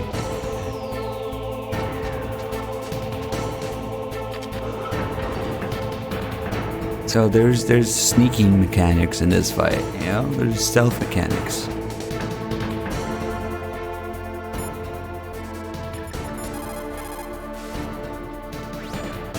I saw it in President Baker's top. He's gonna repeat all that shit now, unfortunately. If Rex steps on you, There might be something new about the cockpit. Rex is equipped with The cockpit. Maybe not. the railgun uses magnetism. Rex is the first actual prototype model, but they've been doing virtual prototyping for a while now. They pop it into a VR simulation while it's still in the design phase. That way they can make improvements to the design while testing it under all sorts of simulated conditions. So even though it's a prototype, it's extremely well designed. Be careful. Okay, you're cool. The railgun uses... Okay, he's repeating, so we're only really missing one call. If you can shoot a Stinger missile directly into the cockpit. If you can shoot a Stinger missile directly into the cockpit. I'm trying to interrupt it exactly when he says cock because we're like 12 years old. If you can shoot a Stinger missile directly into the cockpit. Damn it. Oh shit, we're losing frames. If you can shoot a Stinger missile directly into the cockpit.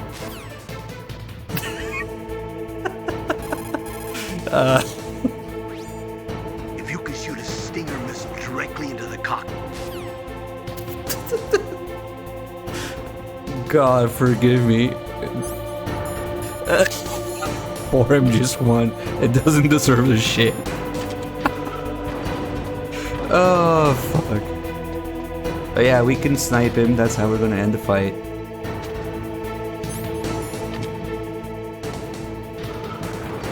Don't move, I'm trying to shoot you. You know what? The hitbox is so messed up that this probably works. Okay, maybe not. Ah, shit, we gotta wait for him to move. Ah, shit. Now we have to, like, rearrange him because he's too far forward. You can only aim so high with the PhD-1, so you have to be all the way in the corner, and he has to be in a very specific location to do it. And now he's like looking everywhere. Okay, so now he's gonna go there, and we get the longest distance around here. Guild 3, thank you for the 75 months. Should have Stinger missile directly into the cock snake. Follow your dreams, you know? Okay, this is definitely gonna work. You just need to stop shaking. Alright, that worked. I don't know what the fuck Snake loaded at 308 with, but it's pretty spicy. Because, yeah.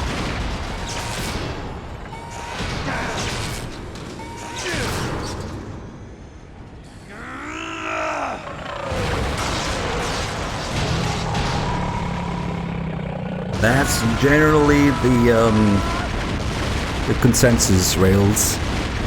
Yep. Raiden's voice in Japanese is a different story.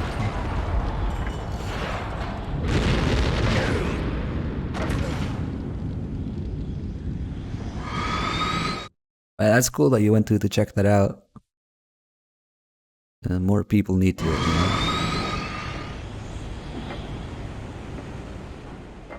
Sleeping late as usual. Kojima knows that his fans are like lazy.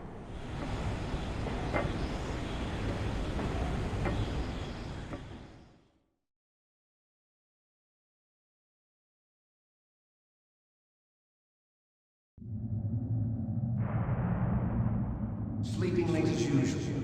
A snake. Liquid, you're still alive. I won't die as long as you still live. Too bad.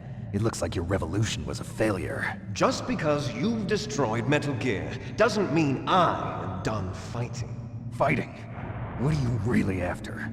A world where warriors like us are honored as we once were, as we should be. That was Big Boss's fantasy. It was his dying wish. When he was young, during the Cold War, the world needed men like us. We were valued then. We were desired. But things, are different now. With all the liars and hypocrites running the world, war isn't what it used to be. We're losing our place in a world that no longer needs us. A world that now spurns our very existence. You should know that as well as I do. After I launch this weapon and get our $1 billion, we'll be able to bring chaos and honor back to this world gone soft. Conflict will breed conflict. New hatreds will arise. Then, we'll steadily expand our sphere of influence. But as long as there are people, there will always be war. But the problem is balance. Father knew what type of a balance was best. Is that the only reason? Isn't it reason enough for warriors such as us? I don't want that kind of world. Ha! You lie! So why are you here then? Why do you continue to follow your orders while your superiors betray you? Why did you come here? Well, I'll tell you then. You enjoy all the killing. That's why. What? Are you denying it? Haven't you already killed most of my comrades? That was... I watched your face when you did it. It was filled with the joy of battle. You're wrong. There's a killer inside you. You don't have to deny it. We were created to be that way. Created?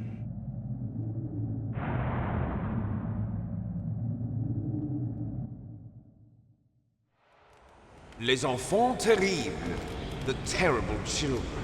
That's what the project was called. It started in the 1970s. Their plan was to artificially create the most powerful soldier possible. The person that they chose as the model was the man known then as the greatest living soldier in the world. Big Boss. But Father was wounded in combat and already in a coma when they brought him in. So they created us from his cells, with a combination of 20th century analog cloning and the super baby method. Super baby method. They fertilized an egg with one of Father's cells, and then let it divide into 8 clone babies. Then they transferred the clones to someone's uterus, and later intentionally aborted 6 of the fetuses to encourage strong fetal growth. You and I were originally octuplets. Octuplets? Yes. The other 6 of our brothers were sacrificed to make us. We were accomplices in murder before the day we were even born. So it was you and I, 2 fertilized eggs with exactly the same DNA. But they weren't finished yet. They used me as a guinea pig to create a phenotype in which all of the dominant genes were expressed to create you. I got all of the recessive genes. You took everything from me before I was even born. But you and I aren't his only children. What? The Genome Soldiers. They too are his progeny, carrying on his genetic legacy. But they're different. They're digital.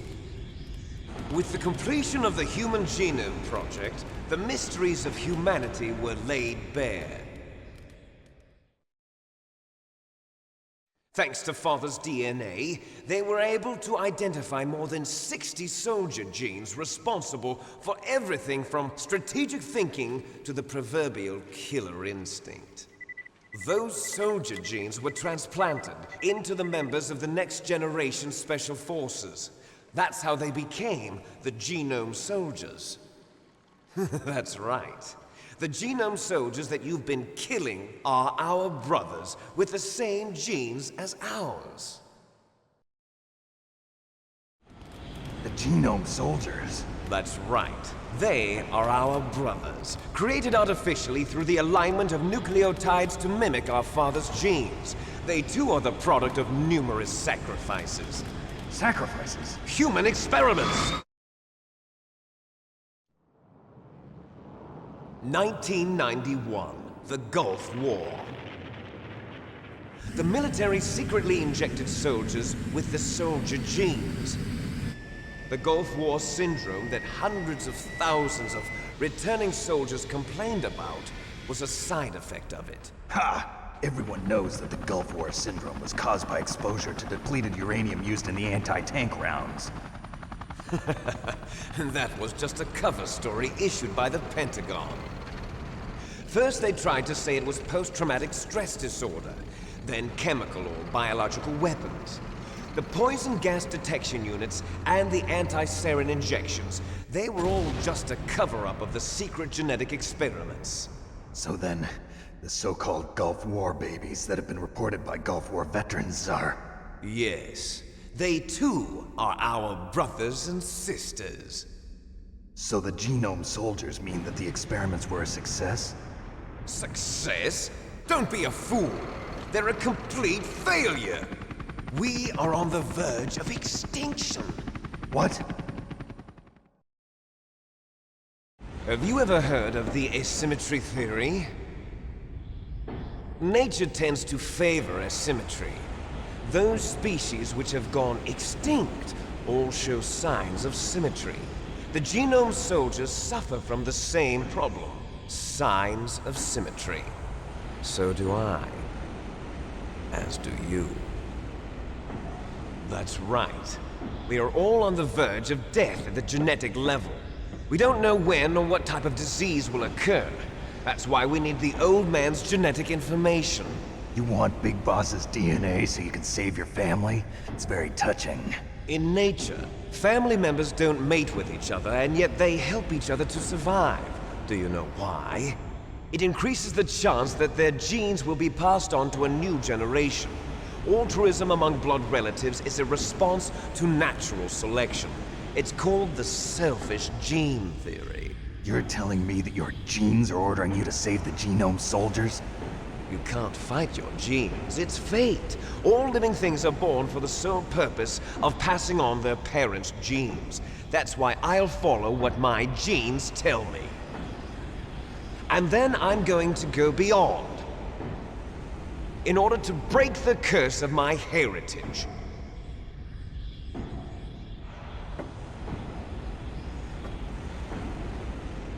And to do that, first, I will kill you.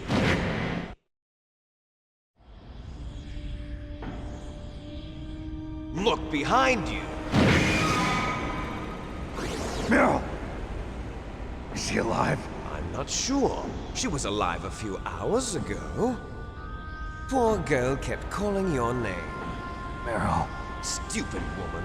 Falling in love with a man who doesn't even have a name. I have a name. No! We have no past, no future, and even if we did, it wouldn't be truly ours. You and I are just copies of our father, Big Boss. Let Meryl go. As soon as we've finished our business, we're almost out of time. You're talking about Fox Die. No.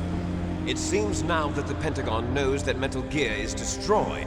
They've arrived at a decision. They won't even need a BDA. If you want the details, why don't you ask your precious Colonel Campbell? Colonel, can you hear me? Yes, I'm listening. What is the Pentagon trying to do? Colonel, answer me. The Secretary of Defense has taken over active control of this operation. He's on his way there by AWACS. What for? To bomb the place. What? Not only that, B-2 bombers just lifted off from Galena Air Force Base. They're carrying B-6113 surface-piercing tactical nuclear bombs. What? Metal Gear is destroyed. Tell the Secretary of Defense. The Secretary of Defense heard that Naomi double-crossed us, and he's worried about Fox Die. Now that there's no more danger of a nuclear strike from Metal Gear, he's going to do whatever's necessary to cover up the truth of what really happened here. He's going to drop a nuclear bomb to vaporize all the evidence along with anyone who knows anything. Don't worry, Snake. I'll stop the nuclear strike. How? I may only be a figurehead here, but I'm still officially in command of this mission. If I issue an order to delay the strike, it'll confuse the chain of command and at least buy you some time. It'll give you a chance to escape. But, Colonel, if you do that... It's okay, Snake. The truth is, Foxhound was already the subject of an undercover investigation. Merrill was transferred to this base just before the terrorist attack as a way of manipulating me. Those bastards. I'm sorry. They forced me to cooperate in exchange for her life. You better get out of there, Snake. Are you sure? It'll be bad for you. Don't worry. It's the least I can do for you, after all the lies. Colonel. I'm ordering them to cancel the bombing run. After that, there's no turning back. What? What are you doing? What? Snake! Mei Ling, what happened to the Colonel? I don't believe it. What happened?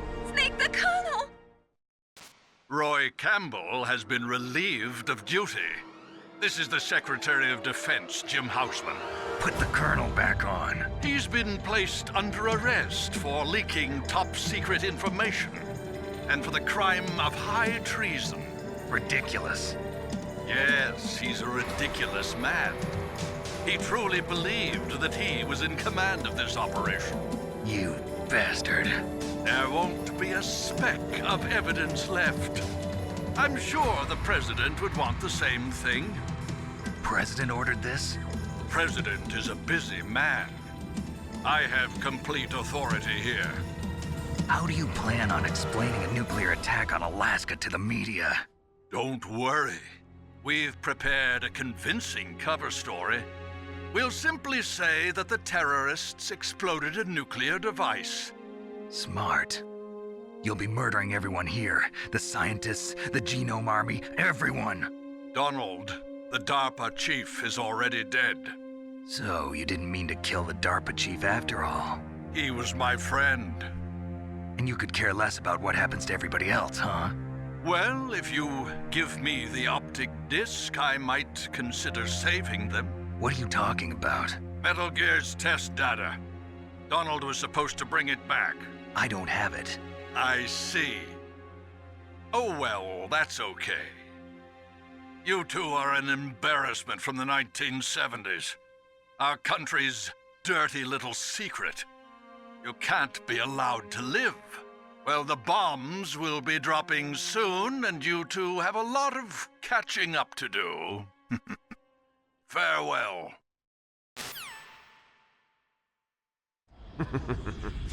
There's no way out for us. Let's finish this before the airstrike.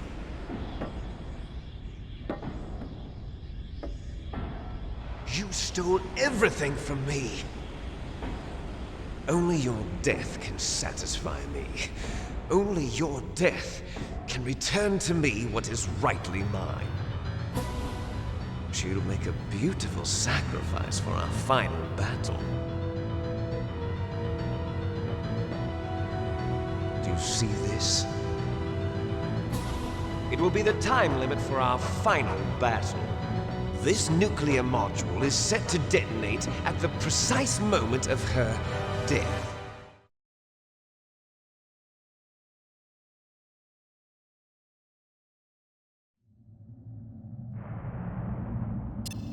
If you win, you might still be able to save her. You could enjoy one brief moment of love before the end. If you cross this line, you'll fall. At this height, it will kill even you. Not him.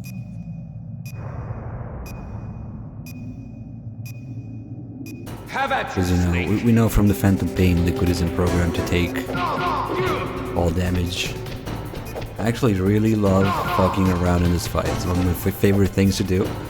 Once I learned that you can do all these little things to like manipulate his AI and dodge his attacks and crouch and deal with his counterattacks. Mostly just evading his attacks is satisfying. And of course comboing.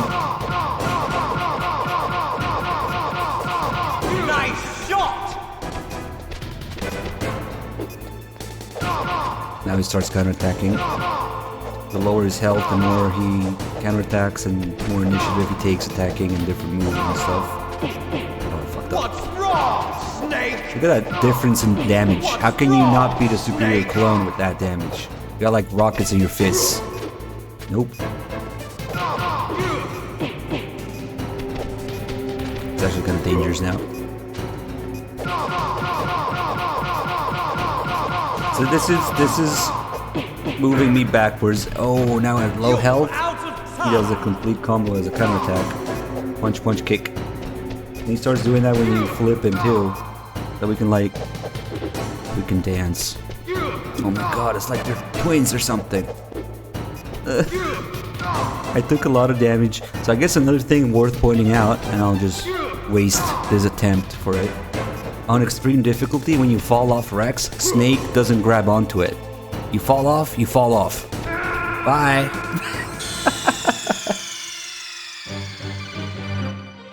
So he's actually correct. If you cross the line, you're dead. You might be used to like Snake grabbing onto Rex. That doesn't happen on extreme. How about you, Snake?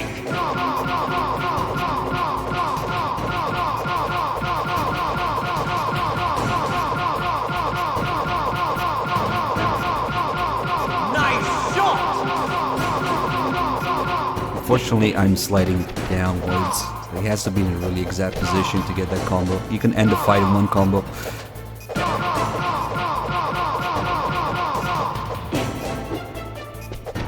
Just back at this last phase again. Okay. Also, okay, so Liquid has a really cool counter move if you try grabbing him, which usually results in death because he flips you over. Bye.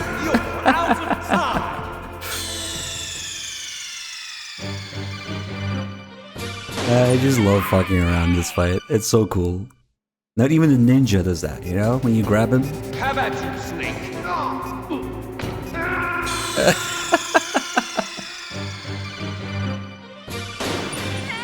Okay, let's try to get a good combo now. How about you, Snake?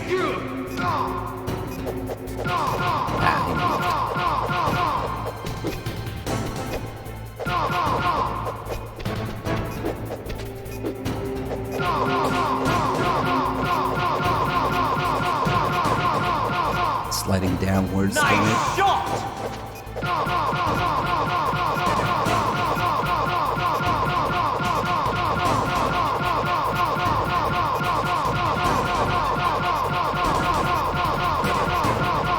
I'm sliding upwards. And then of course, even after you drain his health, that's not it, unless you're playing the shitty version. Stomp. Stomp doesn't do much damage at least.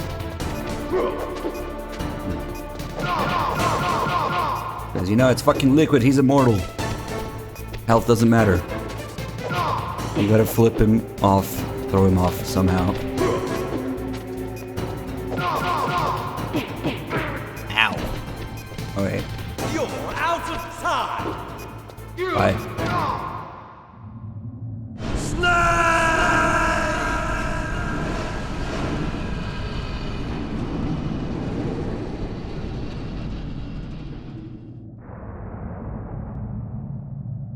Look what you guys did, though. Meryl? I give in to my pain. I give in to my donations. Meryl!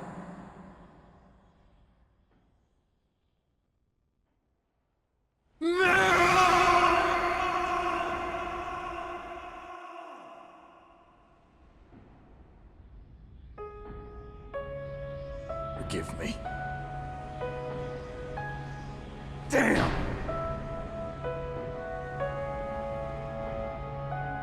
I gave in to my fear. I gave in to my pain. I sold your life to save my own. I'm a loser. I'm not the hero you thought I was. I'm nothing. Meryl, I'm sorry. Forgive me. Meryl can't forgive anyone anymore. Otacon. She's gone, Snake. Because of me. I guess blaming yourself makes it easier, huh? If you do that, you can keep the pain at a nice, safe distance. What the hell do you know? Meryl's dead. I lost. So, are you gonna stay here and die? Along with her? Snake. People die. But death is not defeat. That's what Hemingway said. I lost Wolf, too. But that wasn't defeat. She and I will be together forever. We didn't lose anything. Together forever. It's true that Wolf is dead. But our love didn't die with her. Life's more than just a game of win or lose. Don't you think? Let's live, Snake. There's a parking garage right next door. We can get to the surface from there. Come on. I released all the security locks. It'll be okay. We can escape. You have my word on it. Otacon, you've changed. I'm through regretting the past. Life isn't all about loss, you know? It started. Those guys. Seems like they only hurry when they're destroying things. Good. Let them destroy it.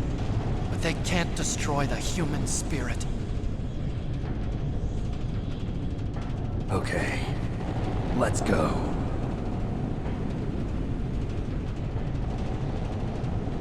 Meryl, I hope you're still watching me.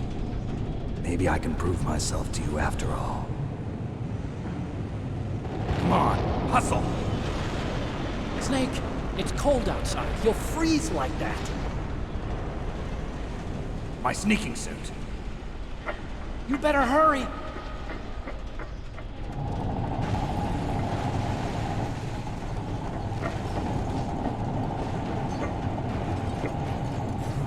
Hurry! Now you look like yourself again. Where's the pink suit? Alright, now we're gonna wait a little bit of patience, like 10 minutes. My peaching suit. This is a solo peaching mission. So while we wait, because there's a little surprise at the end of this timer, right? It's like 10 minutes. Hurry! We're just gonna chill here for a little bit. I really like that final like flash forward or flashback or whatever, like sort of like almost like a PTSD like flash forward sound effect, last look at Meryl's body, you know? It really lets you know that it's really getting to Snake. So you see that timer? Yeah, we're gonna wait until it runs out because there's a little surprise. Yeah, there's no rations hanging around anywhere in the game. With like one exception during the Raven fight. Usually you have to find rations by killing guards, that you can only carry one on extreme. So here you get no rations whatsoever. It's like whatever health you have to manage your just one health bar.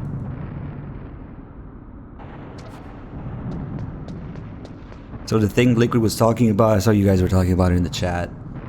science asymmetry. I guess it's referred to like biodiversity, like, but that's the localization translation it went with. And that's you know, everybody having the same genetic code means they're all predisposed to the same genetic defects or diseases or whatever. And yeah, there's a tape in Peace Walker. You guys were memeing about bananas, but where's the banana pants guy? There's a tape in Peace Walker around when you get to the banana plantation, right? Where Paz explains the exact same thing. How all the crops of bananas, or good banana crops, get killed by the same parasite or the same disease or whatever, because they're all basically clones of each other.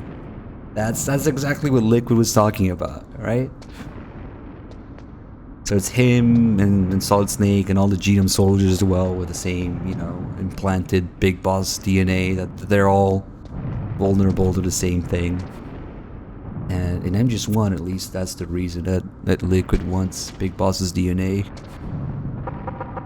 Banana smugglers. Yeah. What Dr. Gray said, again. What about Peach's plantation? Hempmind is like always fucking talking about food. Or meat, or banana fritters. Hempmind is the head of the mess hall team. If we ever like build Mother Base, I'm putting you in the kitchen, man. He's like our head chef. And you hold people up with a banana. I really want to send Otacon on the sneaking mission, but can he handle it? Auto Max with 24 mods. Thank you. Actually, I don't know if I ever let the timer run out at the very beginning. I wonder how it's gonna look like in the next area if we do. Well, we do need 7 minutes.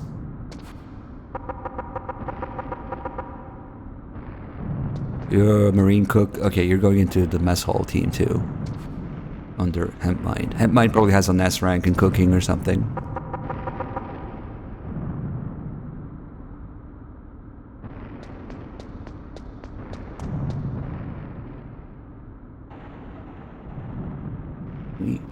I don't want to get too close, it's going to trigger a scene. What is Otacon doing? He's just looking. So, okay, another thing I want to talk about since we have a few minutes to kill. Somebody was asking, like, what's the canon ending, right? Have to get the Otacon ending or the Meryl ending. So here's the truth, as it applies going from MGS1 to MGS2. There is no canon ending. MGS2's assumption is that you play the absolute shit out of MGS1 and seen all the endings and even remember all, you know, the characters, the places, the conversations, even the freaking optional calls, all that stuff. MGS2's entire existence is based on your expectations coming from MGS1. Which is why Snake has both the bandana and the stealth camo in MGS2. Because Snake has done all the endings, get it? So when we look at like the canon ending, we want to look at the nearest sequel. And remember, these games are never written with all the sequels in mind. But like the original intent going from MGS1 to MGS2, it's that. It's just you've seen everything in MGS1. MGS1 has to offer. Of course, MGS4 completely ruins that with Meryl being alive. But as far as MGS2 goes, they keep it vague enough that you know, they reference Meryl sometimes, but they never like openly say that she's alive or dead or anything. And Snake again has the stealth camo and the bandana in MGS2 because of that. So you as the player should just play the absolute shit out of MGS1 and see everything it has to offer. I think there was an interview like with Kojima when MGS2 was about to release, and somebody asked him like, what's the best way to prepare to play MGS2, right? Because it was a huge fucking deal back then. The hype behind MGS2's release was just insane. And Kojima naturally said, replay MGS1 and play it again and again and again, you know? So that's how you're supposed to experience going from 1 to 2. And then 3 was specifically made, you know, as a prequel, specifically to leave all the story details as far away as possible from the events of MGS1 and 2. So yes, it's a prequel and you have to like worry about connecting the events and all that shit, right? And then MGS4 comes out, and what does MGS4 do? The exact opposite. MGS4 connects the characters and events of MGS3 with MGS1 and 2. Fucking mess, right? That was like the opposite, the exact opposite of what was intended for MGS3's existence. So that's the real like issue. You shouldn't look at the story like a canon series of events, but rather as experiencing what each game has to offer. And, you know, always keeping in mind that these games are made not to satisfy the story, when maybe the exception of MGS4, and we all know how that ended, but in order for Kojima to put all his thoughts and ideas and messages and whatnot and experiences into the games. So once you start seeing it that way, things will make a lot more sense. And if you add a little bit of, you know, knowing what was going on in the development cycle of each game, that helps a lot, because like half the story, or like more than half of the experience, if you ask me, is knowing that and then going back to the games and like looking at why things are the way they are with those details, with those things in mind, and then you'll see why things are the way they are, instead of you know, we gotta like make sense with like real life logic, or even the game's logic, or whatever. Let's look at Otakun's butt. There isn't a whole lot, I'm afraid. But just think of all the yaoi fanfictions about, you know, Snake and Otacon. I can only imagine. If you tap triangle, we get this kind of view. Alright. We can do a call with Mei Ling here, but it's actually going to stop the timer, because everybody knows that the codec stops time. So it's another call that, again, gets, you know, connected into MGS2. In MGS1 it's an optional call, but then again Campbell mentions the same thing during the ending. But in MGS2, Rose mentions right away, you know, I will be making a hard copy of all the conversation, Colonel, like at the beginning. Snake, they've placed the Colonel under arrest. I don't know what I should do. This will probably be your last save. I'm going to miss those proverbs of yours. Snake.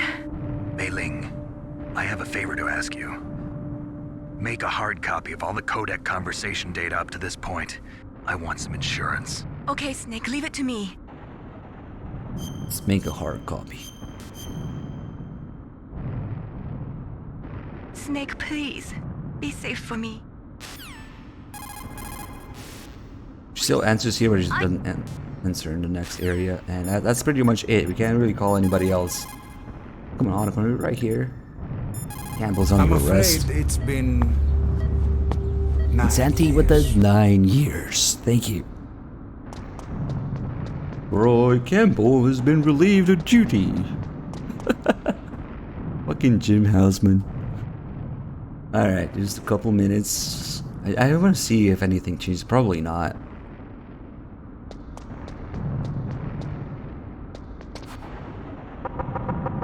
A peach dress. Okay, now you're stretching it a little bit.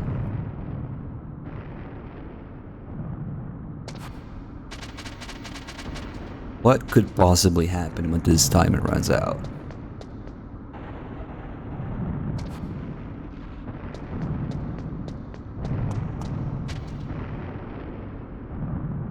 You can kind of look at Snake's ass this way, I guess. It's kind of flat though. Where's all the dummy thickness, you know? It's not there until MGS2. Look how flat his ass is. How much does MGS3 mess with 1 and 2? Well, I just mentioned that MGS3 was made specifically as a prequel to avoid messing with the events of 1 and 2 as much as possible.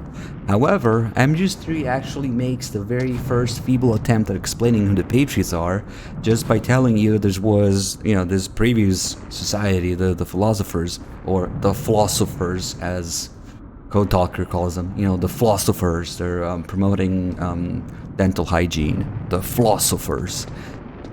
If you look at the end of MGS3, the timeline at the end, just text, just before the credits, it says the US branch of the philosophers changes its name to the Patriots. And that's it. That was supposed to be like the only explanation you get as for who the Patriots are. It was just like, okay, it's another like secret organization that at least it tells you how it was born and everything, right? But that's it.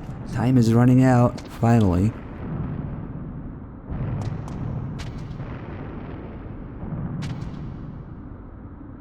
The philosophers. 10 seconds. Uh-oh, that's gonna be a game over, right? 3, 2, 1, and... a dude! 0. 0, the timer just stays there. And nothing fucking happens when this timer reaches 0. It's just there to troll you. Because, you know, the air raid doesn't actually happen. Even though things are shaky outside, you can hear. They played it like a damn fiddle. Yeah, it's just for show. Let's go. I'll drive. Uh-oh, a surveillance camera. I guess we just keep the timer with 0 seconds on it. Okay. Darn, no keys. I got him. Let's go.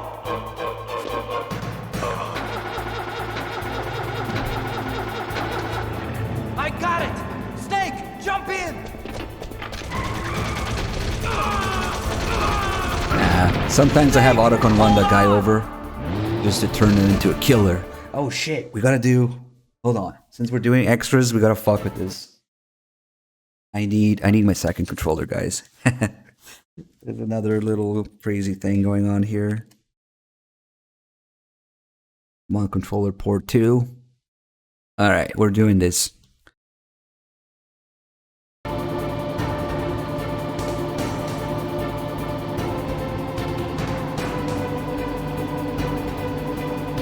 Wait a second. It didn't turn on the analog on the second controller. Almost fell for it. Okay. Uh-oh, Snake. It's a checkpoint. Here they come. Damn, we can't get through. Snake, See those guys? clear a path. Oh, it turns out you can control them with the second controller. And they clear through everything. So that's probably like a leftover debugging feature, I guess.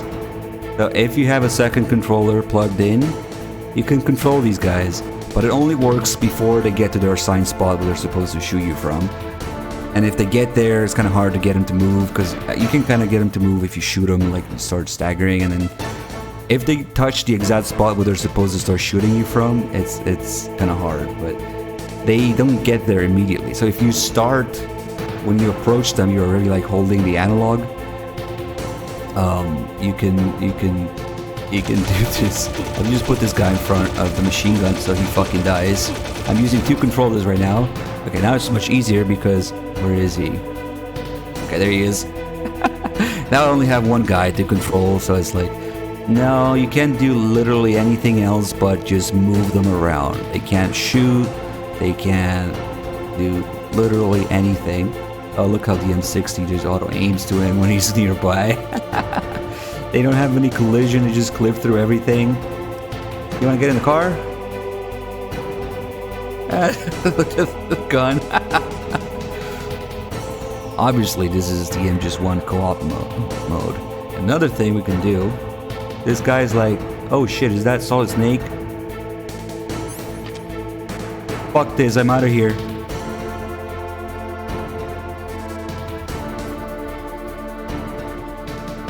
Goodbye. Good job, Snake. Let's go. And the game eventually like despawns them. So it's like it counts as them not being there anymore. Let's see if we can get all 3 of these guys. We only got 2. See, that guy's in the spot where he's supposed to shoot from. So, fuck, using 2 controllers. You gotta clear a path. Just need to, okay. And then the other guys just fucked off in the distance, but if you let go, so if you let go of the second controller, they just automatically run back where they're supposed to go. But you don't want them to get there. Oh shit, is that Solid Snake? Bye. Wait, let's let them go the other way. They don't pay me enough for this. Bye.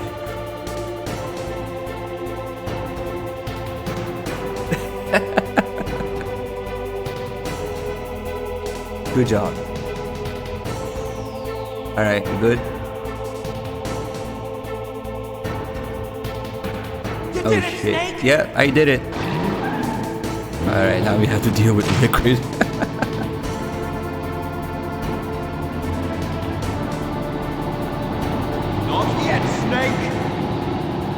not over yet! Liquid! Worse. No. And the timer just 0 seconds. The soldier just fucking around. What kind of MGS1 run is this? I tried, after I discovered that, I tried a second controller here. It doesn't do anything, unfortunately. Imagine controlling Liquid or something.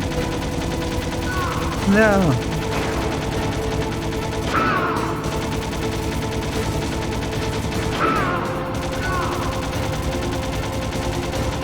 MGS2 also has a second controller feature, but it's not nearly as fun.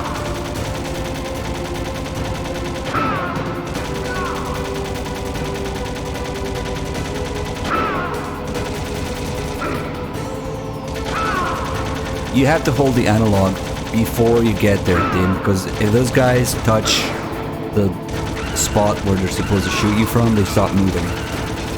You can get them to move again, sort of, by shooting them, like try to reset their position. You can't let them get to where they're supposed to be.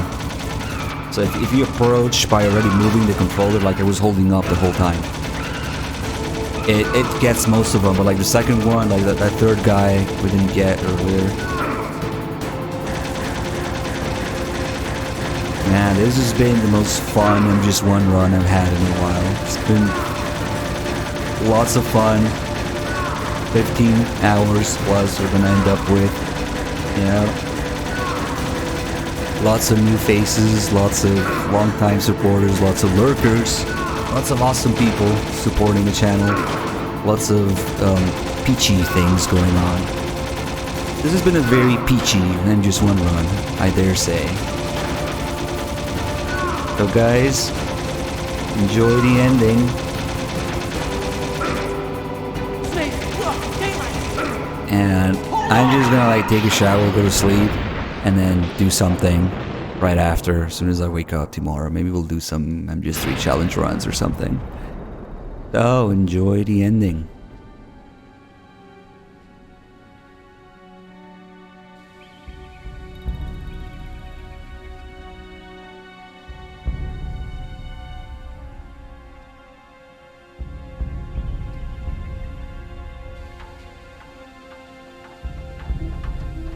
Otacon, are you okay?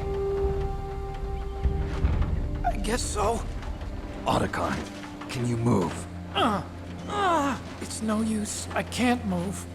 What happened to Liquid? I don't know, but I hope he's dead. Liquid's dead. Uh-oh. Snake!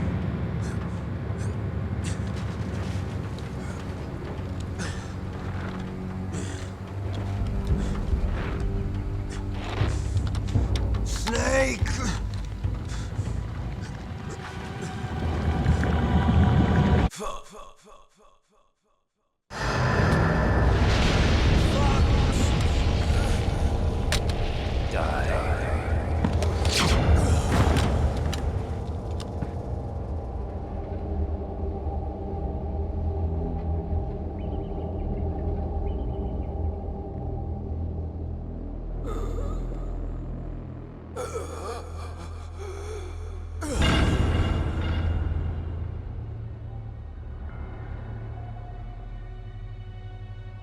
If he's dead, that means... Don't think about it, Snake. What happened to the air raid? No stealth bombers in sight.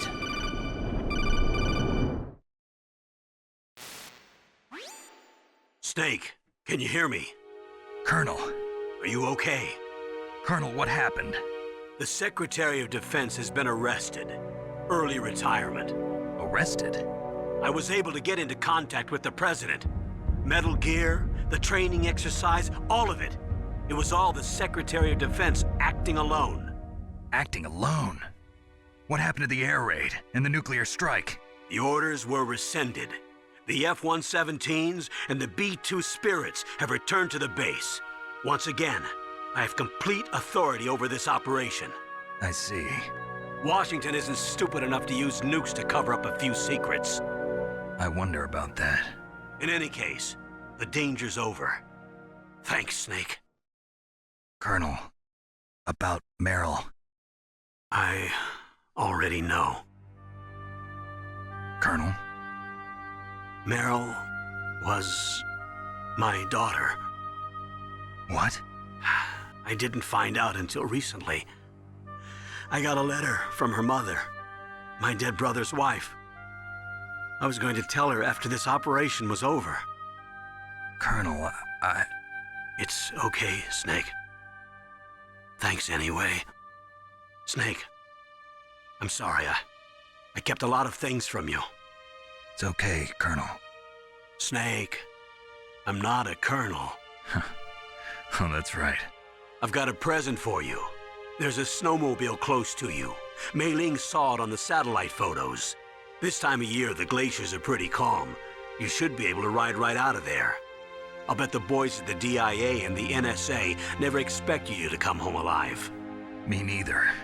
I better not show my face around here. No danger of that. You two officially died after your Jeep sank into the ocean. That's not too far from the truth. Also, there's a helicopter waiting for you on Fox Island. Okay, Roy. Are you gonna be okay? Don't worry. I've got an insurance policy. A hard copy of all Mei Ling's data. As long as I've got that, you, me, and Mei Ling will be fine. The battery on these nanomachines will run out soon. They won't be able to follow us. I guess we won't meet again. Don't worry. I'll pay you a visit sometime. Really? I'll look forward to that. Roy, just tell me one thing. What? About Fox Die. What about me? It killed Liquid. Naomi said that she wants to talk to you face to face about that. How is she? Don't worry. Mei Ling is with her right now. I'm switching over to Naomi. Snake, it's me. Naomi. I heard about my brother. I'm sorry. But he had one last message he wanted to say to you. He told me to tell you to forget about him and to go on with your own life. Frankie said that? Yeah. He also said he'll always love you. Naomi, your brother just saved you, me, and the whole world. He fought with every ounce of strength in his body. Maybe. Maybe now he's finally found some peace. He wasn't really my brother anymore. Ever since he fought with you in Zanzibar, he's been like a ghost. A ghost looking for a place to die.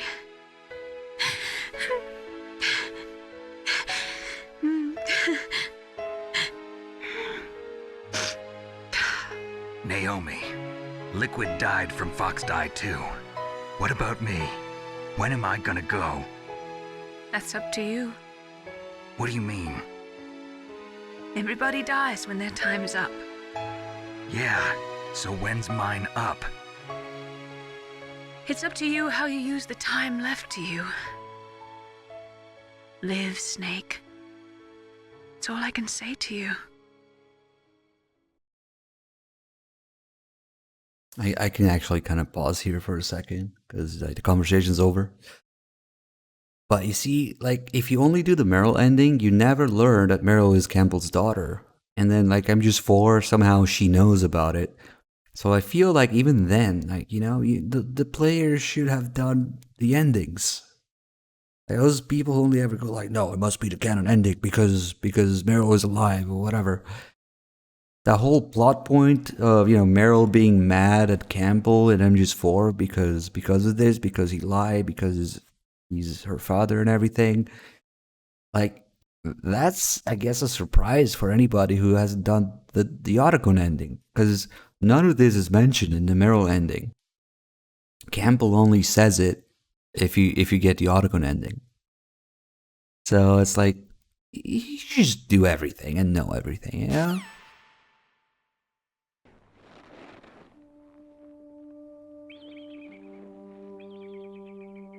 Each person is born with their fate written into their own genetic code. It's unchangeable, immutable. But that's not all there is to life. I finally realized that. I told you before the reason that I was interested in genes and DNA. Because I wanted to know who I was, where I came from. I thought that if I analyzed my DNA, I could find out who I was, who my parents were. And I thought that if I knew that, then I'd know what path I should take in life. But I was wrong. I didn't find anything. I didn't learn anything. Just like with the genome soldiers, you can input all the genetic information, but that doesn't make them into the strongest soldiers. The most we can say about DNA is that it governs a person's potential strengths, potential destiny. You mustn't allow yourself to be chained to fate, to be ruled by your genes. Humans can choose the type of life they want to live. Snake, whether or not you're in the Fox-Die program isn't important. The important thing is that you choose life. And then live. Don't you think, Snake? Don't worry. I'm going to choose life too. Until today, I've always looked for a reason to live. But from here on, I'm going to just live.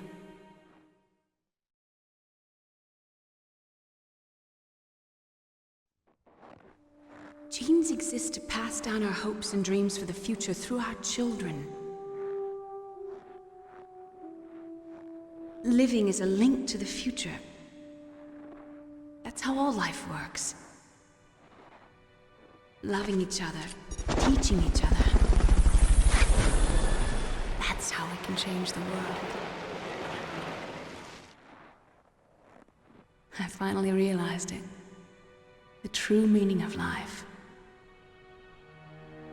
Thank you, Snake.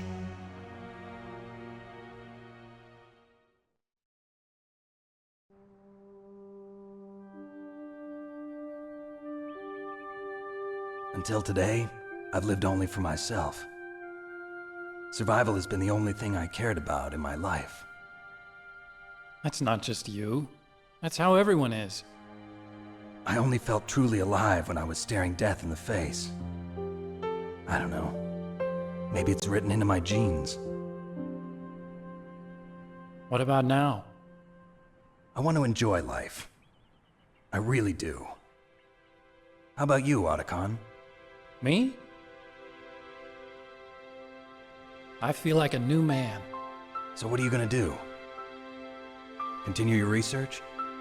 No, I'm finished with science. I'm interested in human psychology now. Sounds good. The whole reason I got into science in the first place was because I was no good with people. I was scared of them. I was scared of life. I thought that I could never understand them because they're so illogical. But I finally learned how to like people. I'm not afraid anymore. You and I are more alike than I thought. I'm just tired of always being a spectator in life. I'm ready to live. I'm gonna stand on my own 2 feet. I'm not gonna hide anymore. You giving up your stealth camo? Huh? Oh yeah. You can have it.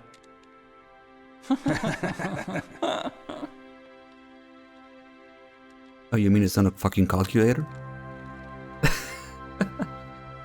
So, this is where we say goodbye to our loves as well. Want me to drive? No thanks. I'd rather do it myself. No problem. Where to, Snake? My real name is David, Otacon. I'm Hal, Dave. Oh, that's right. Hal. Hal and Dave. That's a good one. Maybe we should take a trip to Jupiter. So where you going, Dave? I think it's time for me to look for a new path in life. A new path? a new purpose. Will you find it? I'll find it. I know I'll find it. But Snake, maybe we should find it together. Oh god. Dan the Man 2402 with the Prime sub. Thank you so much. Glad you enjoying the stream. Welcome aboard. The Prime sub is, you know, you get one of those, right? So thank you for giving it to the channel here. There is something to be said about Prime subs for sure.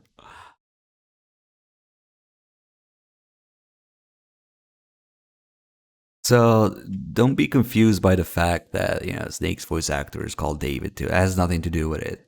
The reason that he's called David is purely for either the police nods or you know, the 2001 reference, depending on the ending you get. That's just a coincidence. Kojima doesn't care enough to name Snake after David Hayter, that's for sure.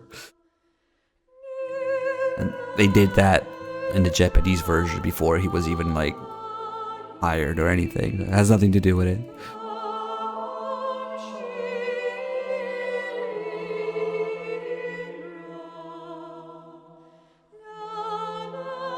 Everything is right in the world. Pix Now is here. For the best is yet to come.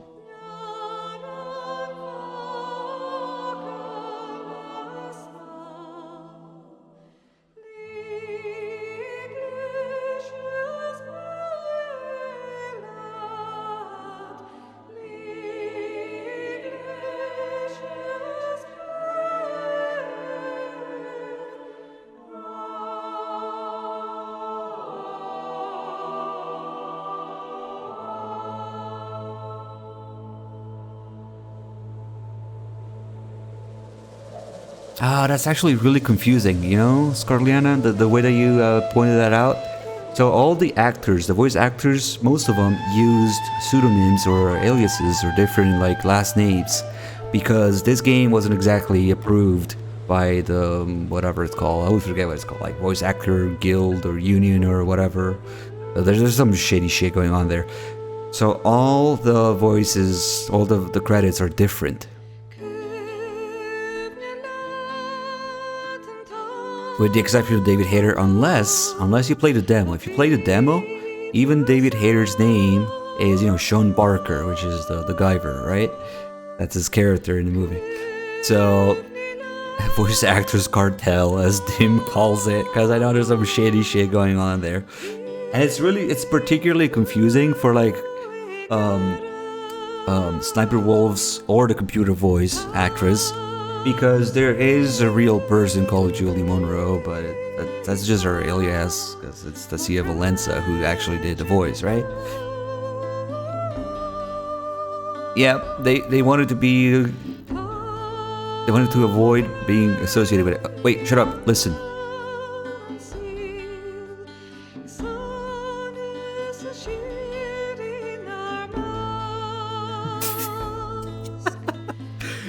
I had to let that, you know, play.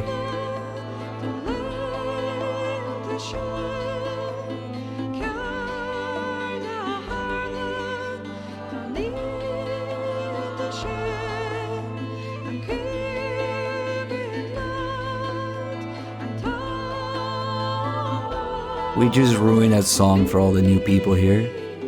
Congratulations.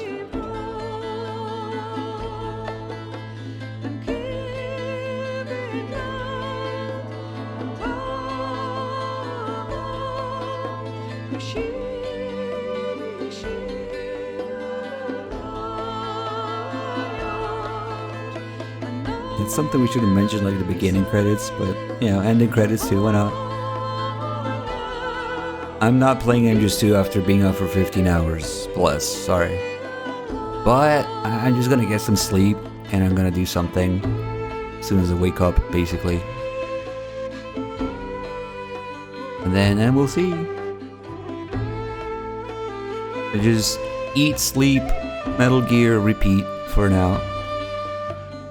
Kind of worth it though, I mean, we have all you guys here.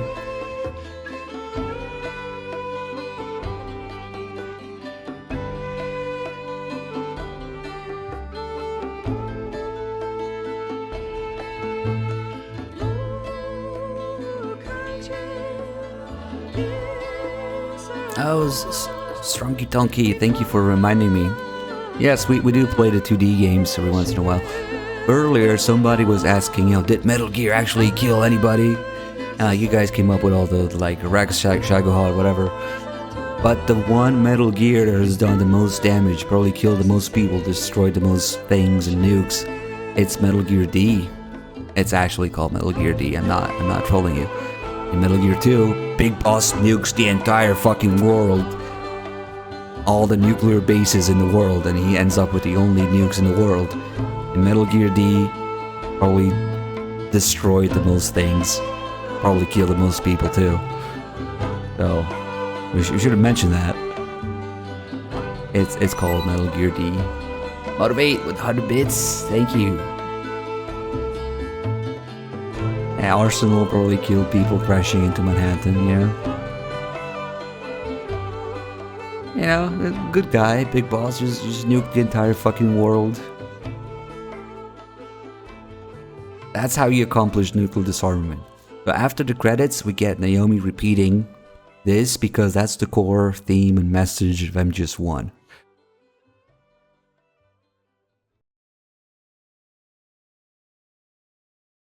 You mustn't allow yourself to be chained to fate, to be ruled by your genes. Humans can choose the type of life they want to live. The important thing is that you choose life. And then live. This is why it doesn't matter when Snake asks, when is my time up? It's like, Naomi's telling, don't be tied to Fox Die, your genetic fate, Just live, whatever. Yes, sir. The entire unit was wiped out. Those two are still alive. The Vector? Yes, sir. Fox Die should become activated soon, right on schedule. Yes, sir, I recovered all of Rex's dummy warhead data. No, sir, my cover is intact. Nobody knows who I really am. Yes, the DARPA chief knew my identity, but he's been disposed of. Yes. That's it. Thank you. Goodbye, Mr. President. The bad ending, quote unquote bad ending, you don't get to hear about Solida's well-balanced individual to rule the world, or what should I do about the woman and all that. God, what a fucking messy run. The stats are just crazy. But that's what happens when we do extras and stuff and start fucking around. A big, juicy, very involved, very peachy run. A juicy peach run, I would say. And we get the Mark 23 in the background. Again, this has been one of the most fun MGS1 runs in a while, I think. I had such a good time. I don't even feel like it was dragging on or anything. Like, sometimes it's hard, like, towards the end when you're tired and everything. But, God, like, the chat was something else today. You guys are just amazing. With all the lurking and the memeing and the puns and the support. And it's just great to have everyone. I hope you guys enjoy the stream. We'll do something about the VOD. It's like 40 days. It's gonna be for Twitch, I think. 40 or 90, I don't remember, something like that. And then FIFA will probably put it on this channel. But you know what? I should really ask him, like, how he does it with integrating the chat and everything. And then we're slowly trying to bring the channel on YouTube as well with the VODs. I tried the integrated Twitch VOD exportation thing. It's a fucking mess. And we don't get the chat and whatever. But yeah, I'm slowly trying to look into that as well. The VODs shall be preserved for the future, but there's problems with it. It takes forever to process in 360p. There's no chat. It can't handle videos longer than 10 hours. So I was like, well, I have to deal with all that, but it's coming. Yeah. What can I say, guys? Thank you for being here. Thank you for supporting the channel. A special thank you to Peach Walker with the insane amount of gifted subs and general peachy fun in the chat, right? everybody, see you. I'm just gonna like get some rest, and we'll do something. Probably something a little quicker tomorrow. Not gonna do another 15 hours, but everybody, show your peaches. Peace or peach.